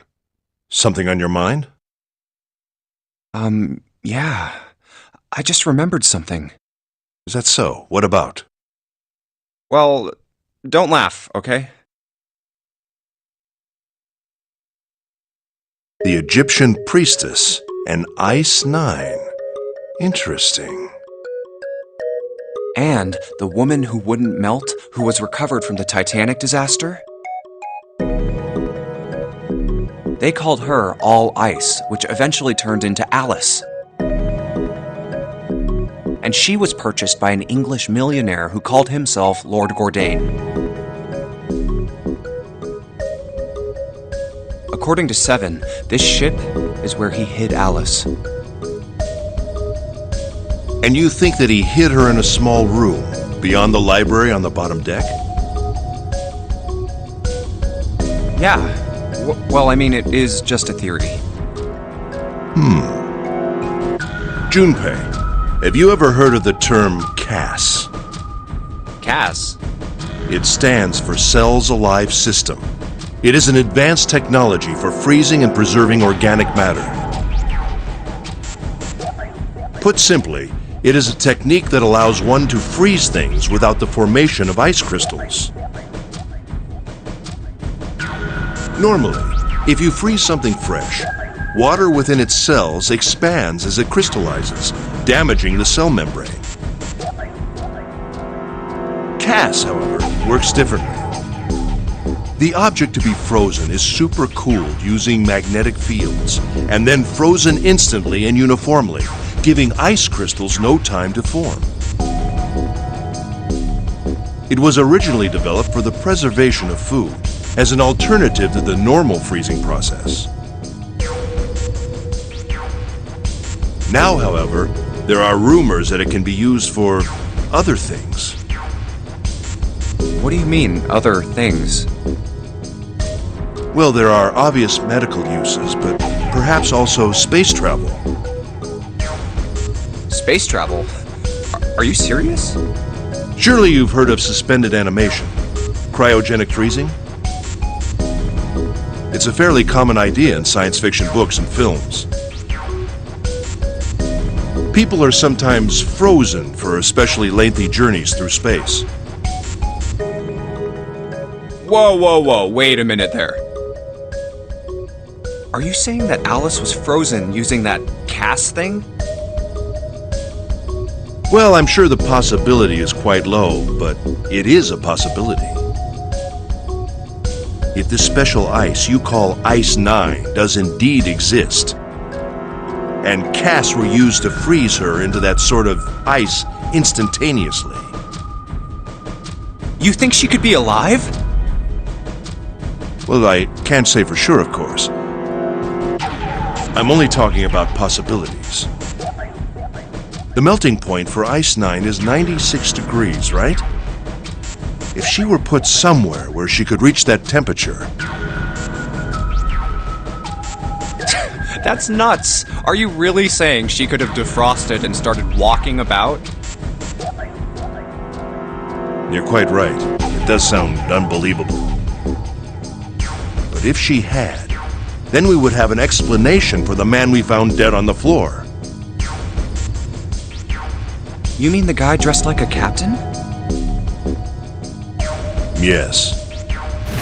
He was dead when we found him. Clearly, he was murdered. But if he was murdered, then by whom? It couldn't have been one of us. That would be impossible. In order to enter the captain's quarters, one must first open door 1. That door that requires the Earth key prevented us from accessing door 1. Who was it that opened that door? Santa and Lotus. Right. Clearly, the two of them could not have opened door 1, or any other door for that matter. Who else then could have done so? Nobody. After Santa and Lotus used the Earth key, they turned back and met up with me and June. Then we returned to the large hospital room and found Ace, 7, and Clover. While we'd gone into the shower room, Ace, 7, and Clover had stayed behind. But it's impossible for those 3 to open door 1. But what about when June and I took the elevator to door 2? No, still won't work. We were only gone 5 minutes. No human being could have run to the captain's quarters and killed that guy in there and run back that fast.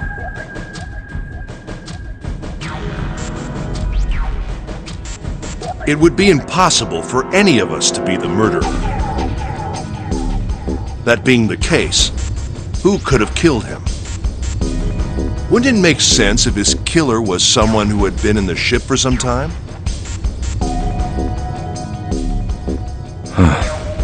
A person like that would know the ship well. They would know the locations of all the hidden passages and secret doors. The numbered door would mean nothing to someone like that. It would be a simple thing for them to enter the captain's quarters. Then you're saying the killer was Alice? Well, this is all only one possible theory. All ice. Alice. Is she really somewhere on the ship? Maybe this card will give me access to the Forest of Knowledge. And the big mystery. What could be there beyond the Forest of Knowledge? Anyway, whatever. It's gonna have to wait. I can't do anything right now.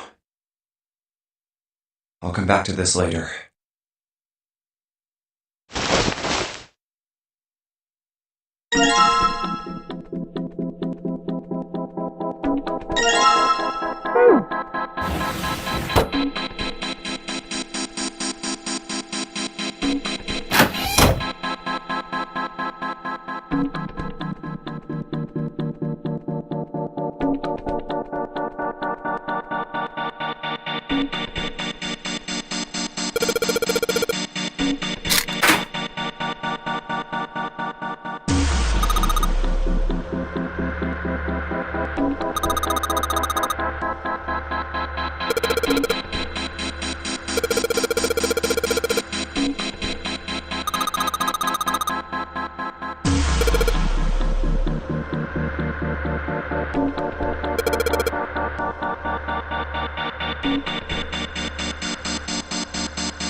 All right, let's go. That's the next door. Wait, a piece of paper. This is... Map of the ship's interior for A-Deck.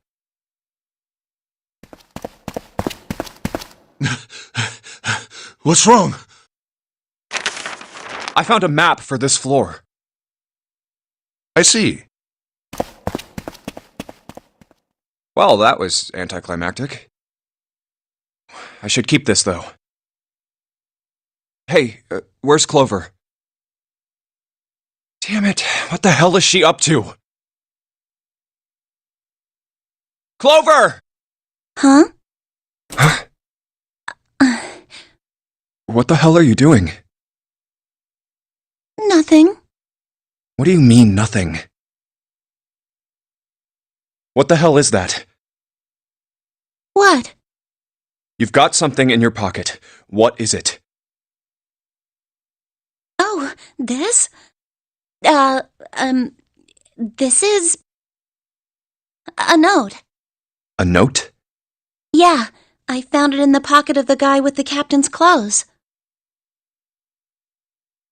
It said something about the darkness of the sinister hand or something.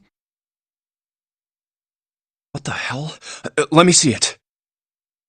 No, not right. Hey, Junpei, Clover! What are you two doing? Hurry up! He's getting mad. I'll show it to you later, all right? Come on, we gotta hurry. From the look of that pocket, it doesn't particularly look like just a note. Jeez, what are you thinking? For crying out loud.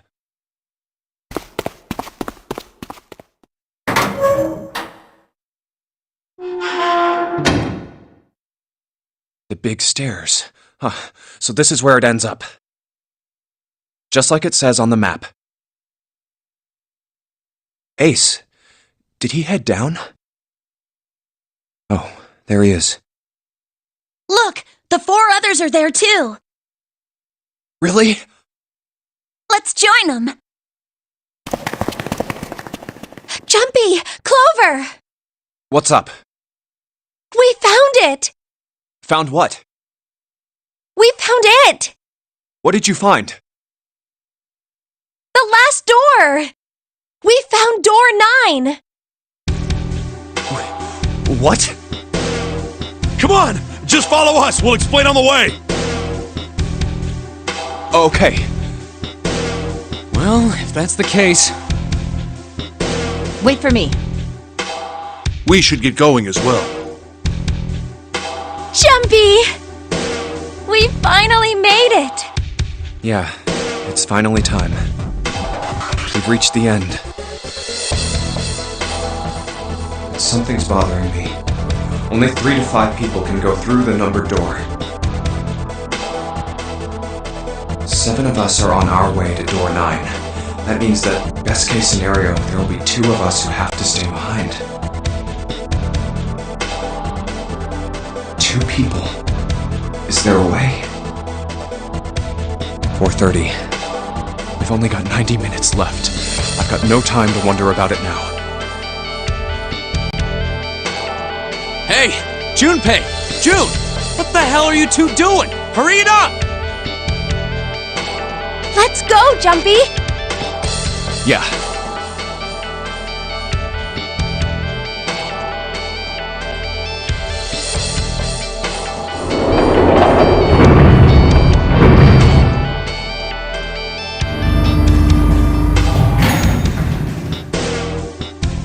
I know I told you I'd explain it earlier, but honestly, there ain't much to explain.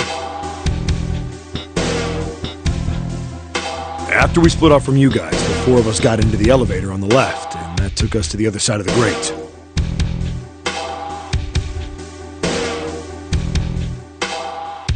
After that, we headed down another hallway. It took us toward the bow and eventually to the number 6 that you two found earlier. We We opened it and kept going.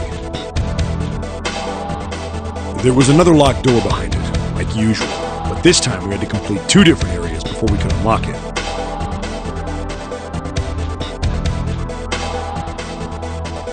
Once we were through that door, there was another hallway that went the other direction, toward the stern. So, on your way, you found the elevator. That's right. So, in other words, you kinda did a lap, huh?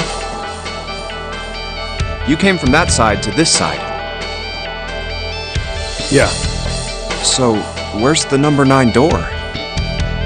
Over here. Follow me. By the way,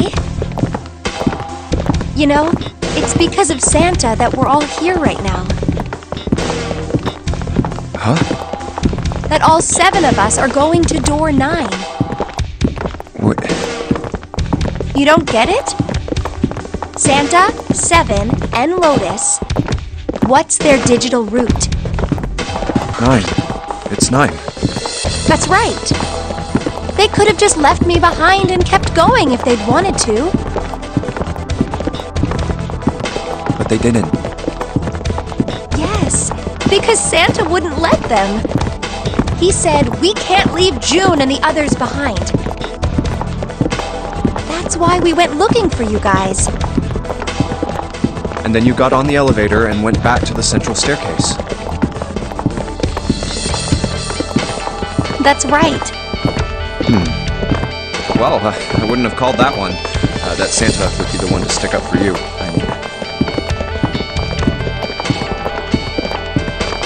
Oh, don't get me wrong. I don't mean that 7 and Lotus said they wanted to leave me behind. We were just talking about it, and Santa objected to it first. Is that so? We're here. So, is this... Yeah. There's no other place for us to go. Nope. Just look around. There's a big old iron wall at the end of the hallway. The other hallways on the left and right are blocked by metal grates. I see. All right, let's get moving.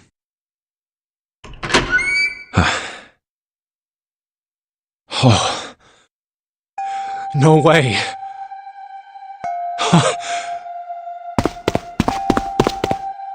The 9 door. We're finally here. No doubt about it. This is door 9.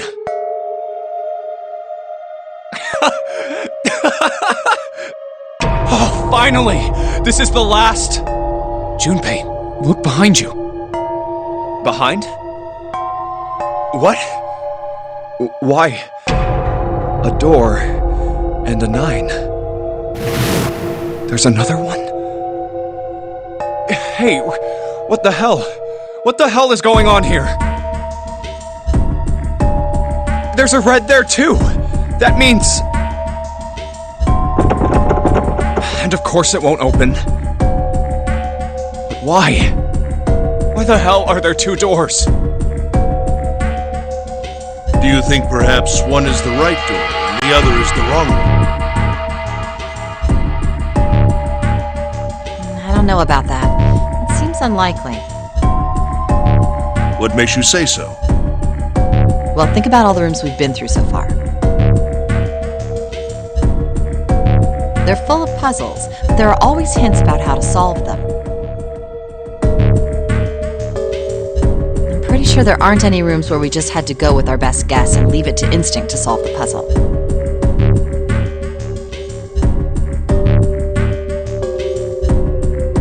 Do you really think that at the very end of the game, Zero's going to suddenly throw in something that depends entirely on luck?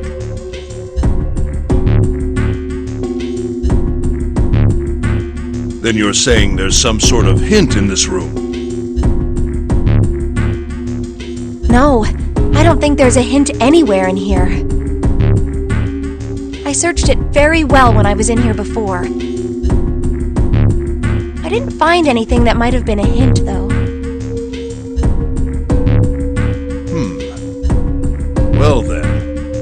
that means... Yeah, both of these are the right door. I mean, if you think about it, Zero never actually said there was only one door with a 9 on it. It is hidden, but an exit can be found. Seek a way out. Seek a door that carries a 9. So if there are 2 number 9 doors, if we split it up, right? That's not gonna work. You've got a notebook and a pen, right? Can I borrow them? Yeah, here.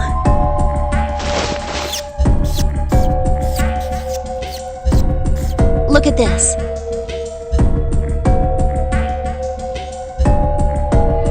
You get it? The numbers on the top are all the combinations with digital roots of 9. The numbers on the bottom are the people who don't fit. There's only 8 possibilities if we split up into 2 groups of 3 or 4 people. So... If 3 people go through the door, then 4 are left behind. If 4 go through, then 3 are left behind, right? yeah. No way.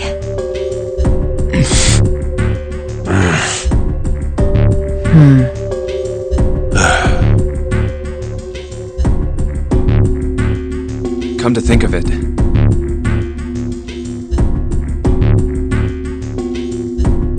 what is this room? It looks like it's set up for some kind of ceremony. But what kind?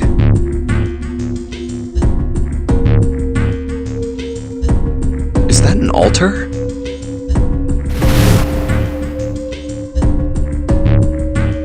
A coffin? No, it couldn't possibly be. Okay, I give up. I give up. I figured if we sat around here long enough, someone would volunteer. But I guess nobody's got the guts to do it. What are you talking about? What, you guys didn't figure it out yet? Fine, let me enlighten you.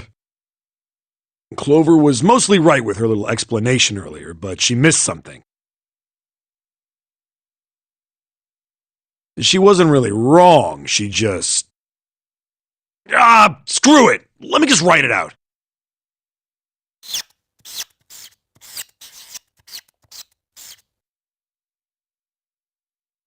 If you're trying to leave with a group of 3 and a group of 4 and get everybody out, Clover's right.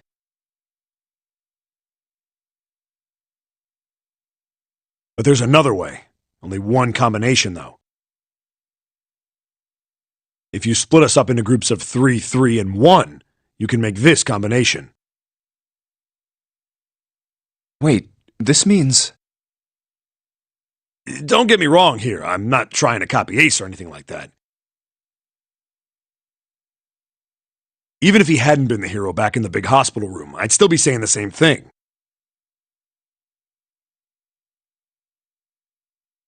The same thing? Are you saying? Yeah, I am. I'll stay behind.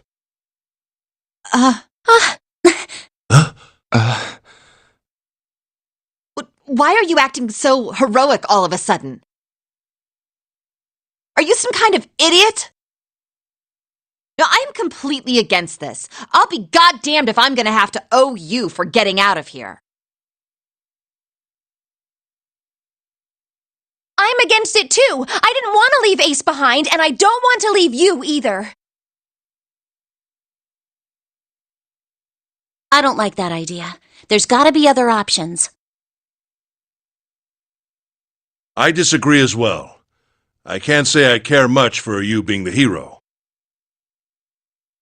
Well, there you go, 7. Proposal denied. Clover's right. There's gotta be a better way than this. Doesn't make any sense. Whoa, hold on a minute. I haven't said anything yet. Are you agreeing? You want to leave him here? Nah, I'm against it. I don't want to leave 7 here alone. Then I don't see how it matters. I said alone. Huh? I said I don't want to leave 7 alone. What the hell are you... What? You don't get it? I can't leave just one person. I need 2 more. 3 people, including 7. I'll be leaving behind 3 people. That's my proposal. No. Those are my orders. What do you mean, orders? What the hell makes you think you can order us around? Who the hell's gonna listen to you? You all will. In 3 seconds, you won't have a choice. What? 3, 2, 1. See? I told you. Huh? What? Why? What the hell is that? The gun's from the other room. What room? One of the rooms behind door 6. I should have known he was gonna do this. I should have taken the gun. Well, it's too late now, fat ass. Damn it!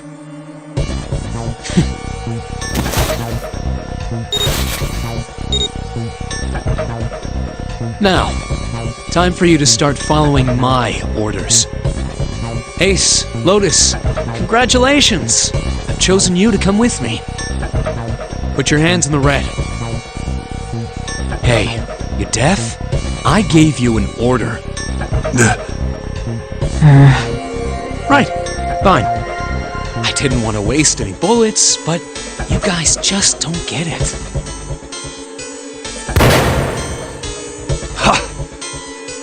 He really shot it? But why? Santa, why are you... Santa, I thought you were one of us. I thought we were friends. What? You knew about the leaf words and the 4-leaf clover. What the hell is that shit? I've got no idea. You're lying! Shut up! Just shut up, you stupid bitch! You want me to put a bullet in your fucking head? Santa. Alright, assholes. What are you still standing there for? Get over here and scan those bracelets! I don't have all day. Oh, what's the matter? Your hearing's starting to go? Going senile, maybe?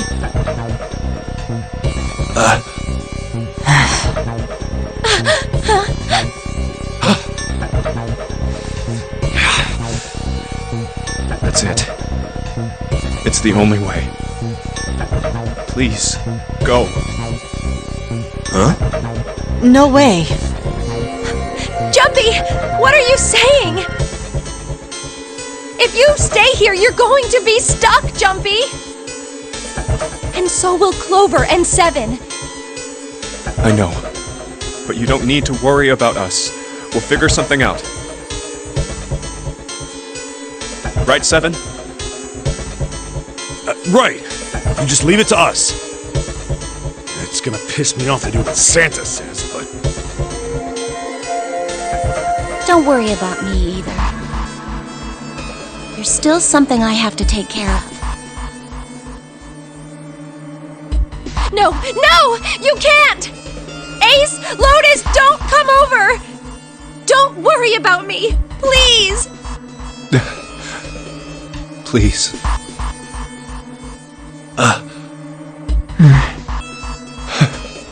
Go. all right. Fine. Alright, now let's get those hands on the scanner panel.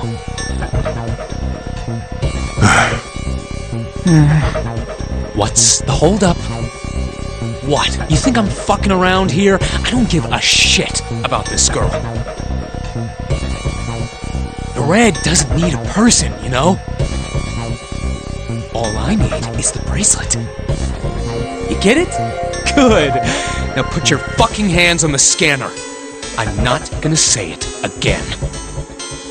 Fine.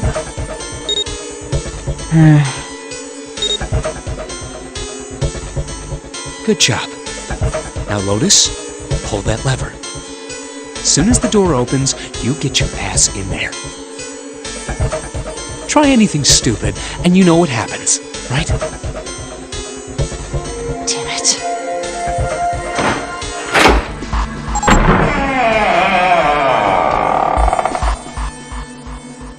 Good. Go. Later.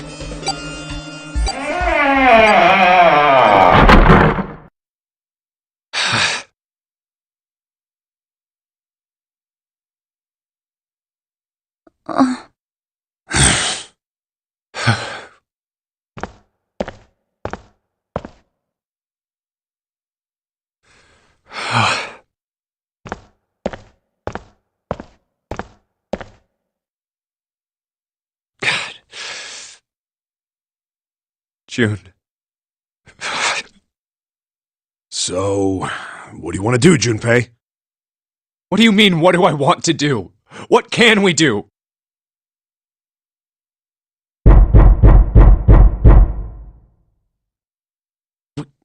What the hell is that? Shh, quiet!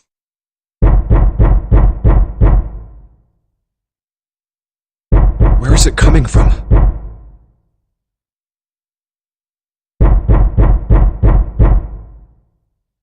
Could it be? Hey! I think it's coming from this coffin. You're right! Let's open it. But how? What are those muscles for? For show? You're telling me to force it open? Just shut up and try!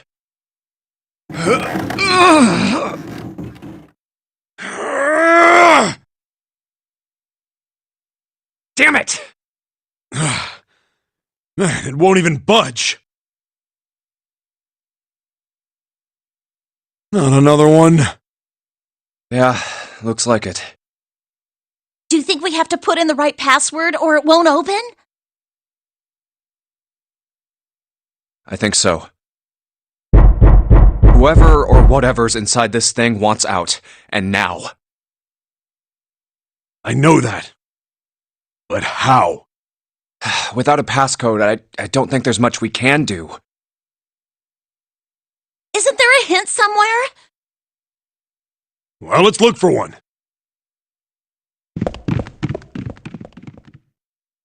Ugh, there's nothing here. Not making this easy, are they?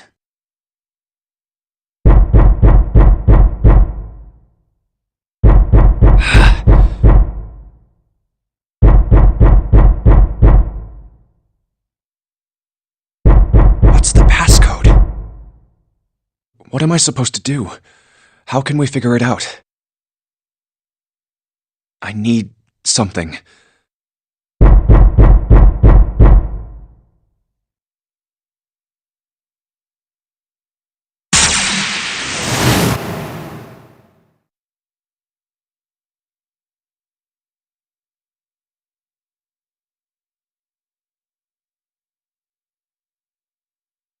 Wait, what?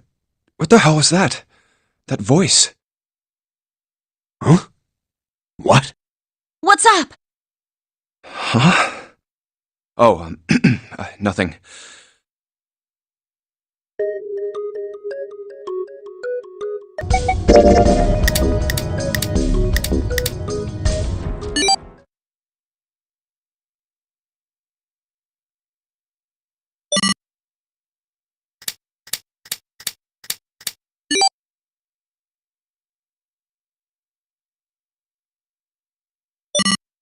One 1-4-3-8-3-4-2-1. Huh? Huh? Hey! What the hell were those numbers? Oh my gosh! Are those... Huh. 1-4-3-8-3-4-2-1.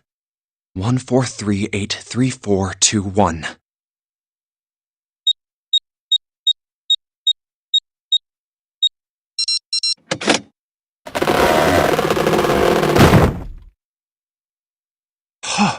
No way! What? Why are you...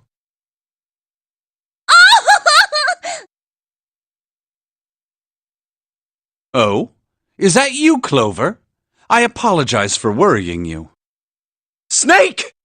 You? Why? Junpei? And Seven? Is that you? Is everyone else there as well? Oh. Jeez. You're back! Gently now. My body's still a little weak. Oh, you're back! You're back! You're really here! Oh, you're back! Come now, what's gotten into you? You're acting as though I've returned from the grave. Not as though! You did! I really thought you were dead! Huh? You jerk! Idiot! Idiot! Idiot!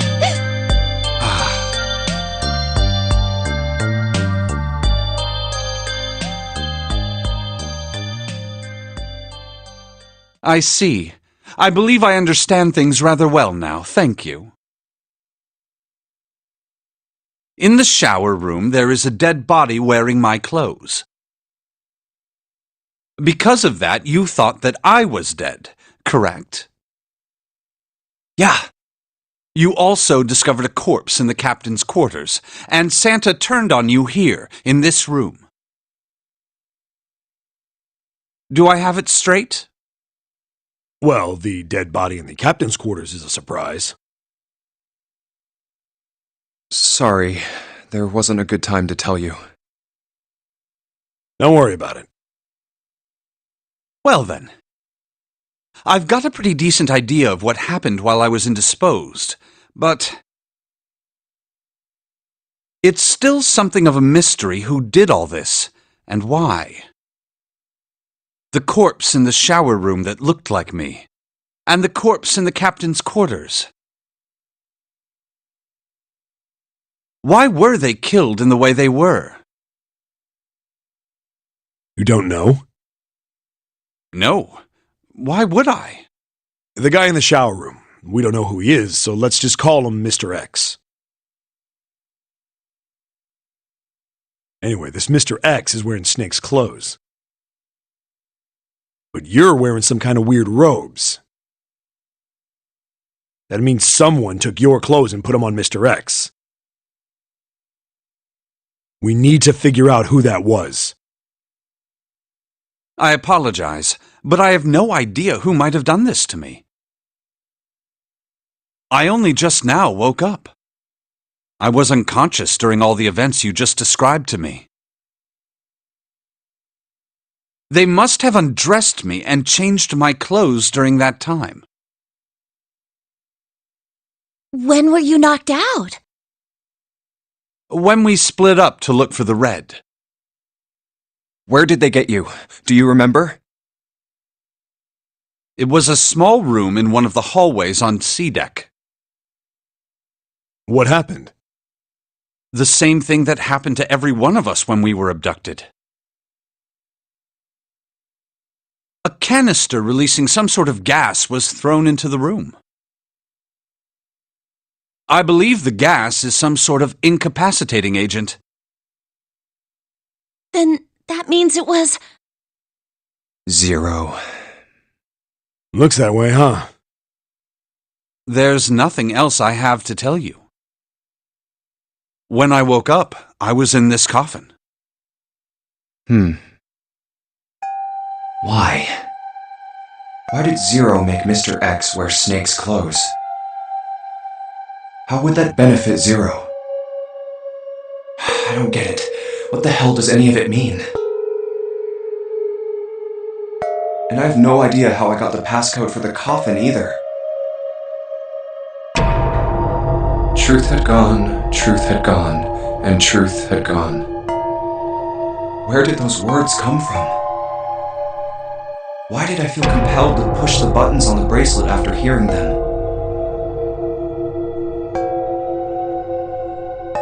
All I know is My fingers moved on their own. It was like I did it subconsciously. I don't get it. What the hell does any of it mean? Also, Snake and Clover had been subjects in a similar experiment 9 years ago. The ability to access a morphogenetic field is affected by a couple of things. The first is epiphany, and the other is danger. And someone did actually die. A girl. Her name was...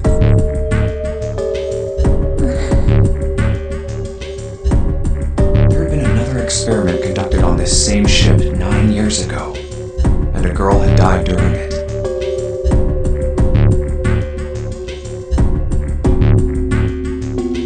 Morphogenetic field theory. The two murders. Switching clothes. The nonary game.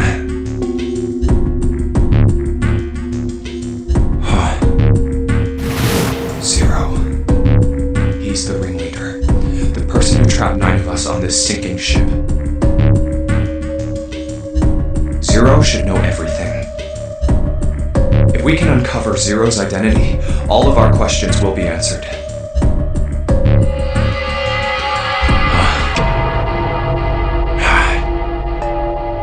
At any rate, we'll have plenty of time to decipher the details later. For now, it is of utmost importance that we escape. Junpei, it was 4:30 the last time you checked the clock, yes?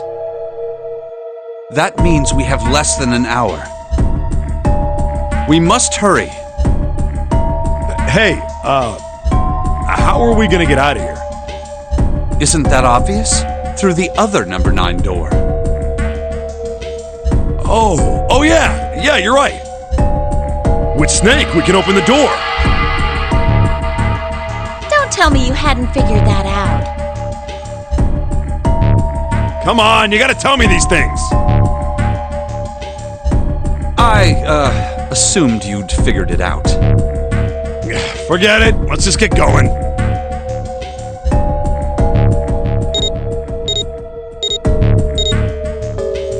All right, you guys ready to go?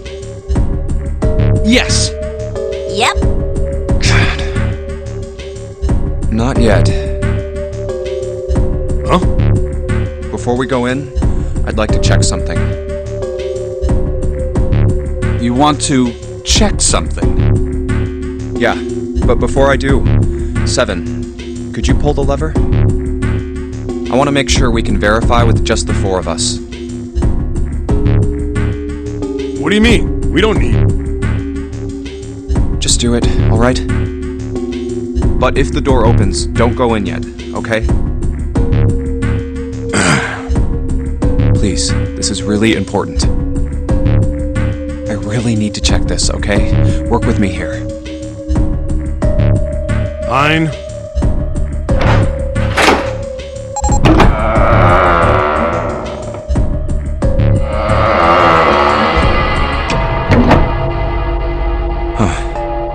Alright, that means the 4 of us can go into door 9. So, we knew that already, it's obvious. Obvious. Yeah, you're right, it is. Now, what happens if we add Zero's bracelet? What? Zero's bracelet? Why don't you take it out, Clover? So you did know I had it. I picked it up because I thought it might be useful sometime.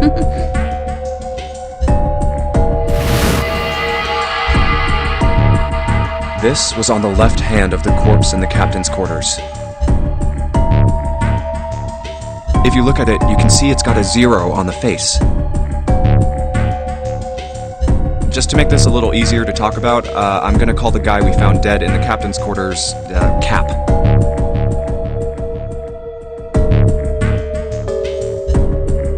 then I should be able to open door 9 with just me, Clover, and his bracelet. Though the big question is, if Cap is the mastermind of this game, would he really put one of these bracelets on? Anyway, let's just give it a shot. Clover, give me your hand. Okay. Now the captain's bracelet. And pull the lever. I knew it. Now, what does this tell us? Maybe the bracelet has to be on your wrist in order for it to work? No, that's impossible. Did you see how the panel showed a third asterisk when I scanned Cap's bracelet? Whether or not it's on your wrist doesn't matter. All you have to do is put the bracelet near the panel for it to register.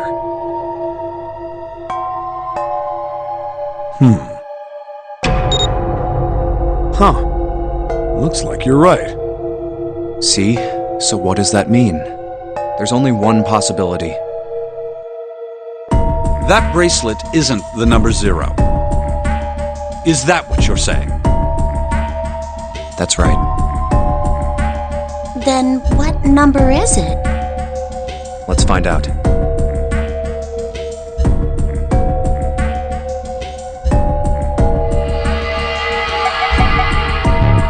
Let's try 7, me, and Cap. If this combination opens the door, then Cap's bracelet is number 6.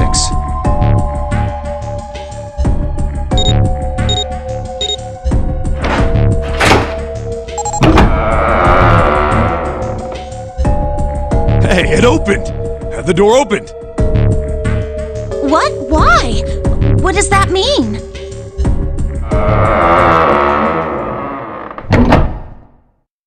Isn't it obvious?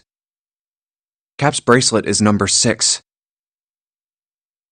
But doesn't it say 0? This isn't a 0. The symbol on here isn't a number 0. It's a letter O. Oh. Whoa, wait a minute. I don't get it. I mean, we figured out that Cap's bracelet is 6, right? Yeah. Does that mean there are 2 people with 6s? There is most likely only one person with a 6. But I don't get it. What about June? Well, this is only an educated guess, but I think June's number was never 6 to begin with. Her bracelet was flipped. In other words, June's real number is 9. That seems the most likely. Then all this numbered door stuff was just a load of crap? Why would you say that? Because if June is 9, then the numbers wouldn't match up. Here, look. List of all the numbered doors June's gone through. I'll let you know what I'm writing, okay, Snake?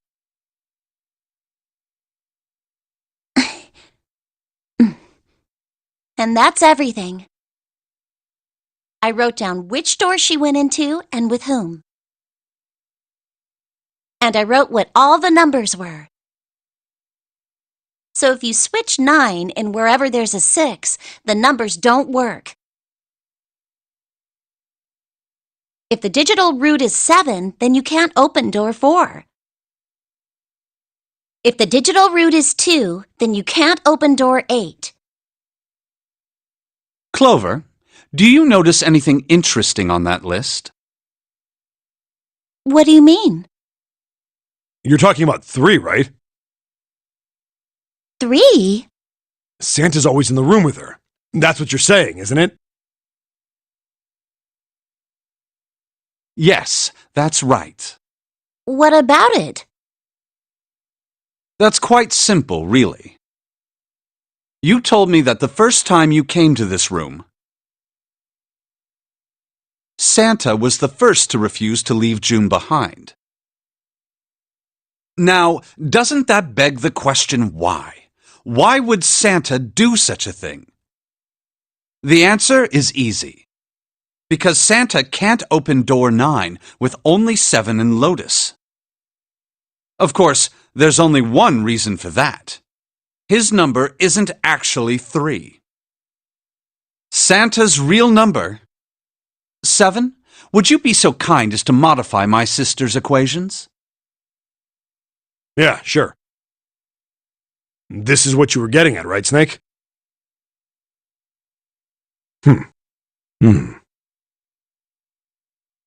Thank you. That is exactly right, 7. Santa's true number wasn't 3. It was 0. No way! Santa is 0? And June was 9, not 6. Conversely, Santa was 0, not 3. Plus 3 and minus 3, they cancel one another out. Nothing appears out of order. Santa was still playing by the rules of the nonary game this whole time. Precisely. So you're saying Santa planned this whole thing? I'm not sure if he acted alone or not. But I think it is safe to conclude that he is 0. If my hypothesis is correct. Snake's hypothesis. Something doesn't seem right. June's bracelet being flipped. Even if that were possible, that would mean there are 2 number 9 bracelets. And if that's the case... All right, that's enough talking. Let's go. It's high time we went through that door.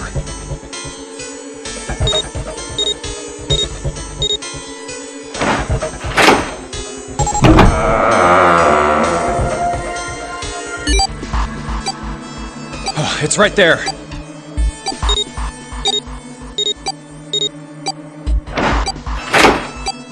Oh. All right, let's keep going.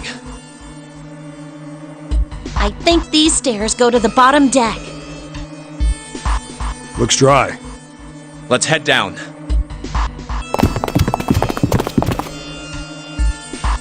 Hey, it's a... This is the Neptune symbol. There must be a key around here somewhere. Neptune key. I only have the Uranus key card. It's a different planet. Plus, it's the wrong kind of key.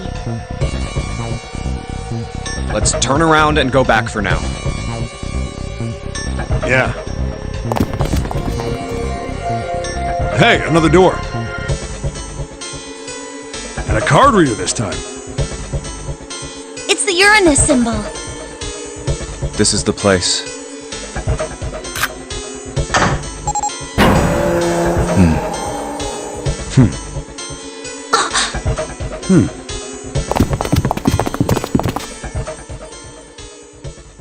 Wow!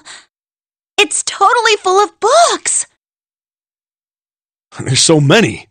I don't know where to look. All right, if we want to get through that door out there, we need the Neptune key. I say we split up and look for it. Okay. Very well. Sure thing. Good. Let's get started then. We don't have a lot of time. Hurry.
Sheldrake 5?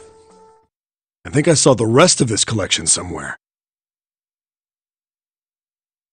Yeah, I think it was somewhere around here. Let's go take a look. Okay. Sheldrake. Have you heard of him? Sheldrake, I mean. Yeah, Lotus told me about him. There's a British biochemist named Sheldrake. He has a rather interesting theory. morphogenetic fields, which relies on the theory of morphic resonance. Really? From Lotus, huh? Well, Clover also said something to me about that stuff. She did? Yeah, what was it? The ability to access a morphogenetic field is affected by a couple of things. The first is epiphany, and the other is danger. That girl. I told her not to tell anyone. You did? Why? Well... Look, man, I didn't push it because we're in a hurry, but I'm kind of sick of this. How about you just tell me, okay?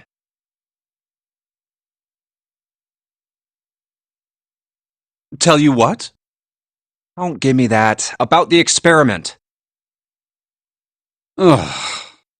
Very well, fine. I'll tell you everything. But not here. Let's move to the top floor.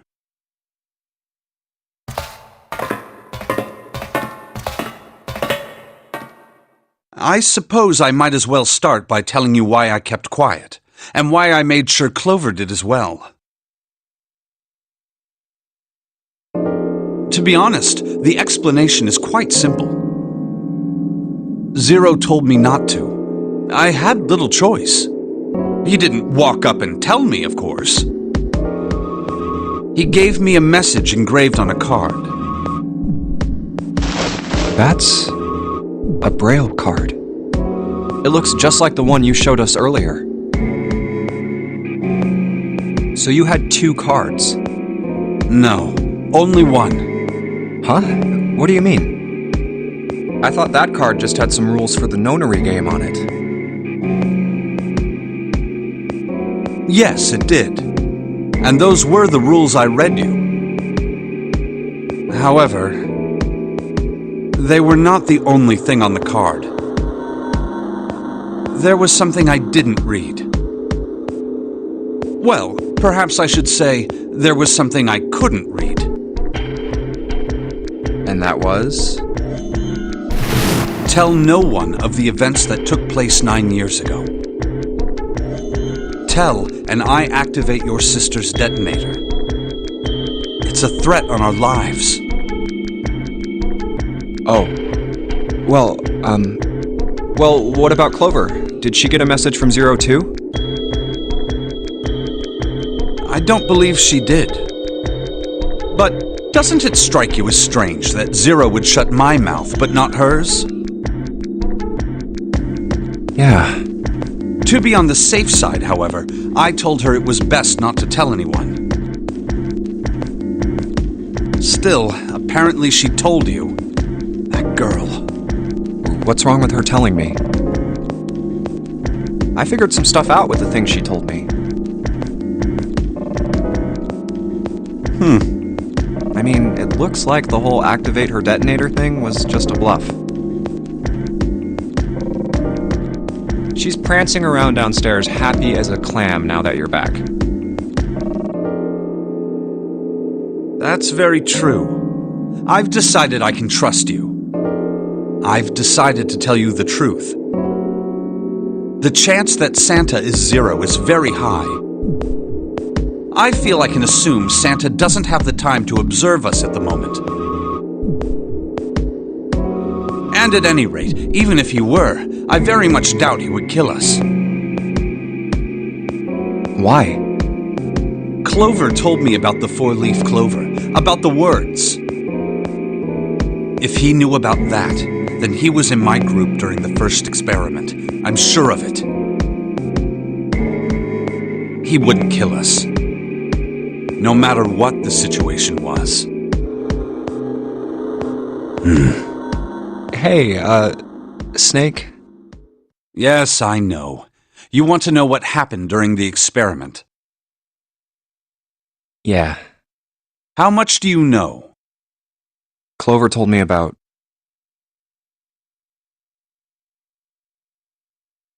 I see. The morphogenetic field in the experiments 9 years prior. how the experiments had taken place simultaneously at 2 locations, one being the ship and the other being a building in Nevada.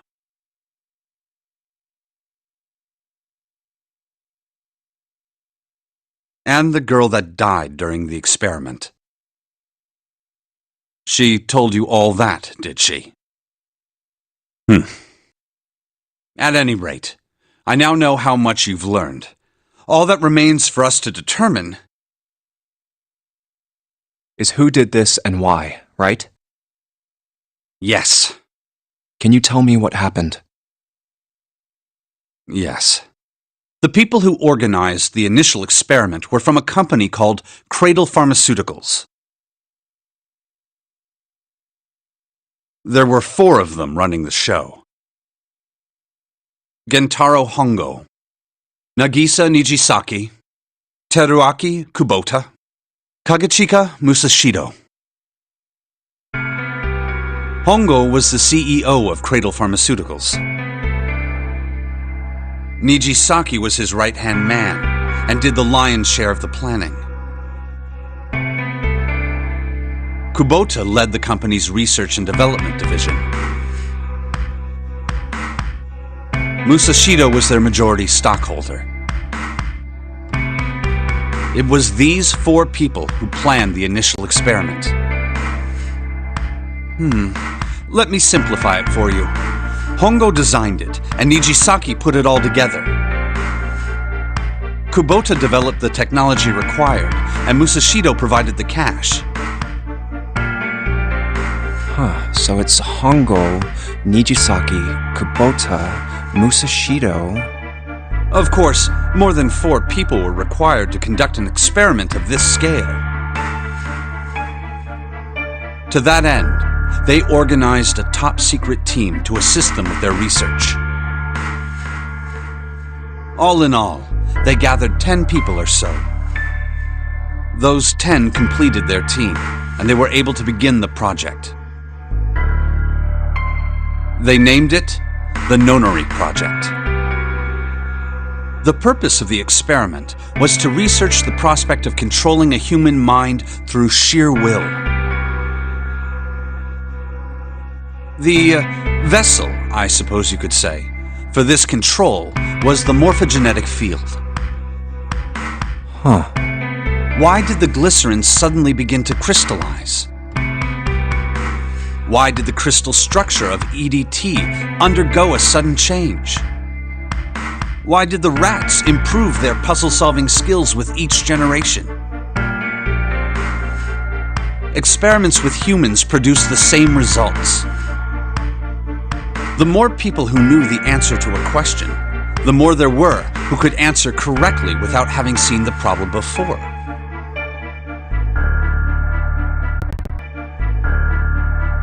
What is that? How could it happen? The answer is that the shape of the answer has been stored in a field invisible to the naked eye. And through that field, the resident vents information related to that answer. That's essentially the idea behind morphogenetic fields. But that's just a theory. Can't bring yourself to believe it? Yeah, Let's say someone killed another person because the devil told them to do it. Whether the devil exists or not has no relevance to the murder. They believe the devil exists. Whether or not he does is immaterial. So what matters here is that Hongo believed in the morphogenetic field. That's right. But I still don't get it. You said they wanted to figure out how to control people.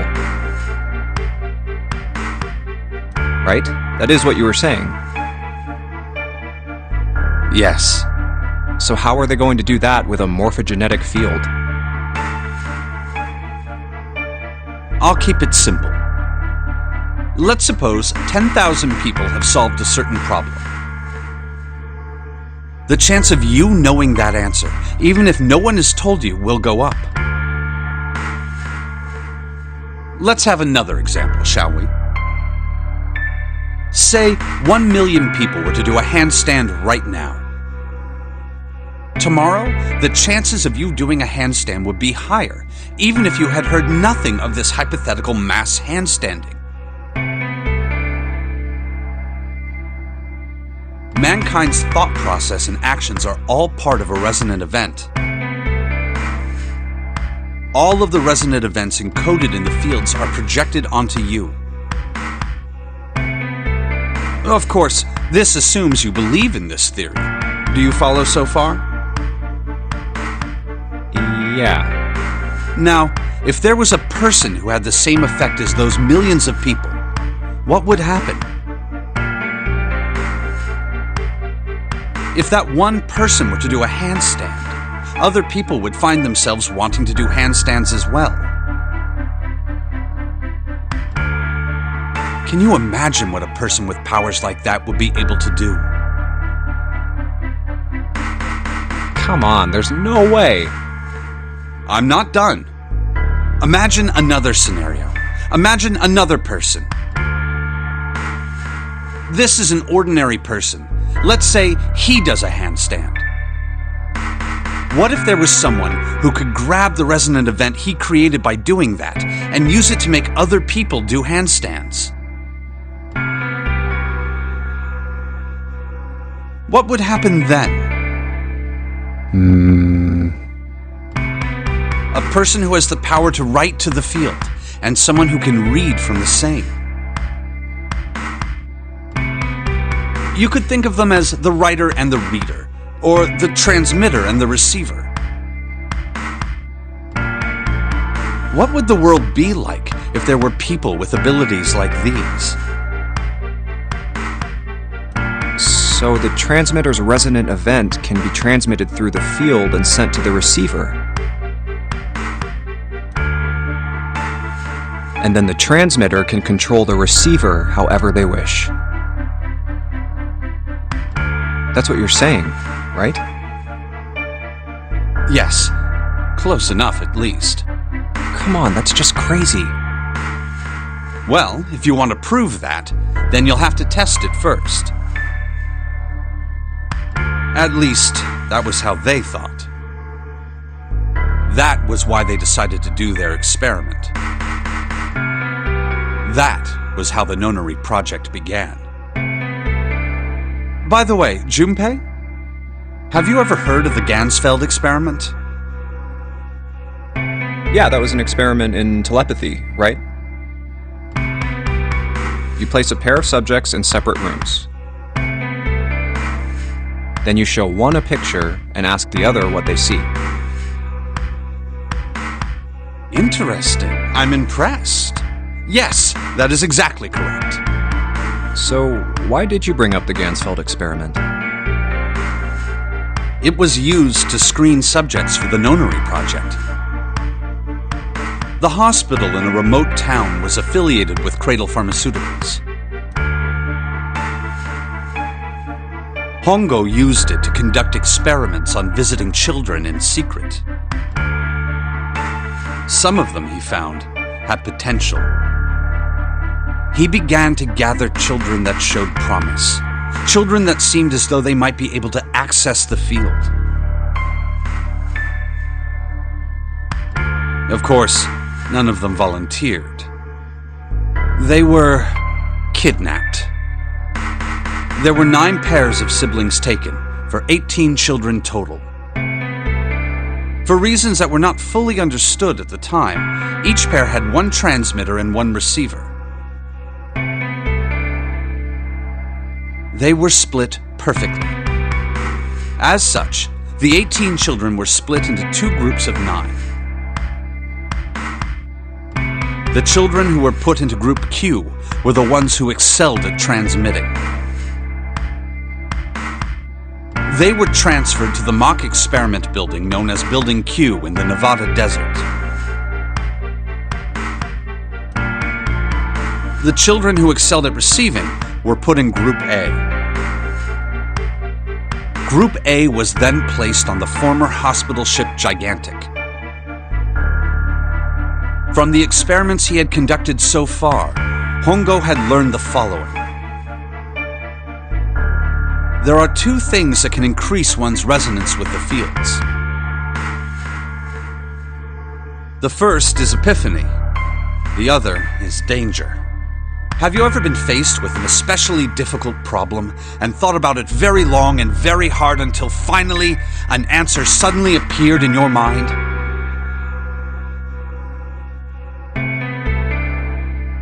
It may seem obvious to say so, but that is what is meant by epiphany. The information obtained through that epiphany can be easily transmitted through the fields, where it can be easily interpreted. Adding danger to that equation allows for even easier field access. That's where Hongo came in. They set up a number of puzzles across the Gigantic. The participants had to solve each one before they could move to the next room. Of course, he hadn't forgotten to include danger. He had detonated a bomb on the hull of the Gigantic. The children in Group A were forced to play the nonary game as the ship sunk. By forcing the children into a life-or-death situation, Hongo hoped to increase the likelihood of their tapping into the fields. The children from Group Q, on the other hand, were confined to the mock experiment building, Building Q. Building Q duplicated the interior and puzzles of the Gigantic exactly. Every detail was exactly the same. Hongo explained the situation to the children in Group Q. Solve the puzzles you find throughout the rooms. When you have the answers, transmit that information to the children in Group A. If you succeed, they will be able to solve the puzzles and escape. But if you fail, then the Gigantic will sink, and your brothers and sisters will drown. Those were his orders. Do you know why the astronauts of Apollo 13 were able to return to Earth safely? It was because NASA had access to a replica of the Apollo 13 capsule. All of the equipment, the instruments, everything. All of it identical. Everything was just like the real Apollo 13.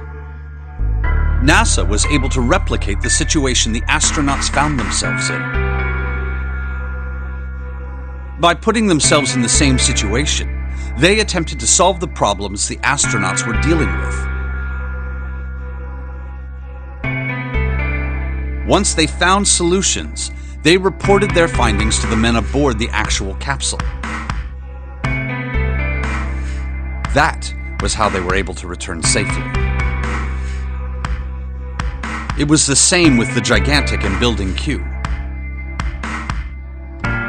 The children from Group Q had to use the power of epiphany to solve the puzzles they found and transmit what they learned through the fields. The children in Group A, however, they had to access the fields to learn how they might advance to the next stage. That is the simplest explanation I can manage. Hey, Junpei, Snake! How much longer are you two gonna sit around on those bony asses? Get down here already! He's right. Let's go, shall we? We don't have much time. We need to get out of here, and soon. Hold it. There's one more thing I want to ask you. Are you sure that there were 18 kids? Why? Well, I thought it was only 16. Oh, yes. That was what they said on the news, wasn't it? Yes, I have no doubt that 18 children were abducted and used in Hongo's experiment. After all, you couldn't exactly play a nonary game with any less, could you? Well, yeah, but are you saying that the news got it wrong? Yes, I am. There were 2 more children. However, they had no relatives that I'm aware of. I imagine no one filed a police report when they went missing. They were brother and sister, like Clover and I. The brother's name was Aoi. The sister's name was... Her name was Akane. That was the girl who died. Akane Kurashiki died 9 years ago? Then, who is June? No. That's impossible. It can't be true. Akane isn't that uncommon of a name. If Snake had known her last name, that's a different matter entirely. So they share a name. A lot of other people do too. It doesn't mean anything. There was someone else. Of course it was. It has to be. Is something wrong, Junpei? Your breathing sounds strange. Oh, no, it's nothing. I'm fine. Let's get back down there, alright?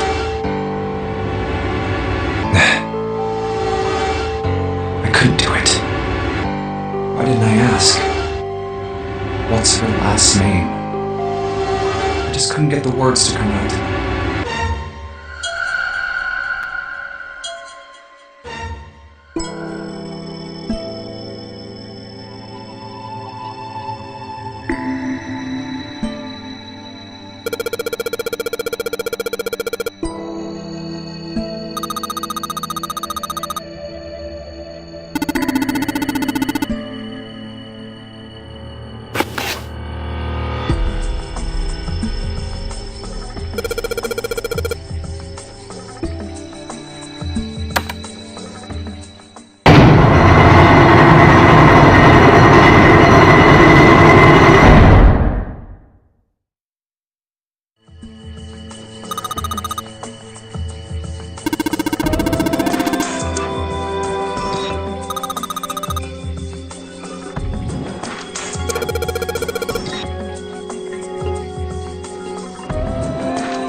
All right, this is the next... The door! Did that just close on its own? Don't tell me we can't go back. I don't know. Let's see. Damn it. It looks like it locks automatically. Is there any other way out? Well, there's another door over on the right. There's a card reader next to it. It's got a red light on it, though, so I'm pretty sure it's locked too. But there is a card reader, right? Yeah. Then perhaps if we find a key card, we could open the door and leave? Well, yeah, that might work, but... Hey! Wait a minute! Are you saying we're gonna have to search through this room for one little card? Oh, man.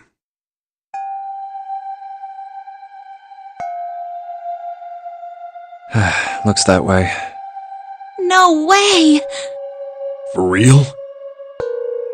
Well, we can sit down and wait to die, if that's what you prefer. I rather doubt that, however, so it would be wise to start looking. We haven't much time. Let's find that key card.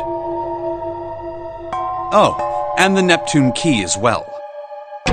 We won't be able to get through the hallway without it.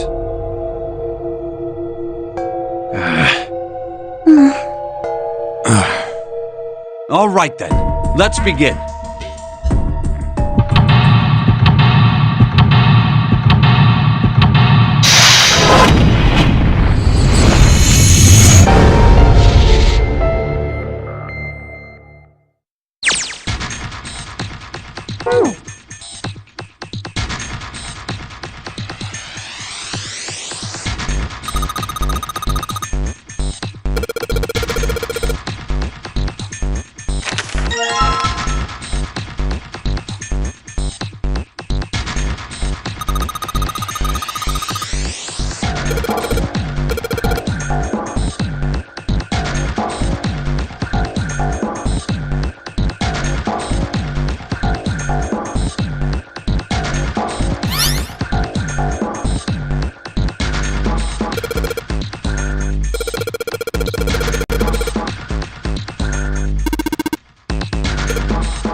A picture? What the hell is this?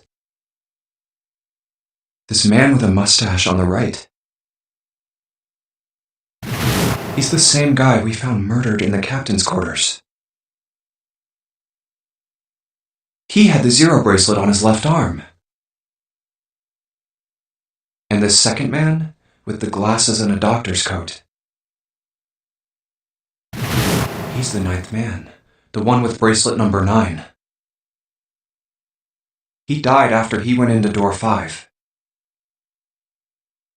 But this guy, the one in the striped suit? Oh man, that's Ace! Yeah, I guess it is. No doubt about it. But what does it mean? What is Ace doing in this picture? Not only Ace, the 9th man and Cap too. And they look happy, like they knew each other well. Why? How? How in the world are these 4 men connected? You say Ace is in that picture? Yeah, it doesn't look like it was taken recently, though. Ace, the 9th man, and Cap all look about 10 years younger. Ah, so the 9th man and the man you found murdered in the captain's quarters are also in the picture? Yeah. Is there anyone else? Or are there only 3 people in the picture? I'm afraid I can't see it. No, there's one more guy. He's got kinda long hair, he looks smart, but a little cold. He's the only one I don't recognize. What's the date of the photograph? It doesn't have one. Did you look on the back? Back? Yes, the reverse. The other side. Huh. Praying for the success of the Nonary project. With Nijisaki, Kubota, and Musashido. Huh. Then the 4 men in this picture were the organizers of the Nonary game 9 years ago. That means Ace, the 9th man, and Cap were all responsible for making it happen. But I feel like I should be more shocked about this. It's almost as if that's just how things were always supposed to be. Why? Why am I not surprised? Ace was the one in charge of the Nonary project, but why? Why am I so calm? It's like I already knew. Ah, of course. I understand now. Ace was the CEO of Cradle Pharmaceuticals. He was the one who invented the game 9 years ago. He was Gentaro Hongo. Ace is the Hongo? I had my suspicions from the beginning. Their voices were similar. Too similar to be a coincidence. I could never forget his voice. It was the voice of the devil. I couldn't be sure, though. After all, I had no way to check. I certainly couldn't ask him. Even if I had known, however, I would never have told you. Zero made it quite clear what would have happened if I did. Oh my gosh, I had no idea. Huh? I didn't know that Ace was Hongo. Oh, yes. I suppose you wouldn't have. 9 years ago, you were in Building Q in Nevada. But Hongo was in the Gigantic with us. I know. That's why I didn't know what Hongo looked like. But why? Why didn't you tell me? I mean, I'm your sister, right? You could have told me. I'm sorry. I apologize for keeping this from you. But if I'd told you, Clover, you would have told everyone else.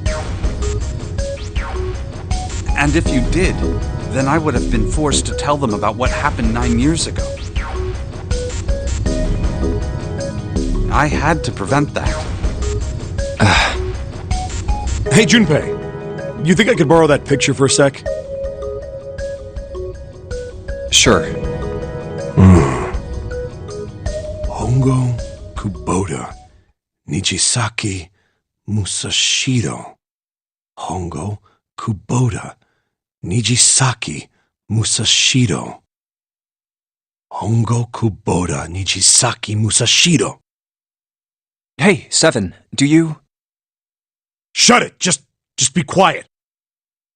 I'm this close to remembering. This close. Hongo Kubota Nijisaki Musashiro. Cradle Pharmaceuticals. Nonary Project. Shit. What? What's wrong? Holy shit, this is nuts. What's nuts? I remember Remember what? everything. Everything? Yeah, I remember all of it. My memory's back. I remember what happened before I got snatched. What? Let me tell you what happened. Like Snake said, Ace is Hongro. From the right, the other three are Musashido, Nijisaki, and Kubota. Musashido was the man with the cash. Nijisaki was Hongo's right-hand man, and Kubota developed the actual technical details of the experiments. How do you know all this? Come on, man, I told you, I finally got my memory back. No, that's not what I mean. I'm trying to ask you why you knew all this stuff in the first place, before you forgot it. You really want to know? Of course. Me too. This is gonna take a while. Hell, it'll probably take me a good 3 days to tell you everything. Well, we don't have 3 days. Just give us the short version, all right? Short version, huh? Alright, fine. I'll give it a shot. No promises, though. I'm a detective. It's a little awkward to say this about myself, but you could probably consider me a lone wolf type. I hold to my own code, as I think doing what's right is more important than doing what you're told. That's why I followed my gut that night. A slim lead brought me to the wharf. It was 9 years ago. The wharf had been cold as fuck, and I could barely see squat. I was investigating a mess of kidnappings, all of them children. It all had one thing in common: a history of visits to one particular hospital. A hospital under the management of Cradle Pharmaceuticals. My investigation had turned up evidence that Cradle had been involved in the kidnappings. After a little sweet talking, I managed to finally get a real lead from someone inside Cradle. My source told me this. Tonight, a ship is set to take the children to a large passenger liner docked offshore. So I headed to the wharf. In the shadows, I searched the harbor until I found the ship he was talking about.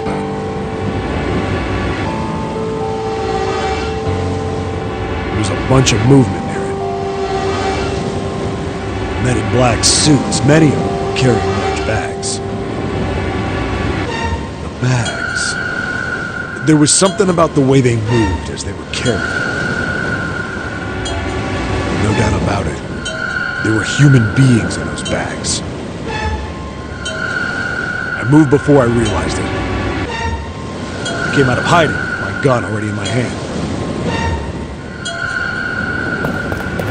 Don't felt metal touch the back of my head. Drop the gun. I could kill you right now. It'd be easy to get away with it, too. Just tie an anchor to your feet, and no one would find you for a week. That what you want? The fish here would love a meal. He kept digging the cold metal thing into my skull. There was nothing I could do. I did what he said and laid my gun on the ground. Then suddenly, there was a sharp pain in my neck. A needle. A drug? That was my last thought.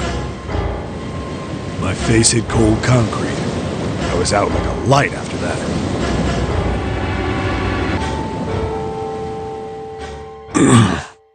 I woke up on a hard floor. Damn it! Shit, my head hurts! I did a quick once-over of the room. Where am I? A small, shabby bed, a dirty sink, a toilet with no privacy. I'd seen it countless times as a cop. I'm in a cell, huh? Facing the toilet was a door set into the wall. It was still pretty woozy, but I made my way over to it. I pushed and pulled on it, but...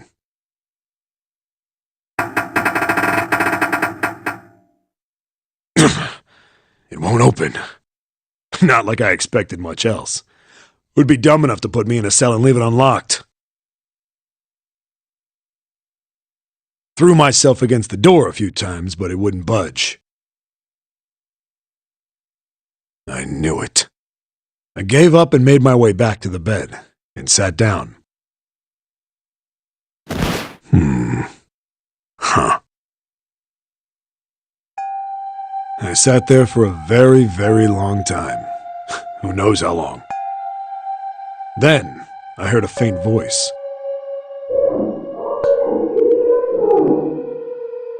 The voice was far away. I couldn't understand what it was saying. But I could hear one. It was pretty high, probably a little kid. Huh? No, it was several. I hear 5, or 6, maybe more. Where? Where are they coming from? I pressed my ear to the wall and tried to listen through it.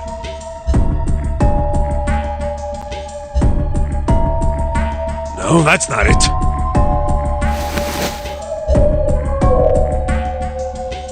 Left. It's coming from under the bed? I hauled on the metal frame and flipped the thing over.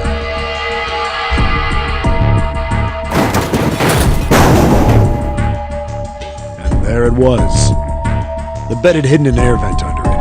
The hole in the wall was covered by a metal grate. I dropped flat on the floor and peered through the grate. I couldn't see shit. But I knew it in my gut. This was where those voices were coming from. Hold on. Why are there kids here? But then what my inside man told me popped into my head. Tonight, a ship is set to take the children to a large passenger liner docked offshore. Whoa, whoa, whoa. Am I on that ship? It didn't matter. All I knew was I had to get to those kids. I checked out the metal grate. Could I fit? I stuck my fingers in and grabbed it. And then...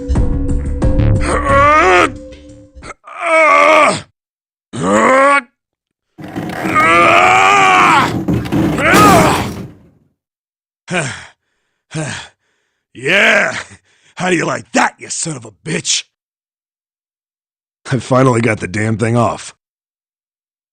Sweat was dripping down my face, so I wiped it off and crawled inside. The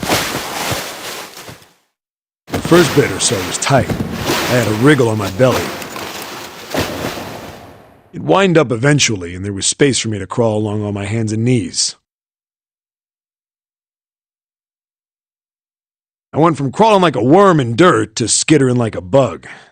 Couldn't say it was much better, but I'd take what I could get.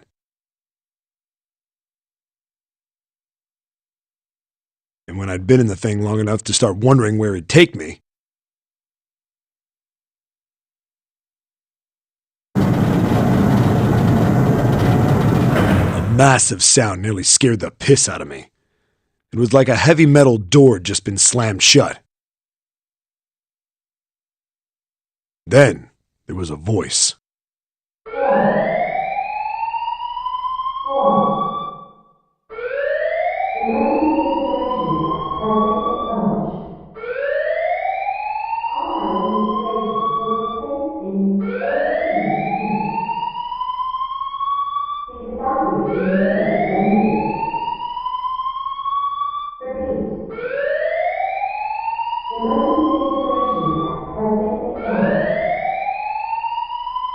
What? I wasn't sure what it meant, but anything with incinerator is bad news. Then, almost as if that was a cue, I heard a mess of young-sounding voices.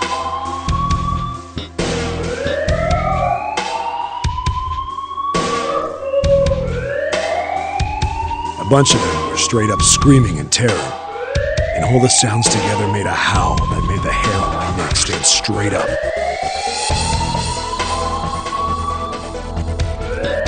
Damn it! What the hell is going on here? I scrambled through the duct as fast as I could. I made a giant racket, but I didn't care at that point. I soon found a metal door on the left side of the duct. The kids were screaming on the other side. I found it. I yanked the handle and threw the door open. I almost ripped the metal off its hinges.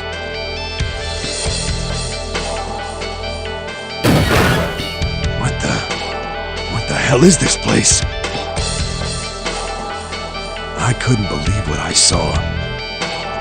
The room had a dome up top. There had to be about 9 walls, all the same size.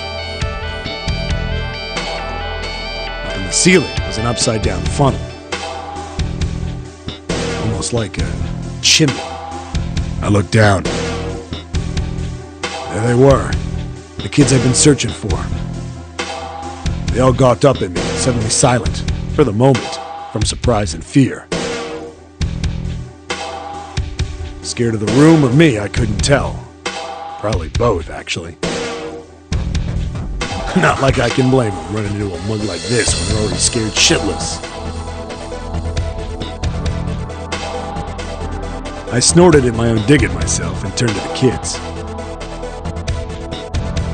Don't worry, kids, I'm not your enemy. I'm one of the good guys. All of them stood there, frozen. Well, except one. He was a boy, slightly older than the others, in a private school uniform. Who the hell are you? He stepped forward and glared at me suspiciously. I'm a detective. I'm here to rescue you. It looked like they relaxed some the second I got the words out. How are you gonna help us? Where's the exit? There isn't one. The doors we came in through won't open, and the door over there... He kinda cut himself off. I think he was considering something before he changed his mind. Anyway, there's no point. We can't all get out of here. If we don't get out of here, we're gonna be burned to death. Burned to death? Can't you hear it? That voice said the incinerator's gonna start up soon. So...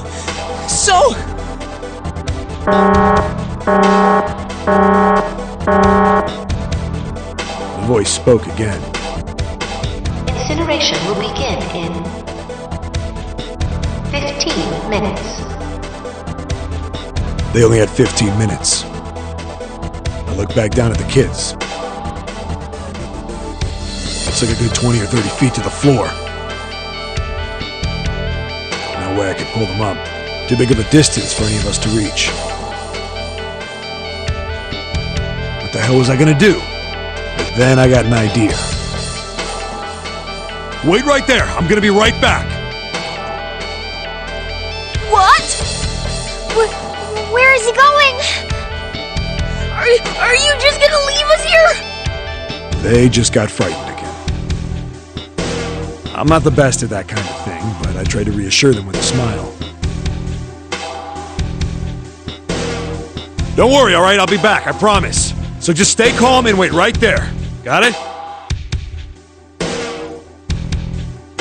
I didn't wait to hear them respond. There wasn't time. I had to hurry. Well, as fast as I could on his hands and knees. Didn't take me long to get back to my cell. Still no way out of there, but I had a plan. I needed something from the room. When I got it, I dove back into the hole and took off towards the incinerator. Then... Sorry to keep you waiting, guys. I tipped out the doorway and dropped down the rope I brought with me.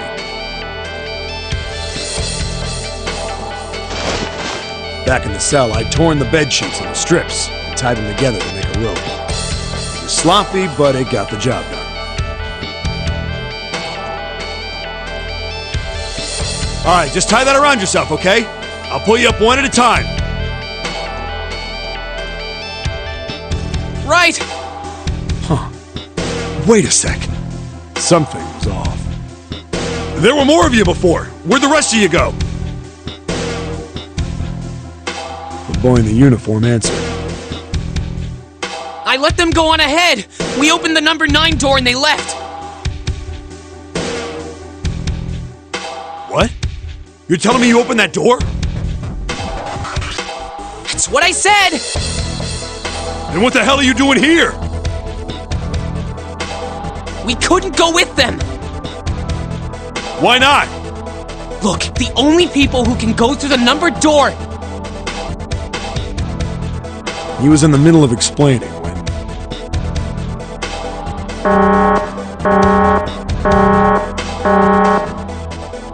Incineration will begin in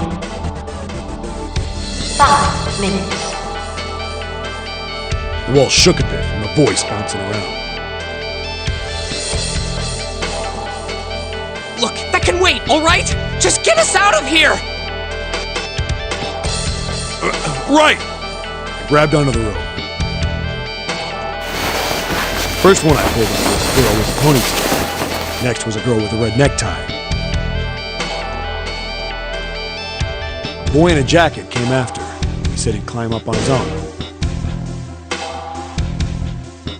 The boy in the uniform was the last up. Like the other kid, he climbed up the rope himself. He looked pretty scrawny, but I guess he was stronger than he looked. He moved fast, but when he was almost to me, we heard some knocking. Everyone looked at the door. It had a thick, square window set into it. On the other side, an angry face was staring in. God damn it! What's going on here? Why is the room empty? Where the hell are those fucking kids?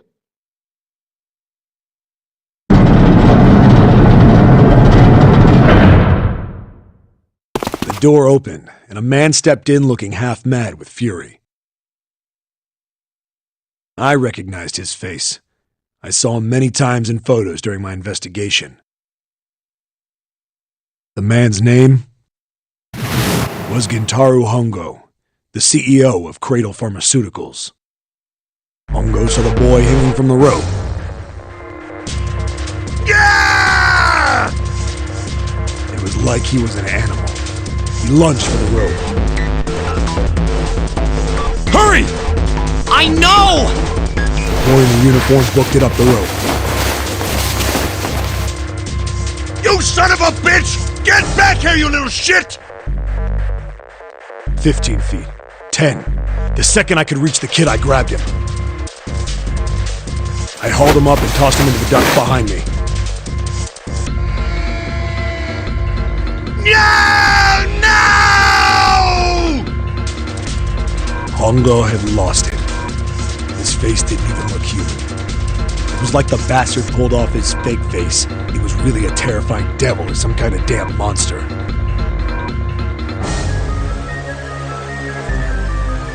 I quickly reeled in the rope, leaving a furious Hongo yelling at me from the floor. You fucking bastard! You won't get away with this! How dare you compromise this experiment! Experiment? What experiment?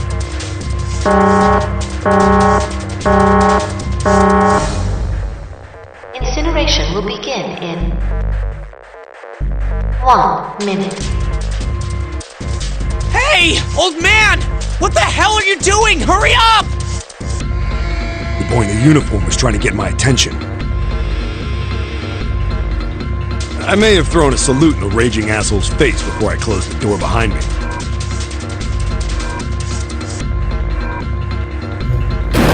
I went to going back to the cell, so we went down the other direction instead. After about 30 feet, we came across another duct on the left. This one was heading down. Everybody nodded and took turns sliding down it. The duct emptied us out to a narrow hallway. There was a door on either side. The one on the left was a normal double door.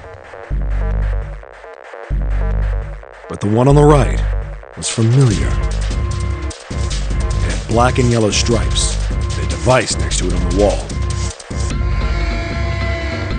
A plate on it read, Incinerator.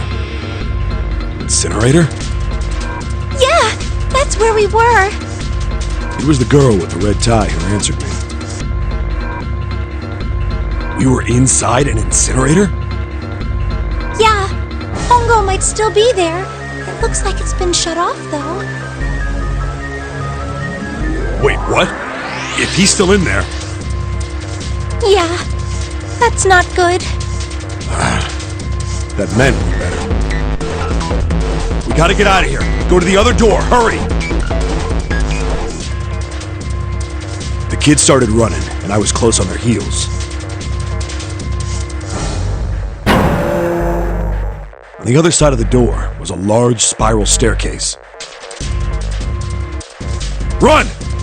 Didn't need to tell them twice. Up and up and up. Feet pounded the steps, our arms pumping fast. We went round and round and round. The devil was on our tail. The stairway kept going. We passed a couple of landings when the boy in the uniform suddenly spoke.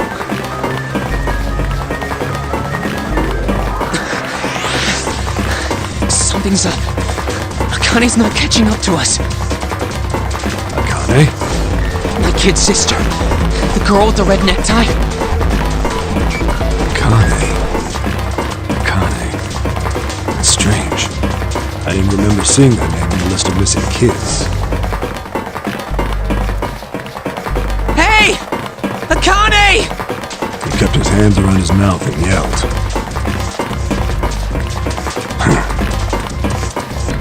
Maybe we outran her. The boy in the uniform skidded to a stop. I stopped too. So did the other two kids. When did we do that? Well, we passed a couple big rooms on the way here. Maybe she took a rest in one of them? No, that's impossible. Sorry, Grandpa. You keep going. I gotta go look for her downstairs. He turned to go. Hey kid, wait! God damn it, I said wait! I don't think the kid even heard me. Fuck! I spun around to the boy in the jacket, a girl with a ponytail. I'm going after him. You two keep going, all right? You got it? The girl nodded and ran up the stairs. But the boy... I'm going with you. I didn't have time to argue. I just nodded and took off down the stairs. I could hear him following me. We ran all the way to the bottom floor, calling for her. Akane was nowhere to be found. God damn it, where the hell did she go? I could tell the kid was frustrated. And then suddenly... Help me! Somebody help me! we heard a girl's voice. Akane! The boy in the uniform threw open the door and leapt into the hallway by the incinerator. We rushed in after him. I couldn't for the life of me believe what we were seeing. That bastard Hongo had Akane by the arm and was forcing her into the incinerator. Come on, goddammit, move! No, I don't want to! Let me go, please! Let go of me! She planted her feet squarely on the floor and was struggling to get away. But Hongo was bigger and stronger. She wasn't gonna win.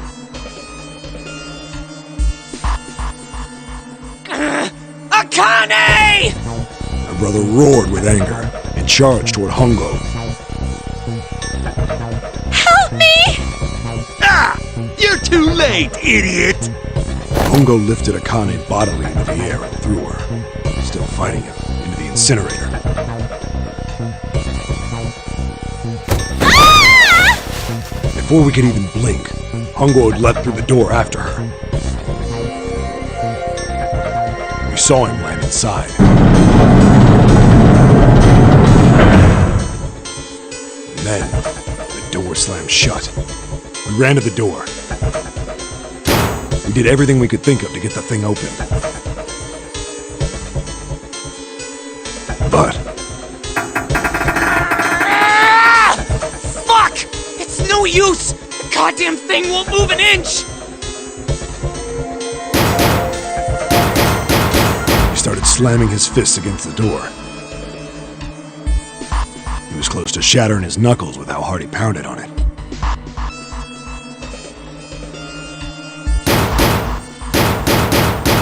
Akane! Akane! Are you okay? You came back! Her voice was muffled, but all of us could hear the sheer terror in it. What should I do? I think I'm trapped in here! Where's Hongo? He went out the other door! What? Warning. Warning. Emergency incineration command has been acknowledged. Automatic incineration will take place in 18 minutes.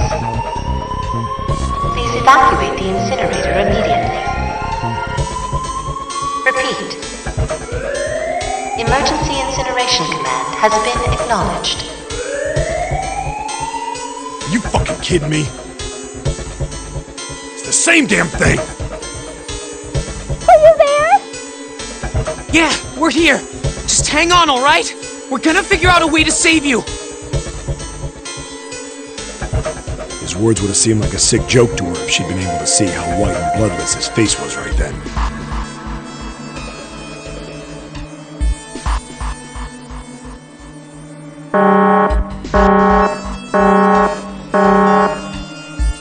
Incineration will begin in 17 minutes. Please! Please help me! I'm really scared! I don't want to die, please! I don't want to die! I don't want to die! It's gonna be alright! I'll figure something out, I promise! I promise, okay? You hear me? I promise! It was torture listening to her sobbing on the other side of the door. Her brother was nearly crying himself. He could only stand there, fists clenched so tight his knuckles were white.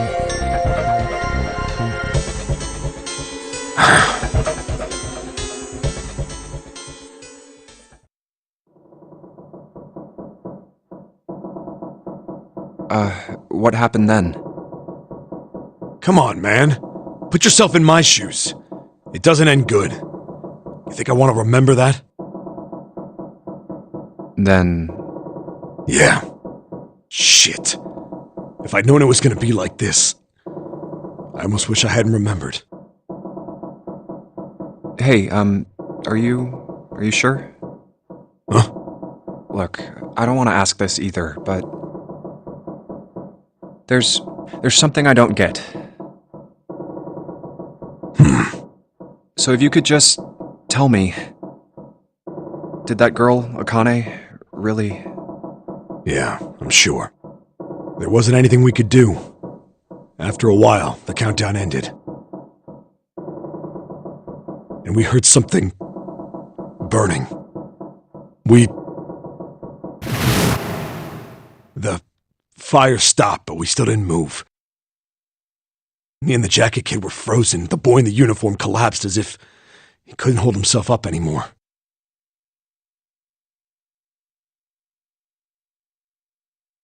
A few minutes passed.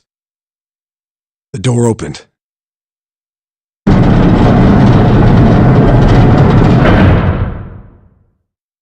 boy in the uniform tripped over his own feet running in. We followed, too numb to speak. The air in the incinerator was hot. Every breath made my lungs feel like they were on fire. It was like standing on hot asphalt. The air was wavering and in the middle of the room, there it lay. The kid's legs were shaking so bad, I don't know how he managed to walk. I couldn't see his face, but his body somehow looked empty. Finally, he reached it. He fell to his knees as his legs gave out on him. And then...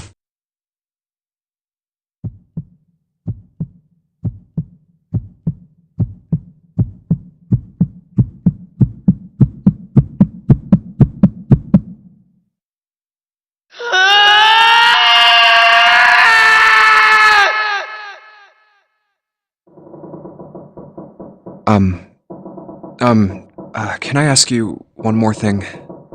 What's that? The girl, Akane. What was her last name? What does it matter to you? Just tell me, okay? Please? Kurashiki. Her name was Akane Kurashiki.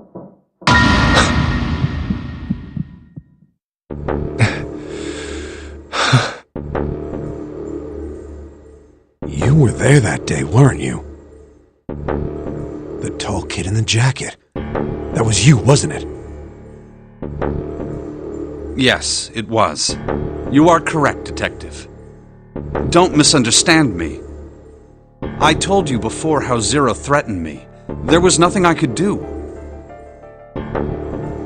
I couldn't say anything about what happened 9 years ago. So you're saying you're not working for Zero, right? Of course not. Clover, what about you? Hey, come on! You really think I'm working with Zero? I told you before, you idiot! I was in Nevada, in Building Q. I did hear that a detective rescued the kids on the boat, but... I didn't know it was you!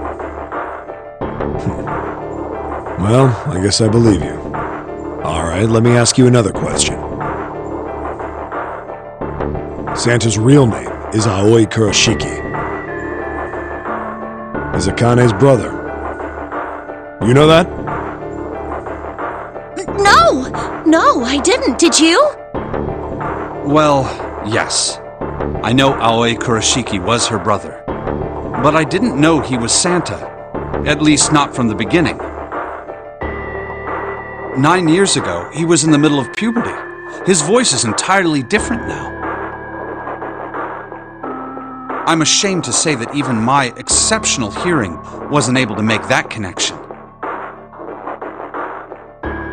As such, I had no reason to think Santa was Aoi. When did you figure it out? Clover told me that Santa might have been one of the subjects of the initial experiment. It was only a short while ago, while we were leaving the library. When she told me that, I had a feeling. Santa is Aoi? Akane Kurashiki, June's brother? There's still a lot we don't know. I mean, like a lot. But there is one thing I think we can say we know. What's that? The body we found in the shower room. It had to be Nijisaki, dressed up to look like Snake. What? Come on, man, what kind of detective are you? You didn't figure that out already? Hey, go easy on me, man. I just got my memory back, alright? Cut me some slack. Well, if he is, the 3 murders make sense then, don't they? Yeah, that's right. Murder. Kubota blew himself up, but that was murder too. So why did these murders take place?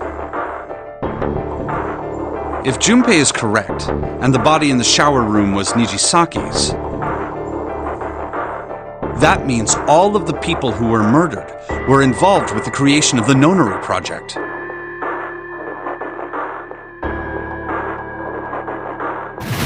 Kubota, the person who conducted the actual experiments. Nijisaki, Hongo's assistant. Musashido, the man who financed the project.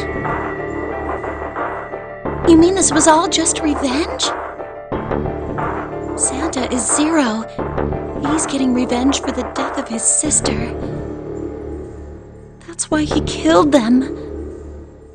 No, I don't think Santa actually murdered anyone. If I'm right, then it's not hard to figure out who the next victim's gonna be, is it? I'm pretty sure I don't have to tell you. Yes. Yep. Right. The next target will be Gentaro Hongo. The person who planned the Nonary Project. In other words, Ace. What? What the hell's going on here? It must be 6 a.m. Our time is up. Shit! Come on, we need to get out of here. How? I'm betting this sucker opens the exit. Come on, let's go.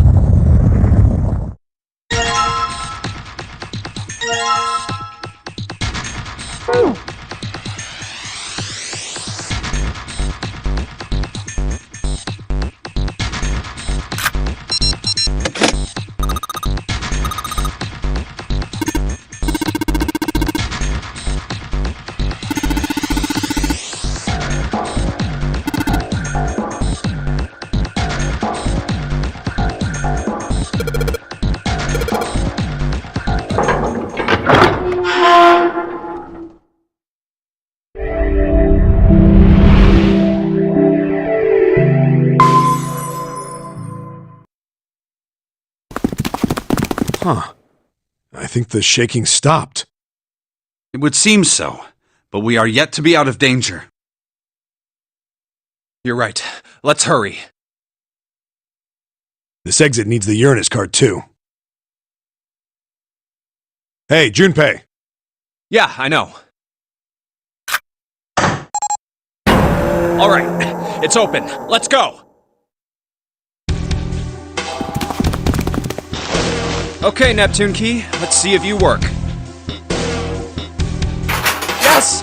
I think it unlocked. It says incinerator. So this is the incinerator.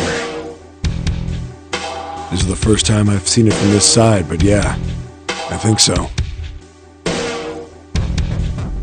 Then there ought to be a lever near the door. Yeah, right here. Pull that and the door should open. Got it.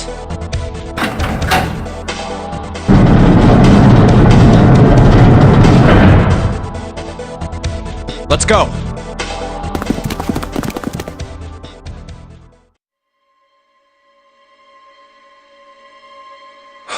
What the hell is going on?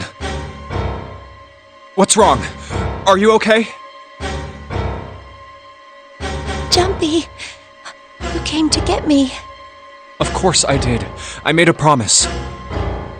I'm so glad you're here. So glad. Hey, what happened to you? I'm fine. I just fainted. I wasn't feeling very good. I'm feeling a lot better now, though. Are you sure? Yes. I just need to rest a little longer. I'm sure I'll be fine. You shouldn't worry about me. Santa. Hey, where is it? Where's the gun? You hide it somewhere? I don't have it. I got sucker punched and they took the gun. What? Who took it? What? Isn't that obvious? I took the gun. Ace. Just what the hell do you think you're doing, Ace? Or maybe I ought to say Gentaro Hongo, CEO of Cradle Pharmaceuticals. You have me at a disadvantage, and I don't like that. You know me, but I don't know you. Do you have any idea how much I've suffered? Can you even begin to understand my pain? The pain of prosopagnosia, right? Another irritating insect. And how do you know that, Good question. No matter. If you don't want to answer, it makes no difference to me. This is a waste of time anyway. It's time for me to go. First is 1. Give me your hand. 8. And with this, 9. The ninth man. Kubota's bracelet. I believe I've won this game. I've had quite a time playing with you. I must thank Zero, I suppose. Wait, what? Ace doesn't know who Zero is. What the hell are you planning, Santa? At any rate, this game ends now. I will escape, and the rest of you will have a slightly less pleasant ending. I suggest you enjoy your final moments. Goodbye. Wait! What? Why isn't it opening? One more time. Now open!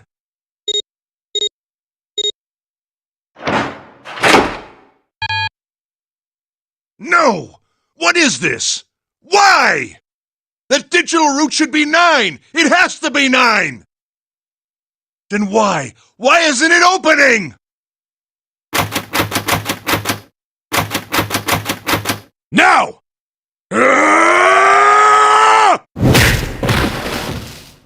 No! Ugh. Oh, that was close. Too close. Thank you, Seven. Don't mention it. Just one punch ain't enough for this piece of shit. After what he did 9 years ago, I ought to rip him to pieces. But if a suspect can't talk, they ain't much good. Once he's locked up in a cell, We're gonna have a little chat. 9 years ago? Then you must be... Yeah, you finally figured it out, dumbass. Oh.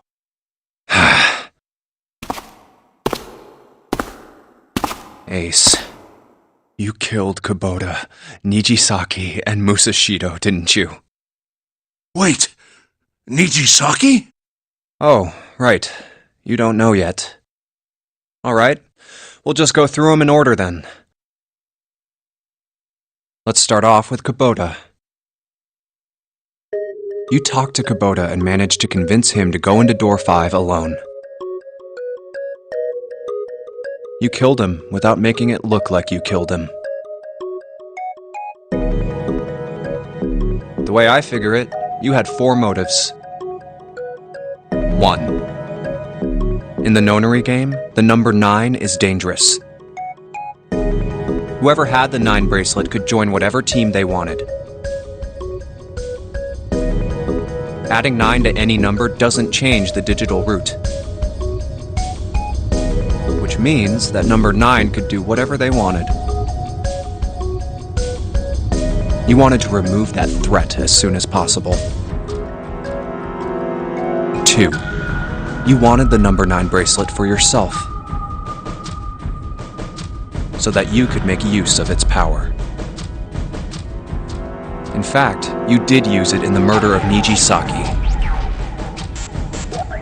3. Even if his number hadn't been 9, Kubota was a problem. He knew your past. He knew what had happened 9 years before. You needed to silence him before he told anyone.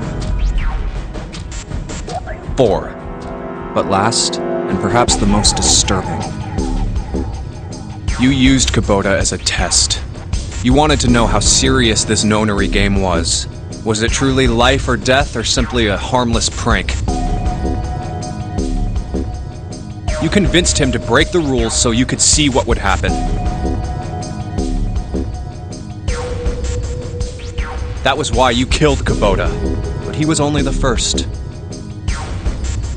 Next was Nijisaki. While everyone was off looking for the missing parts for the Reds, you ran into Nijisaki near the big hospital room. However, because of your prosopagnosia, you didn't realize he was Nijisaki. Chiefly because, when you met him, he was dressed like Snake. That was why you thought Nijisaki was Snake. No, that's not... That was Nijisaki? Why? How did... I'll get to that. Anyway, you thought he was Snake. Snake was one of the kids in your experiment 9 years ago. You remembered him because he was the blind kid. But his presence made you think. Snake was one of my subjects 9 years ago. He probably hates me. But if that's true, why isn't he saying anything? Is he keeping quiet because he can't see?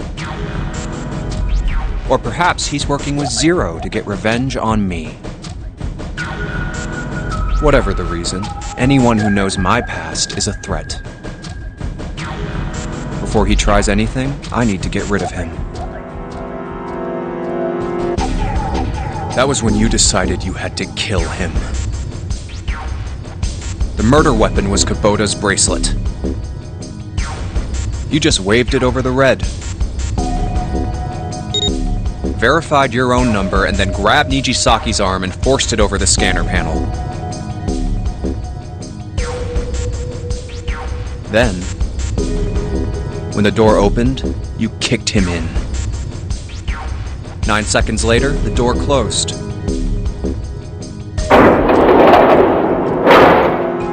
And then 81 seconds passed. And poor Nijisaki was dead.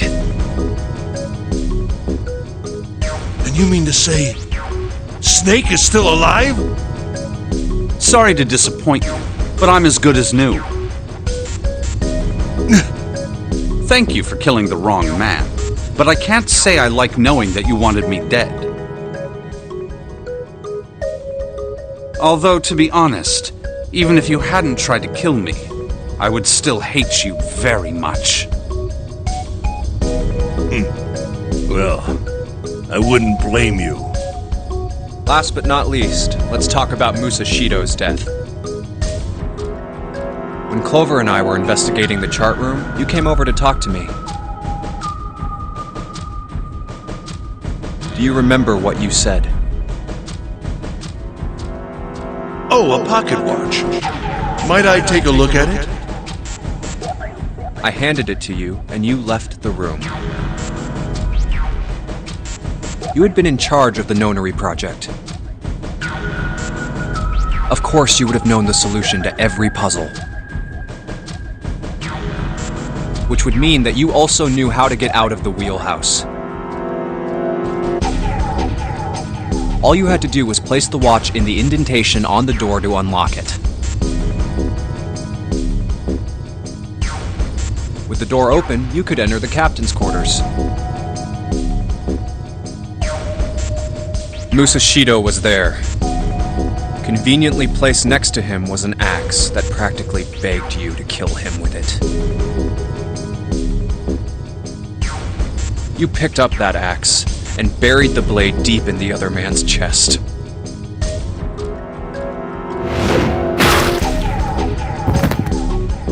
One blow was all it took. And then you returned to the chart room as if nothing had happened. There was something I wanted to speak with you about, Junpei. Could you come with me for a moment? I had no reason to say no, so I followed you to the wheelhouse.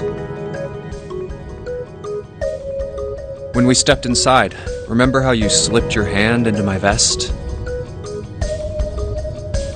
You pulled out a piece of paper, the one I used to cheat during the vote. But that wasn't really what you were after.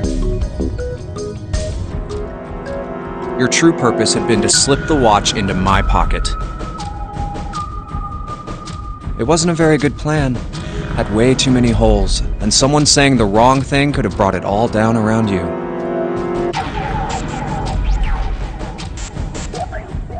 You must have been desperate. But what made you willing to risk it all to do it?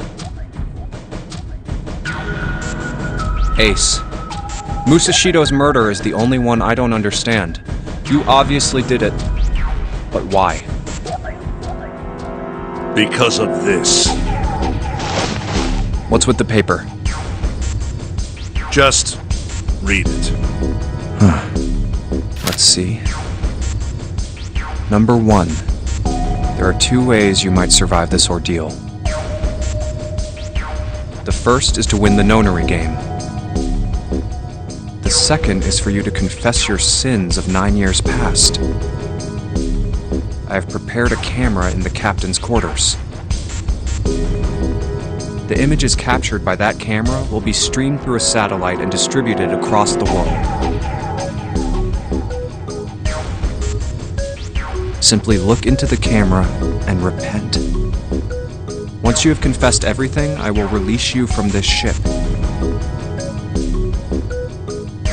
To make your confession more credible, I have left you a witness in the captain's quarters. Perhaps he will confess with you. The decision is yours. Do as you please. 0. When I awoke in that room on D-Deck, I found that in my pocket. That was why I chose door 1 when we voted. If I went through that door, I knew I could get to the captain's quarters. As you said, I knew how to enter the wheelhouse. My plan was to find the pocket watch before anyone else. If I could, then my alibi would be set. At least, that was the plan. Unfortunately for me, you got to it first. That sleight of hand was the best I could manage on short notice. You meant to kill him from the beginning then? Musashido, I mean. I only knew Musashido was the witness after I reached the captain's quarters. I asked him, and he answered. He seemed groggy. Perhaps he had only just awoken from sedation. I suppose Nijisaki was in much the same state. He seemed confused and disoriented when I encountered him. But yes, you are correct. I intended to kill him from the beginning, even though I didn't know who he was. I proceeded to the captain's quarters in order to remove this so-called witness. Ace, you figured it out, haven't you? You were being manipulated. Yes, so it would seem. I was little more than a puppet, in many ways. Everywhere I went, everything was already prepared. The Reds in the large hospital room were dismantled. Nijisaki was dressed like Snake. There was an axe in the captain's quarters. Musashido was delirious from the anesthetic, so he couldn't fight back.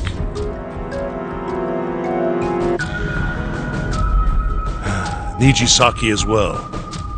In retrospect, I can't understand how I could have fallen into such a simple trap. But yes, this was a trap. It was Zero's trap. And I fell for it, hook, line, and sinker. I did everything he wanted me to do. Yeah. By manipulating you, Zero was able to kill 3 people and keep the blood off his own hands.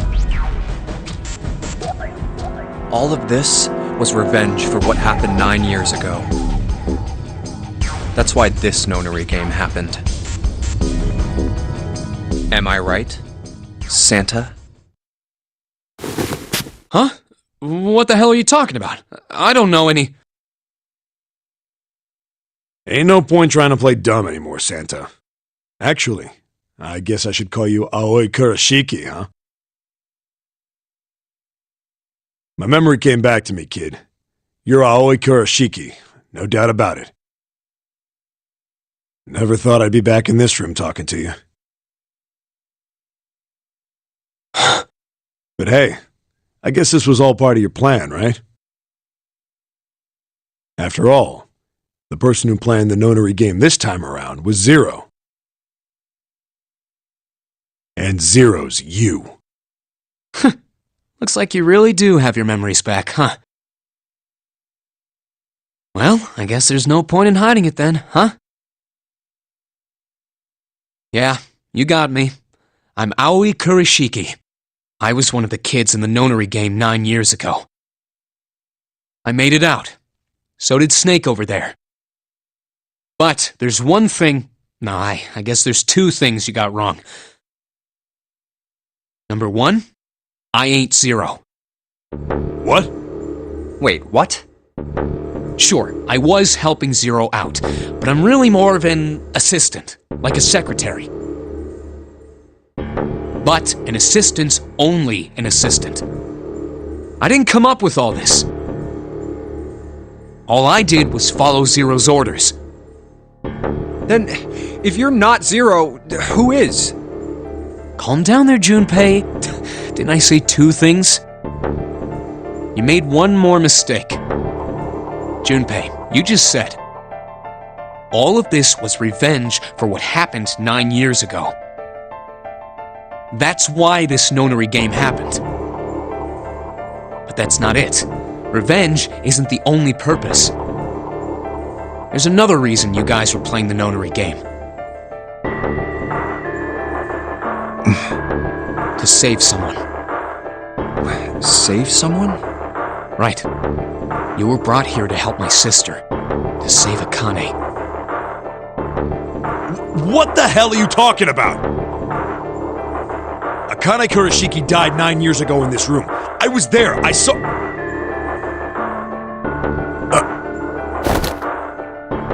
What the Where is she? Where's Akane Kuroshiki? Ugh! Oh, my head! My head, it feels like it's gonna pop! 7! What the hell is going on? I don't know, I swear to God, my head feels like it's about to explode! What was the Nonary Project? I'm sure you know already, but I'll tell you one more time. It was a project designed to test a particular phenomenon. And what was that phenomenon? For two organisms to communicate with one another in the absence of physical contact. The morphogenetic field theory. Could human beings use these invisible fields to exchange information? That was what this experiment was conducted to determine. There were two separate locations. One was the Gigantic, and the other was a building in Nevada called Building Q. The 9 children trapped in Building Q were faced with numerous puzzles, copies of identical ones on the Gigantic. They were told to send their answers into the morphic field set and transmit them to their brothers and sisters on the Gigantic. The transmitters were put in Building Q, and the receivers were put on the Gigantic. Each sibling pair was supposed to be split up, but there was a mistake. Akane was a transmitter. She should have been in Building Q. However, for some reason, she was placed on the Gigantic with the receivers, like me. Perhaps she was mistaken for someone who was supposed to be in Group A. Whatever the case, Akane ended up on the Gigantic. I think I've told you enough. You get it, don't you? I'm pretty sure you know where this is going, Junpei.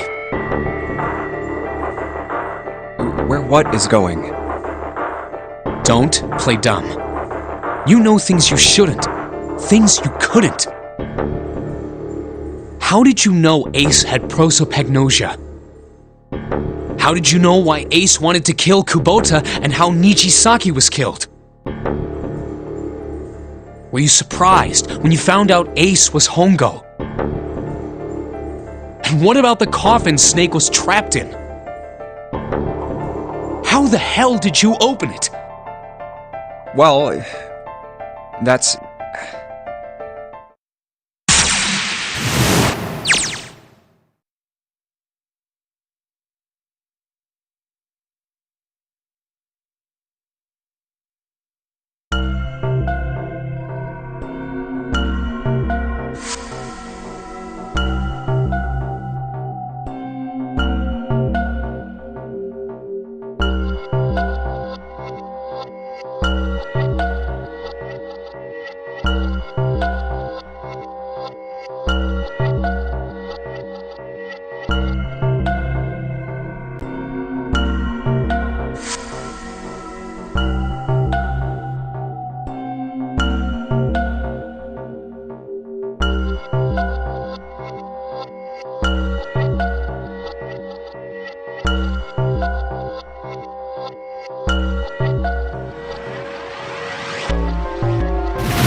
Freeze.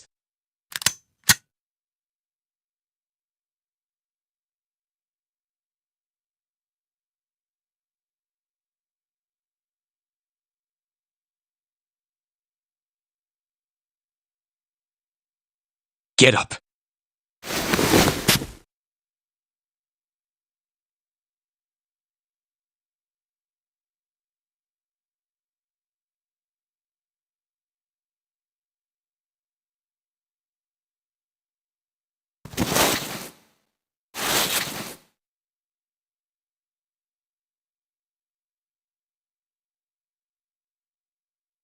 Hey, what's your plan, Santa?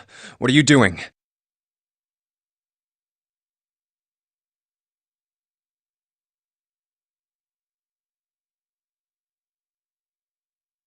Didn't I tell you?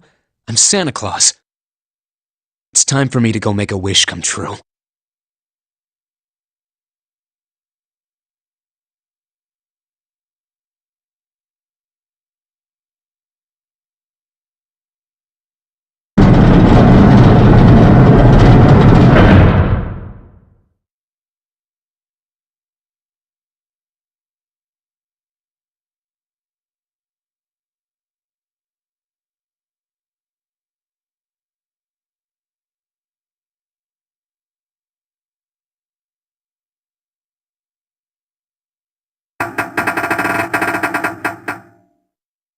Damn! Well, it looks like this door isn't opening anytime soon. Oh, you mean we're trapped? So it would seem. What the hell is Santa trying to do? Oh my gosh! Oh my gosh, what? Have you considered where we are? There can really only be one thing Santa would do now. No. No, you can't be serious.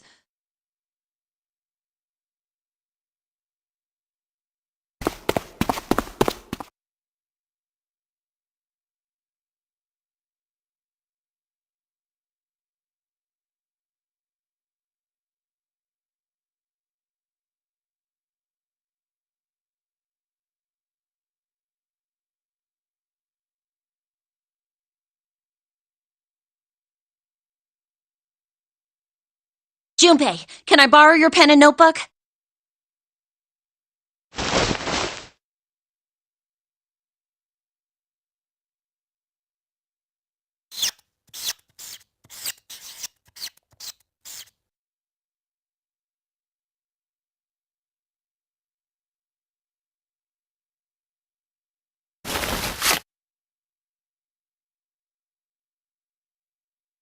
What the hell are you doing, Clover? Give me that!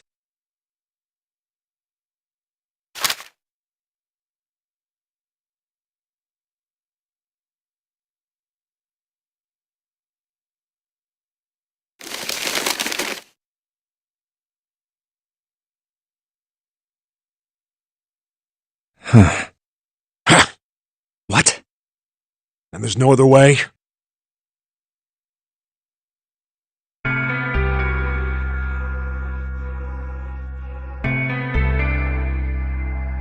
It's okay. Go. Lotus. Come on, you know we can't do that. Oh, don't give me that. I'm sure you'd love to get rid of me. God damn it, you idiot!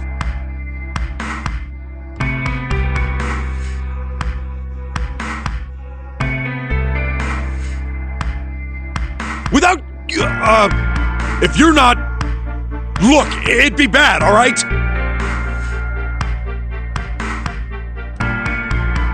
Bad? Yeah.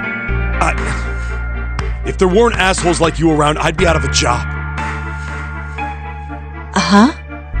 Look, I'm just not leaving you behind, alright? End of story. 7. He's right. I'm not leaving you either. Me too! You didn't honestly think I'd abandon you, did you? You're all idiots.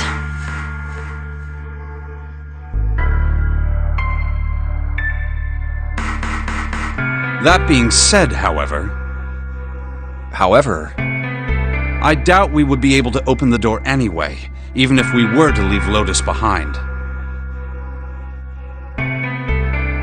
Huh? Why? I trust you remember what happened to Ace? I couldn't, see exactly what happened, but I was able to guess what he was attempting to do earlier, at the Red. Oh, yeah. No! What is this? Why? The digital route should be 9! It has to be 9! Then why? Why isn't it opening? Just to see. Why don't we give it a shot? Give it a shot. Yes, that is what I said.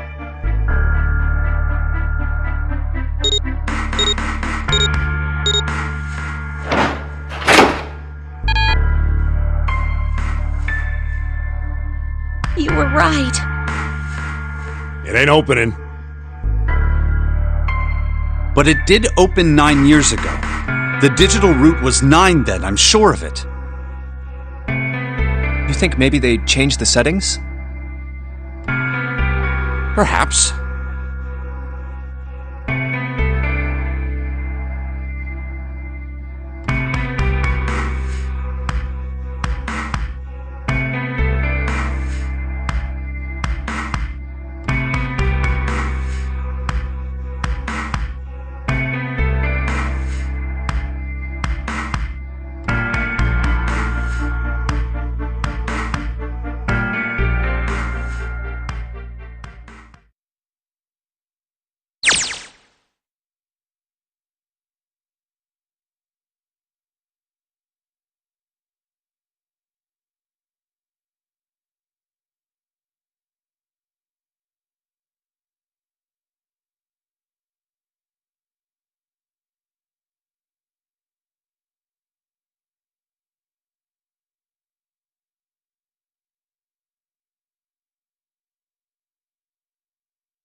Come on, over here!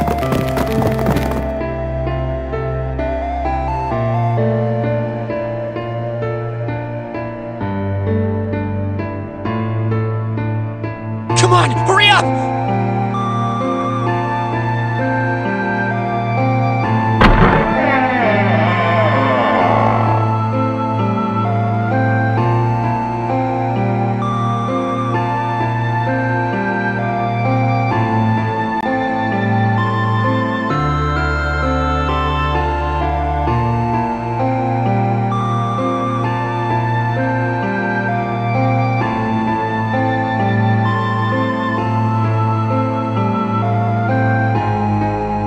Hello? Everyone? Could you come over here for a moment?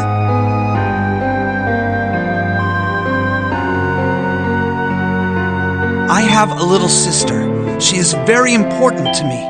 Right now, she is over in Building Q and is desperately trying to send information over to me. Her name is Clover, and today is her 9th birthday.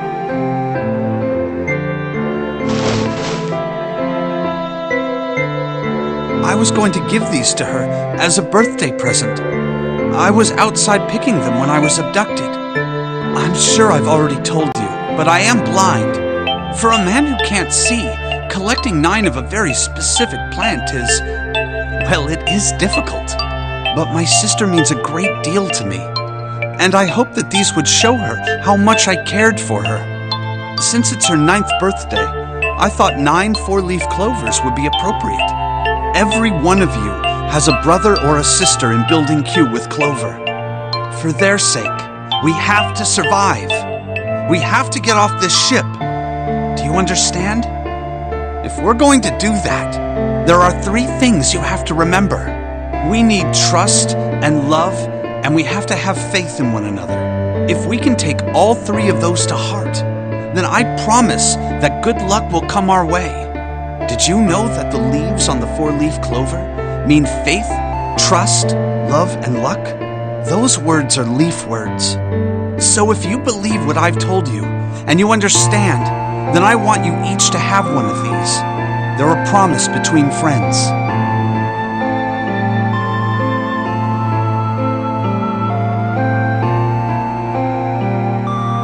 Now don't ever forget, so long as you have that, we will always be connected. Do you understand?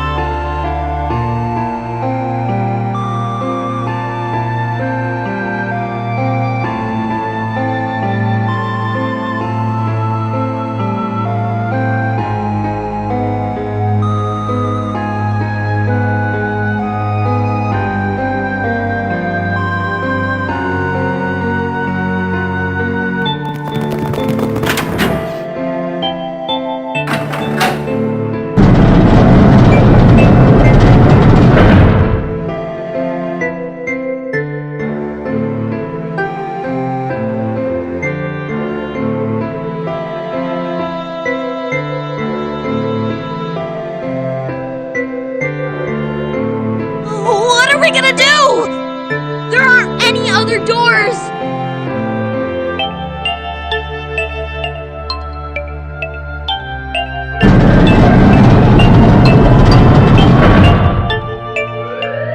Warning. Warning. Emergency incineration command has been acknowledged. Automatic incineration will take place in 18 minutes. Please evacuate the incinerator immediately. Repeat. Emergency incineration command has been acknowledged. What? What's happening? What did that thing say? That didn't sound good.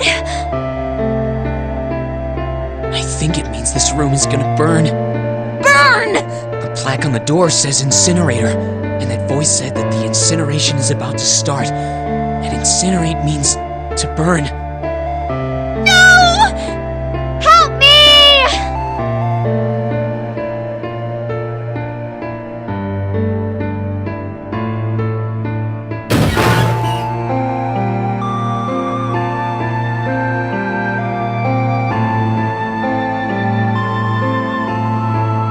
Don't worry, kids, I'm not your enemy. I'm one of the good guys. I'm a detective. I'm here to rescue you.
Did I drop Jumpy's present?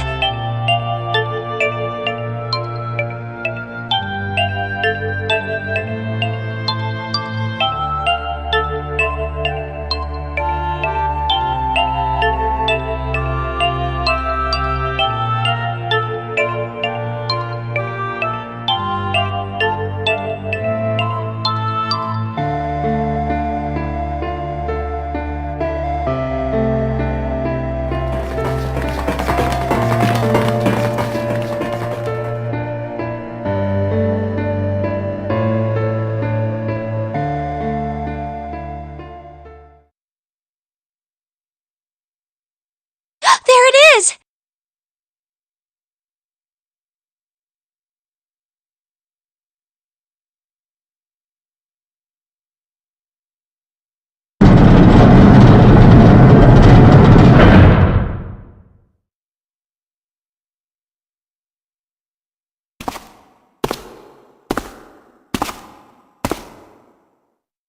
Ah, how wonderful to see you decided to come back.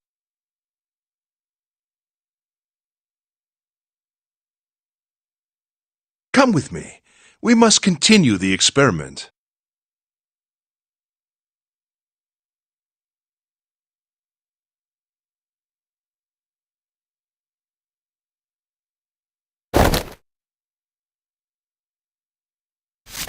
I said, come with me.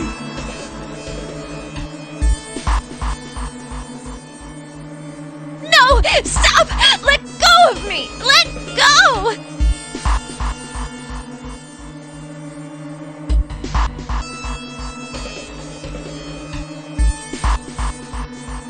Stop struggling, goddammit! Do as I tell you!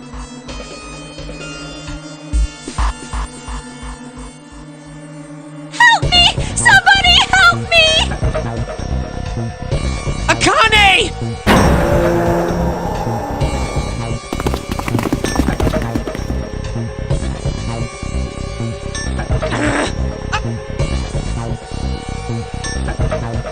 You came back! Ah! You're too late, idiot!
Akane!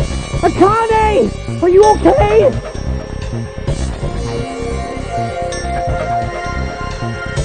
Help me!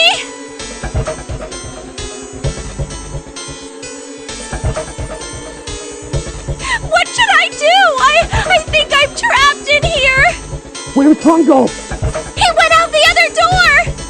What? Warning. Emergency incineration command has been acknowledged. Incineration will begin in 18 minutes. Please evacuate the incinerator immediately.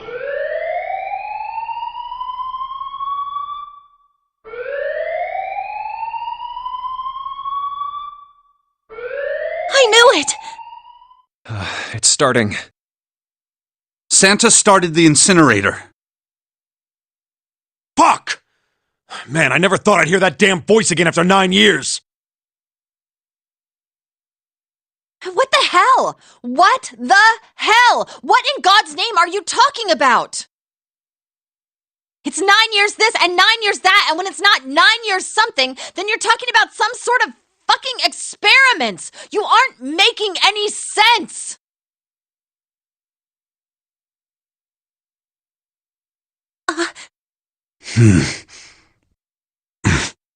I'm sorry, Lotus, but we really don't have time to explain it right now. I promise, I'll tell you everything once we get out of here. But... Incineration will begin in 17 minutes. You know what that means, right? Incinerate means burn! What kind of idiot do you think I am? I know what incinerate means. Well... God damn it! Okay, fine. I won't ask anything else. Talk about whatever you want.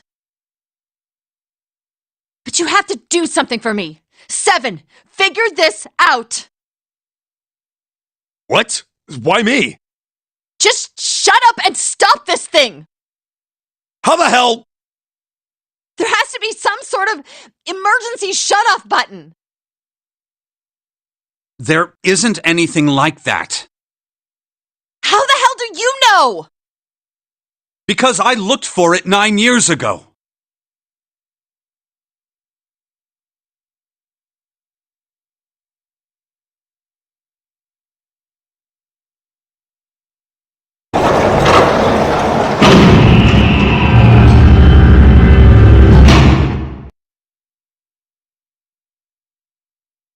What the hell is that?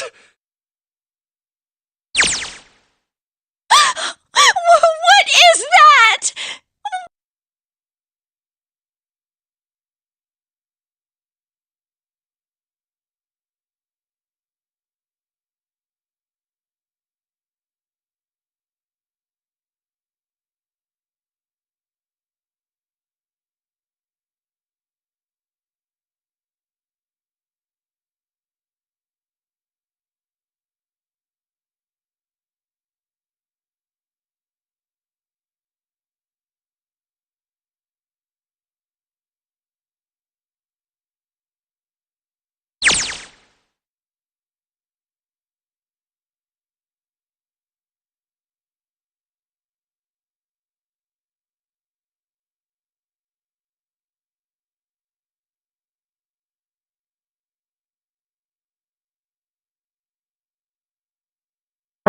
Incineration will begin in 15 minutes.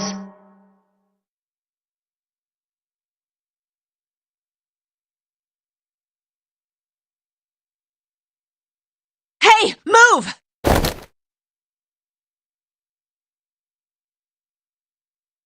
Okay, it's turned on. There's nothing on the screen, though. Oh, this is bad. This is really bad. If there's nothing on here, how are we supposed to do anything with it?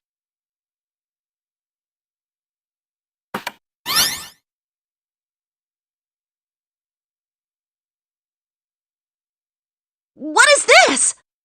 What's up? It looks like some sort of puzzle.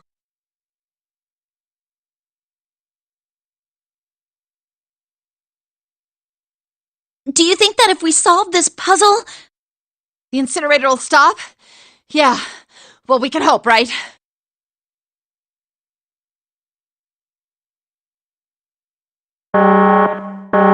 Incineration will begin in 13 minutes.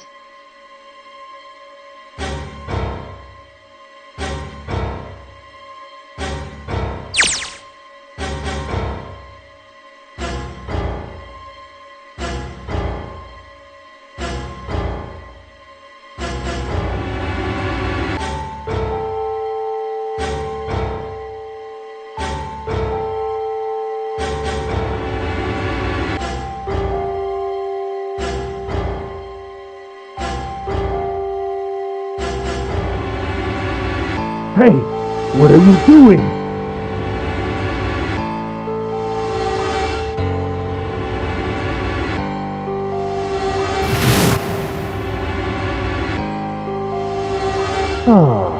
Don't know what to do? It's simple, really. But I suppose I might as well tell you. Just solve the puzzle on that machine. You're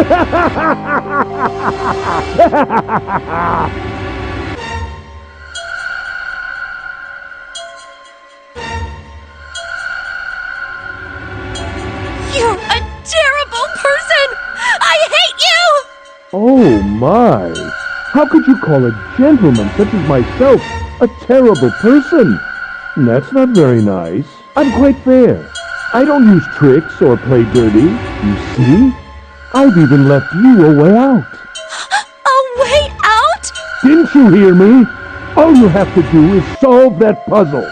Do that, and you can stop the incinerator. What's the point of stopping it? You'll only capture me and make me do this all again. I'm not going to listen to you. If you're just going to throw me back in here, I might as well just die now. My goodness, haven't you listened to anything I've said?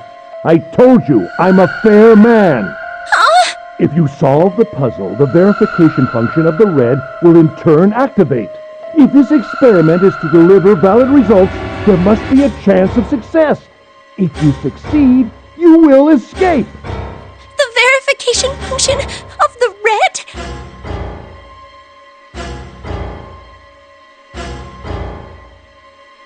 Ah, so you do remember. Right now there are two numbers in the red. The first is 1, and the second is 3. Say, Akane, what's your number?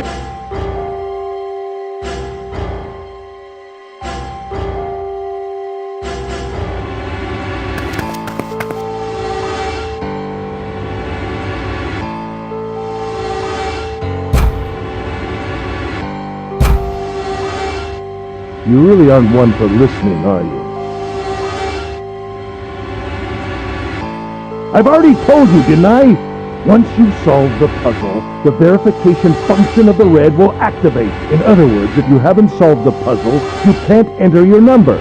What kind of fool are you? Why are you doing this? You could never understand. You don't know what it's like to spend every day surrounded by monkeys. Now start the experiment. Solve the puzzle. I can't! I don't know how! Of course you don't. Isn't that the point? You understand, don't you? Access the morphogenetic field and find the solution. I can't! Then you'll die. You'll burn alive. It's gonna be quite hot in there in a few minutes. I imagine it'll be very painful.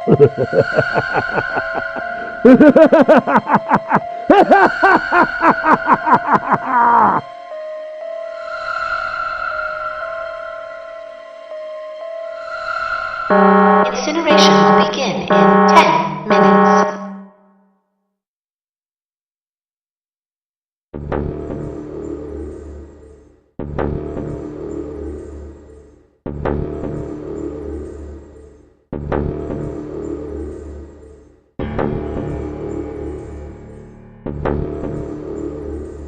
I can't! I just can't! There's no way! I can't figure this out!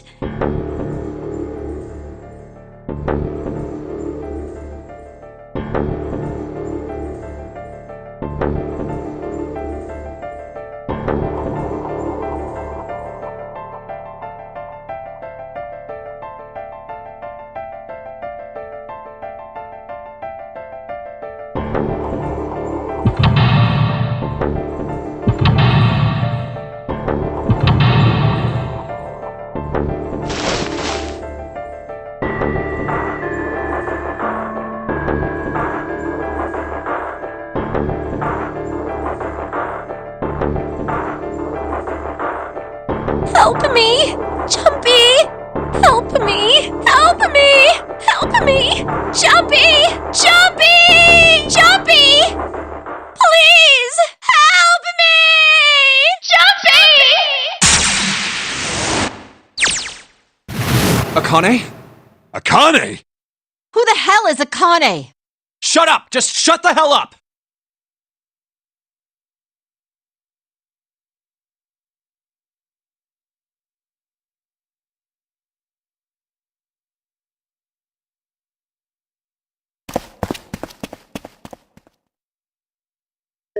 Akane! Akane! Can you hear me? Akane! Say something!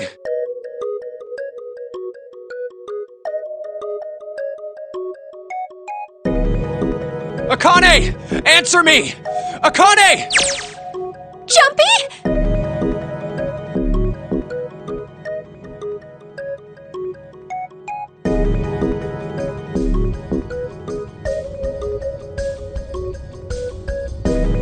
Jumpy! Akane! Jumpy!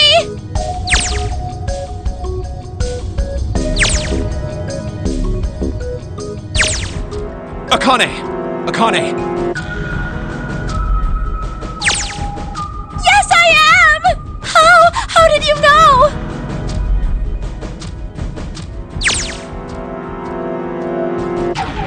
Right. There's only one way to help her. You were brought here to help my sister. To save Akane. Incineration will begin in 7 minutes. Jumpy, we don't have time!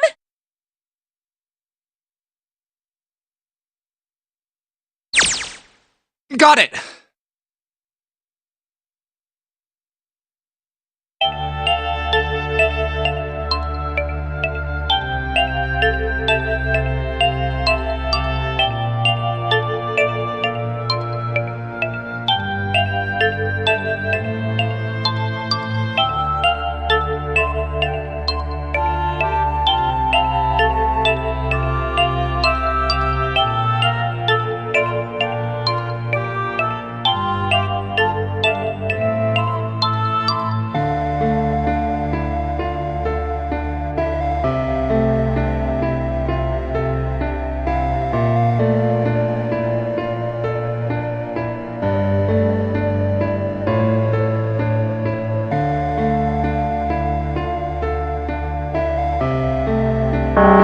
Incineration will begin in 6 minutes. Jumpy! Yeah, I know! Just hang on, alright? I promise I'll get you out of there. I'm not gonna let you die. I promise. So don't worry, alright? Just give me a few minutes, okay? Okay.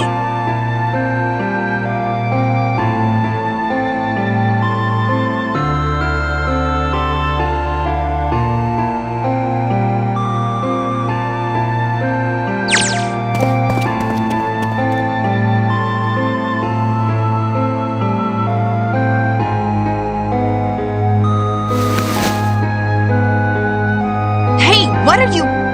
Just trust me, okay?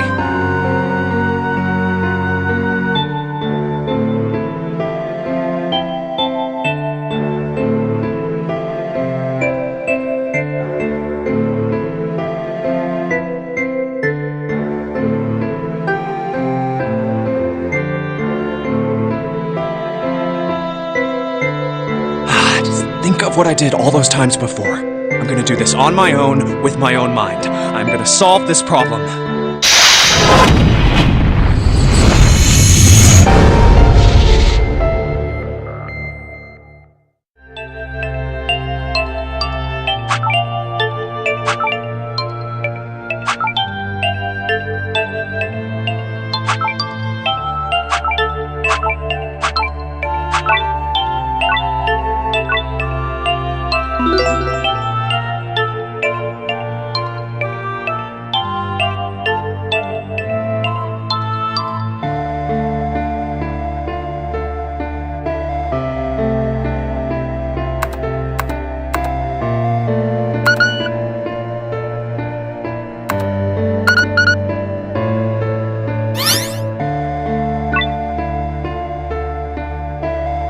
Yes, that's it! Akane, did you get it? Yes, I did! I solved it! I mean, really, you solved it for me, but I copied everything you did! Now I just have to press enter! Then what the hell are you waiting for? Push it! Okay, I will!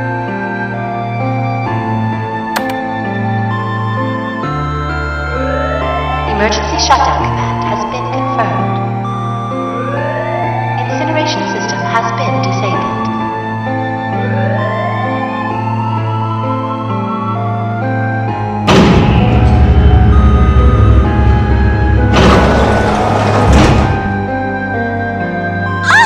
Jumpy!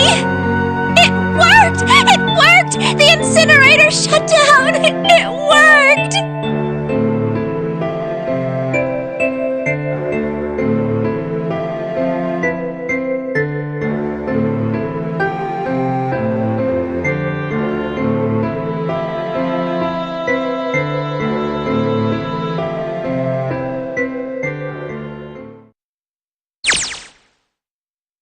Whew.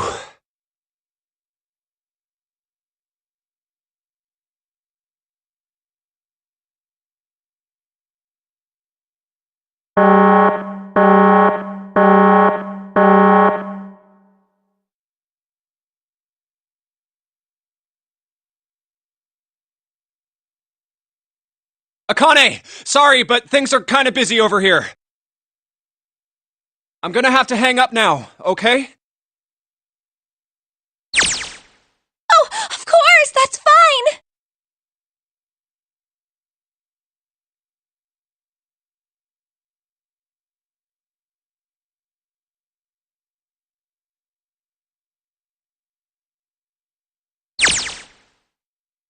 Now.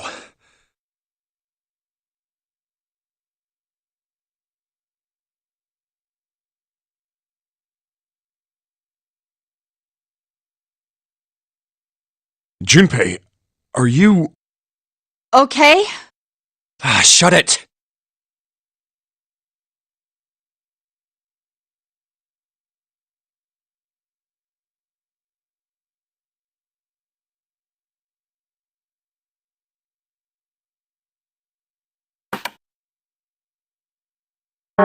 Incineration will begin in 90 seconds.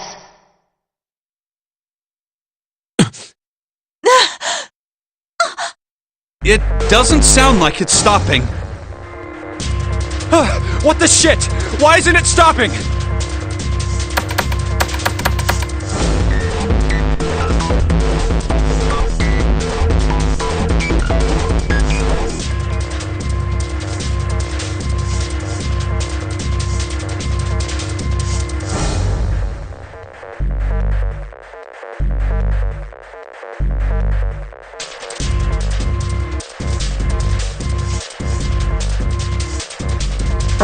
Incineration will begin in 60 seconds.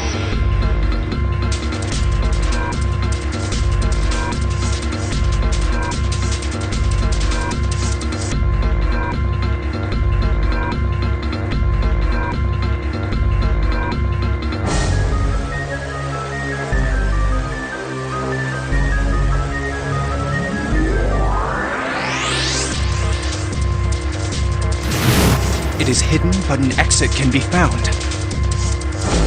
Seek a way out. Seek a door that...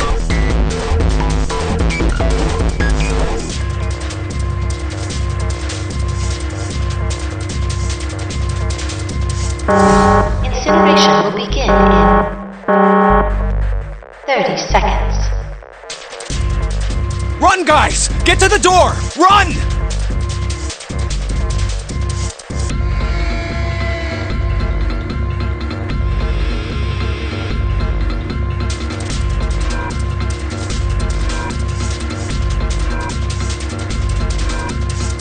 Quick! Verify your numbers on the red! Verify? Who? What combination? All of us! We all need to verify! Why? You really think this is a good time to ask questions? Just do it!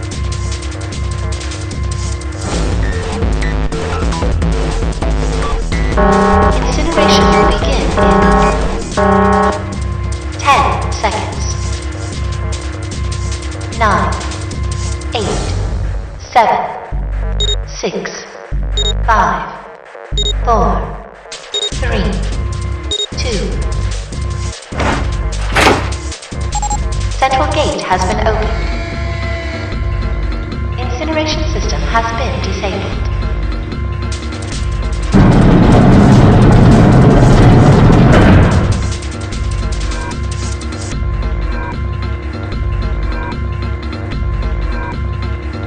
Hurry! We've only got 9 seconds before the door closes! Go, go, go!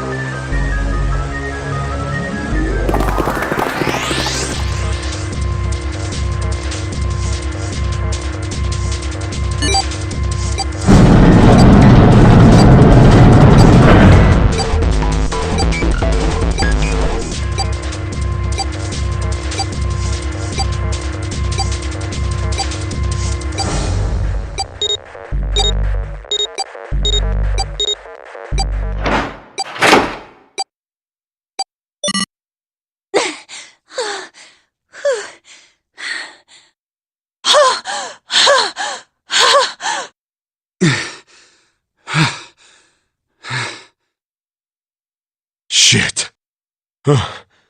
Looks like we made it, huh?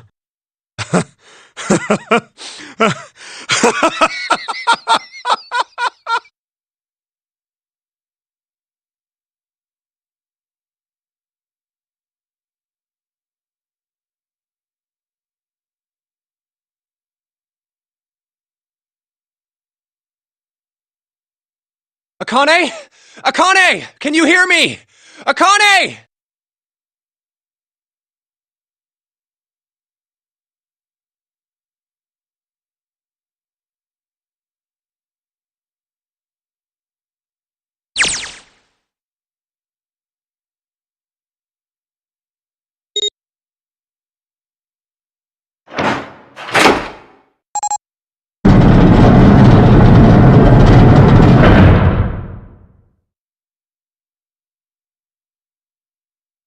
Akane!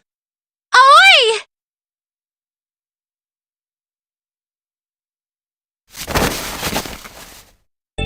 Oh, oi! Akane!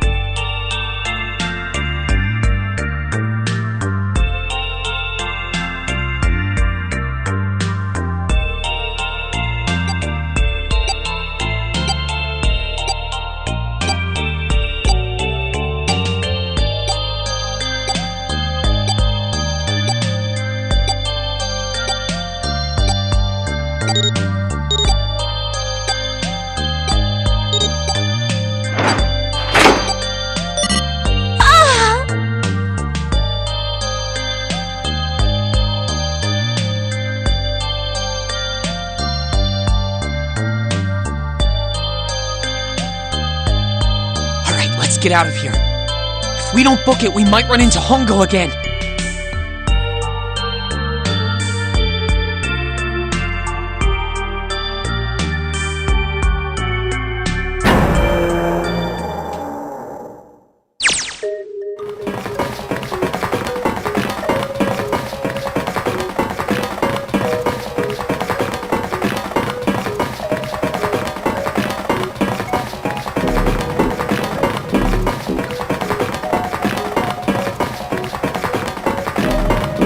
Hey, Junpei, can I ask you something? What's up? That door, the one with the 9 on it. Why'd it open? Yeah, all 5 of us verified our numbers on the red. 2 plus 4 plus 5 plus 7 plus 8 is 26. That makes our digital route 8. It shouldn't have opened. That's not like you, Lotus. I thought you would have figured it out already.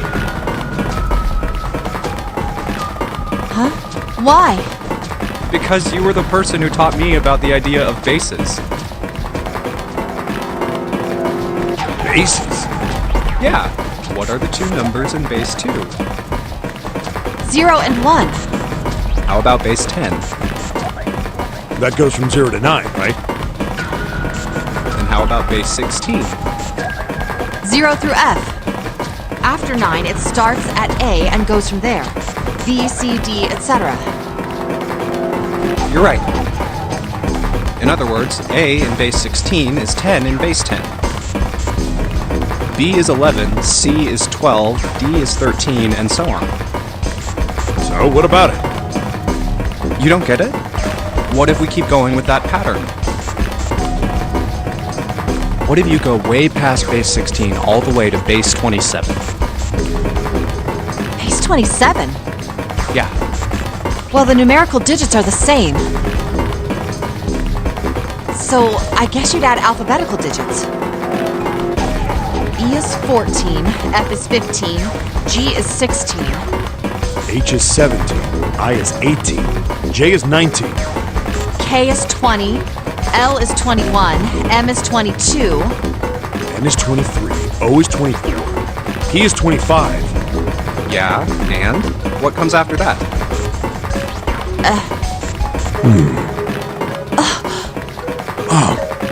Q. 26! And what does that mean? There wasn't a 9 on the door. It was a Q! A fucking lowercase Q! Yep, that's pretty much it. I guess to put it another way, you could say that it was a 9 in base 10, but a Q in base 27.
Whew.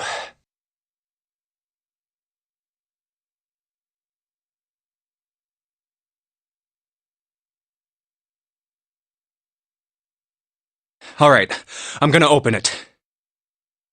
Yeah. Yes! We're finally here! Please do!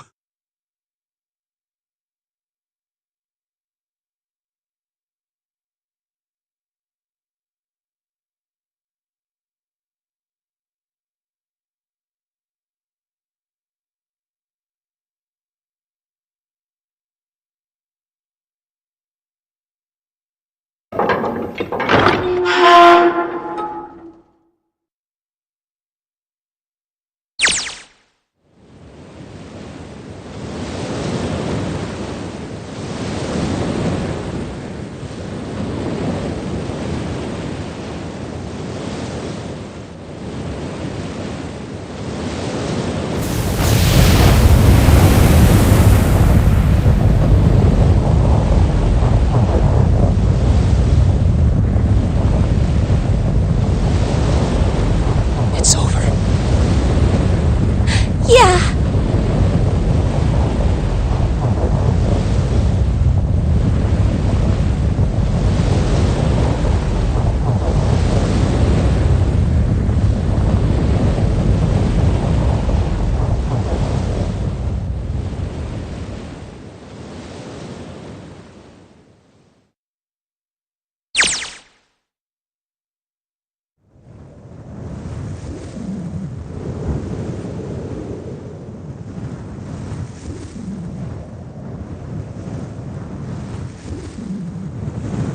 No way!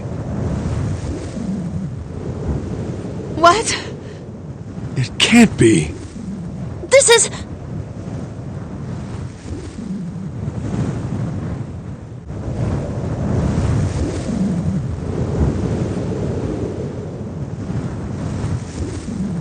This is the building in the Nevada desert! the mock experiment building. Oh my god. This whole time we were in Building Q.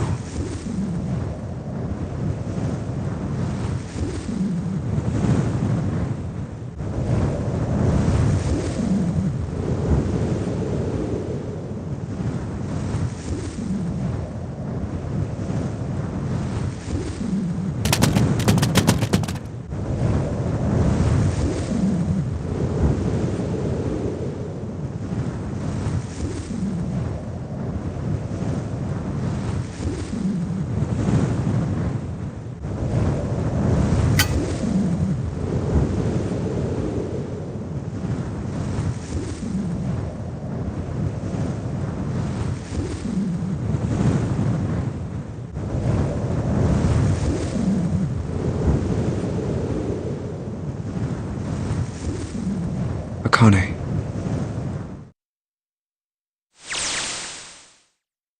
Jumpy!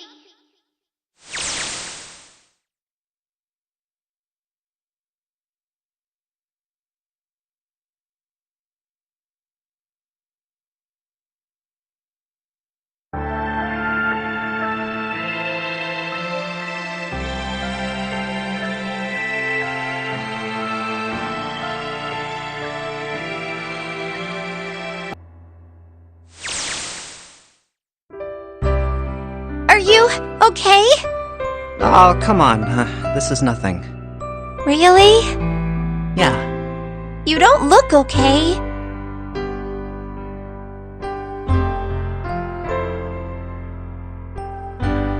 How does it look then?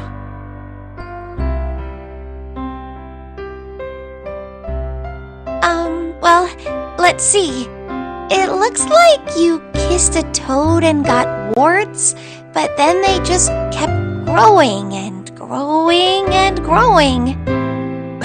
What does that even mean? Oh, ow, ow, ow, ow. See? I told you you're not okay. You're too reckless. You can't beat 5 8th graders, Jumpy. That's crazy. Yeah, but I couldn't just stand there. I mean, don't you think so? I had to do something.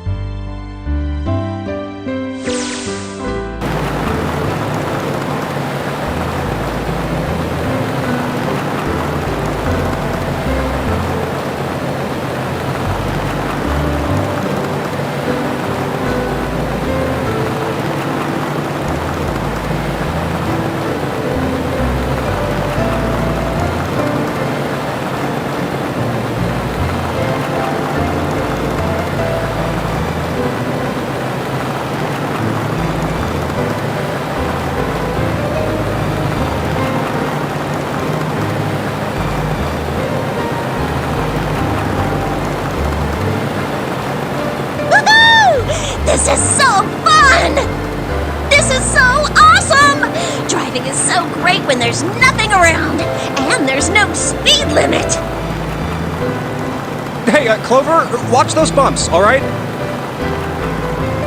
This car jumps even a little, and I think I'm gonna get crushed to death.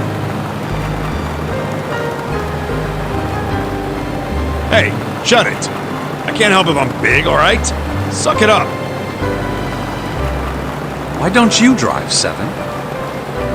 I'm a cop. I ain't gonna break the law. He doesn't have an international license. Yeah, but you could have sat in the passenger seat. Oh, hell no. There's no way I'm giving this seat up. And Clover, there's no need to slow down. The car Santa and June are in should be somewhere down this road ahead of us. Yeah, I saw some fresh tire tracks going out. There's no doubt about it. Then we've got to hurry if we want to catch them, don't we? Sure thing.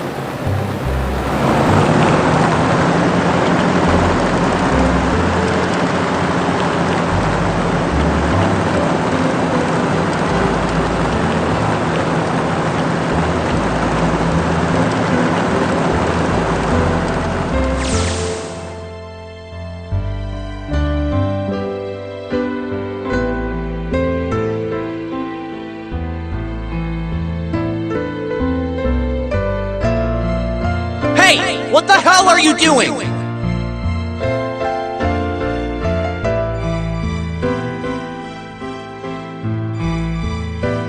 Help me! Officer, please! You have to come with me!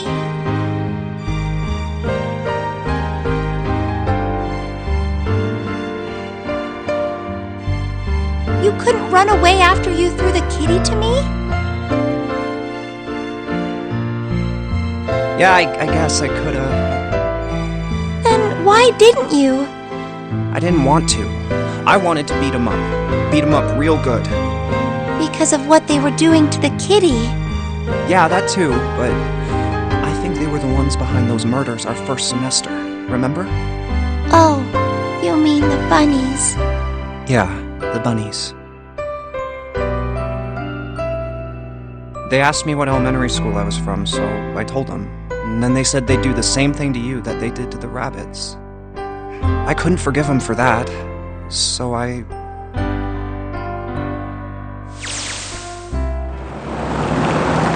Hey, there's still some stuff I don't get.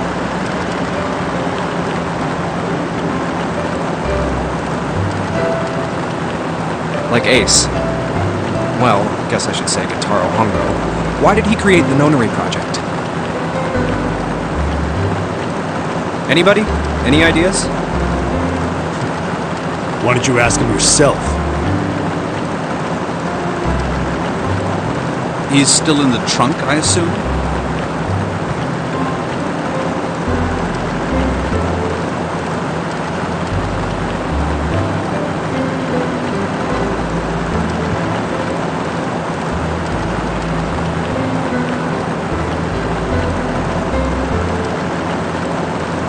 Hey, were you listening to us?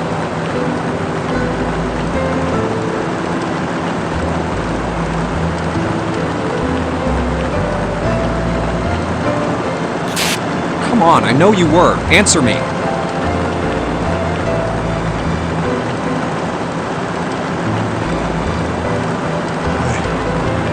I only wanted to see the faces. Human faces. I thought if I could gain the ability to access the morphic field set, then perhaps I could see faces. By peering into people's minds, you could understand how they were processing the expressions of others. That's it? Yes, if you want to put it simply. But if you are looking for a more philosophical answer, I can supply that as well. You see, the human collective consciousness...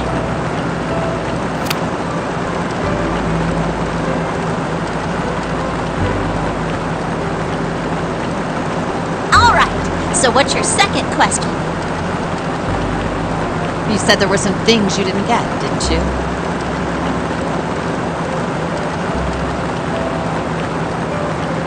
Well, my next question doesn't really have anything to do with you two.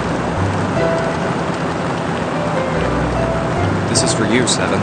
It's about the whole Alice thing. What's the deal with that? Well, see, 9 years ago, after I escaped from the Gigantic,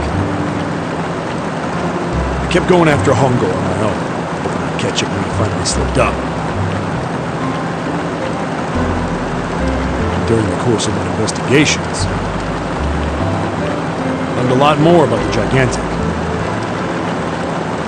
I also found out about Bourdain and Alice.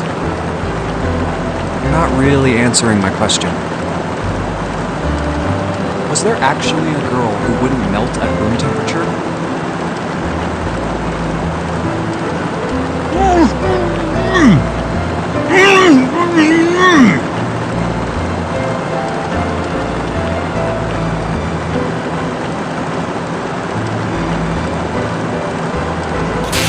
What? Alice doesn't exist. 9 years ago, I found Alice's coffin behind the library on the bottom deck. There was nothing in it but the root of a peculiar plant. My research determined that it was a member of the genus Madrigora, of the family Solanaceae. I was able to extract a particular alkaloid from it. I used that extract to create Sokolin. Its creation was a tremendous boon to my firm, and we grew rapidly.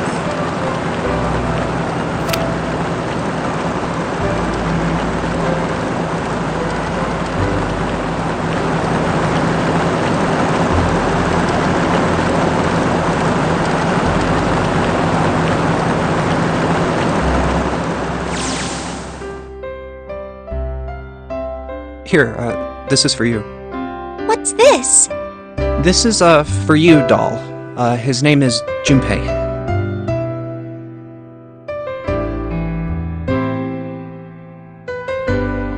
Chumpy, are you sure it's, for you, doll? Huh?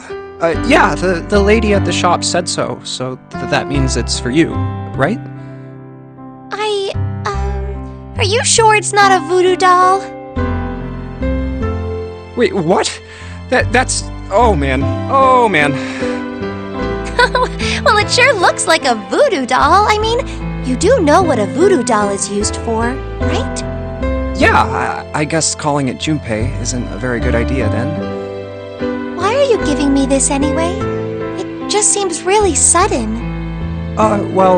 You know how after June, we aren't gonna get to see each other too much?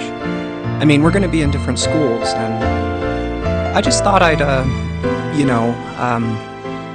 Oh, okay, well, how about we call it June then? Okay. So, I wanted to give you this. You sound like some sort of tribal chief in a bad movie. Yes. I, head of tribe. This doll, traditional charm of tribe. So I give this. It me. So we always together. Oh, Jumpy. If something bad, then hold and pray. I go wherever you are. So here, take. Thank you. Thank you so much, Jumpy.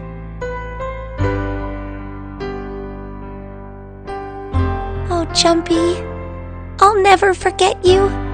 I promise. I'll never forget you either.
Over there.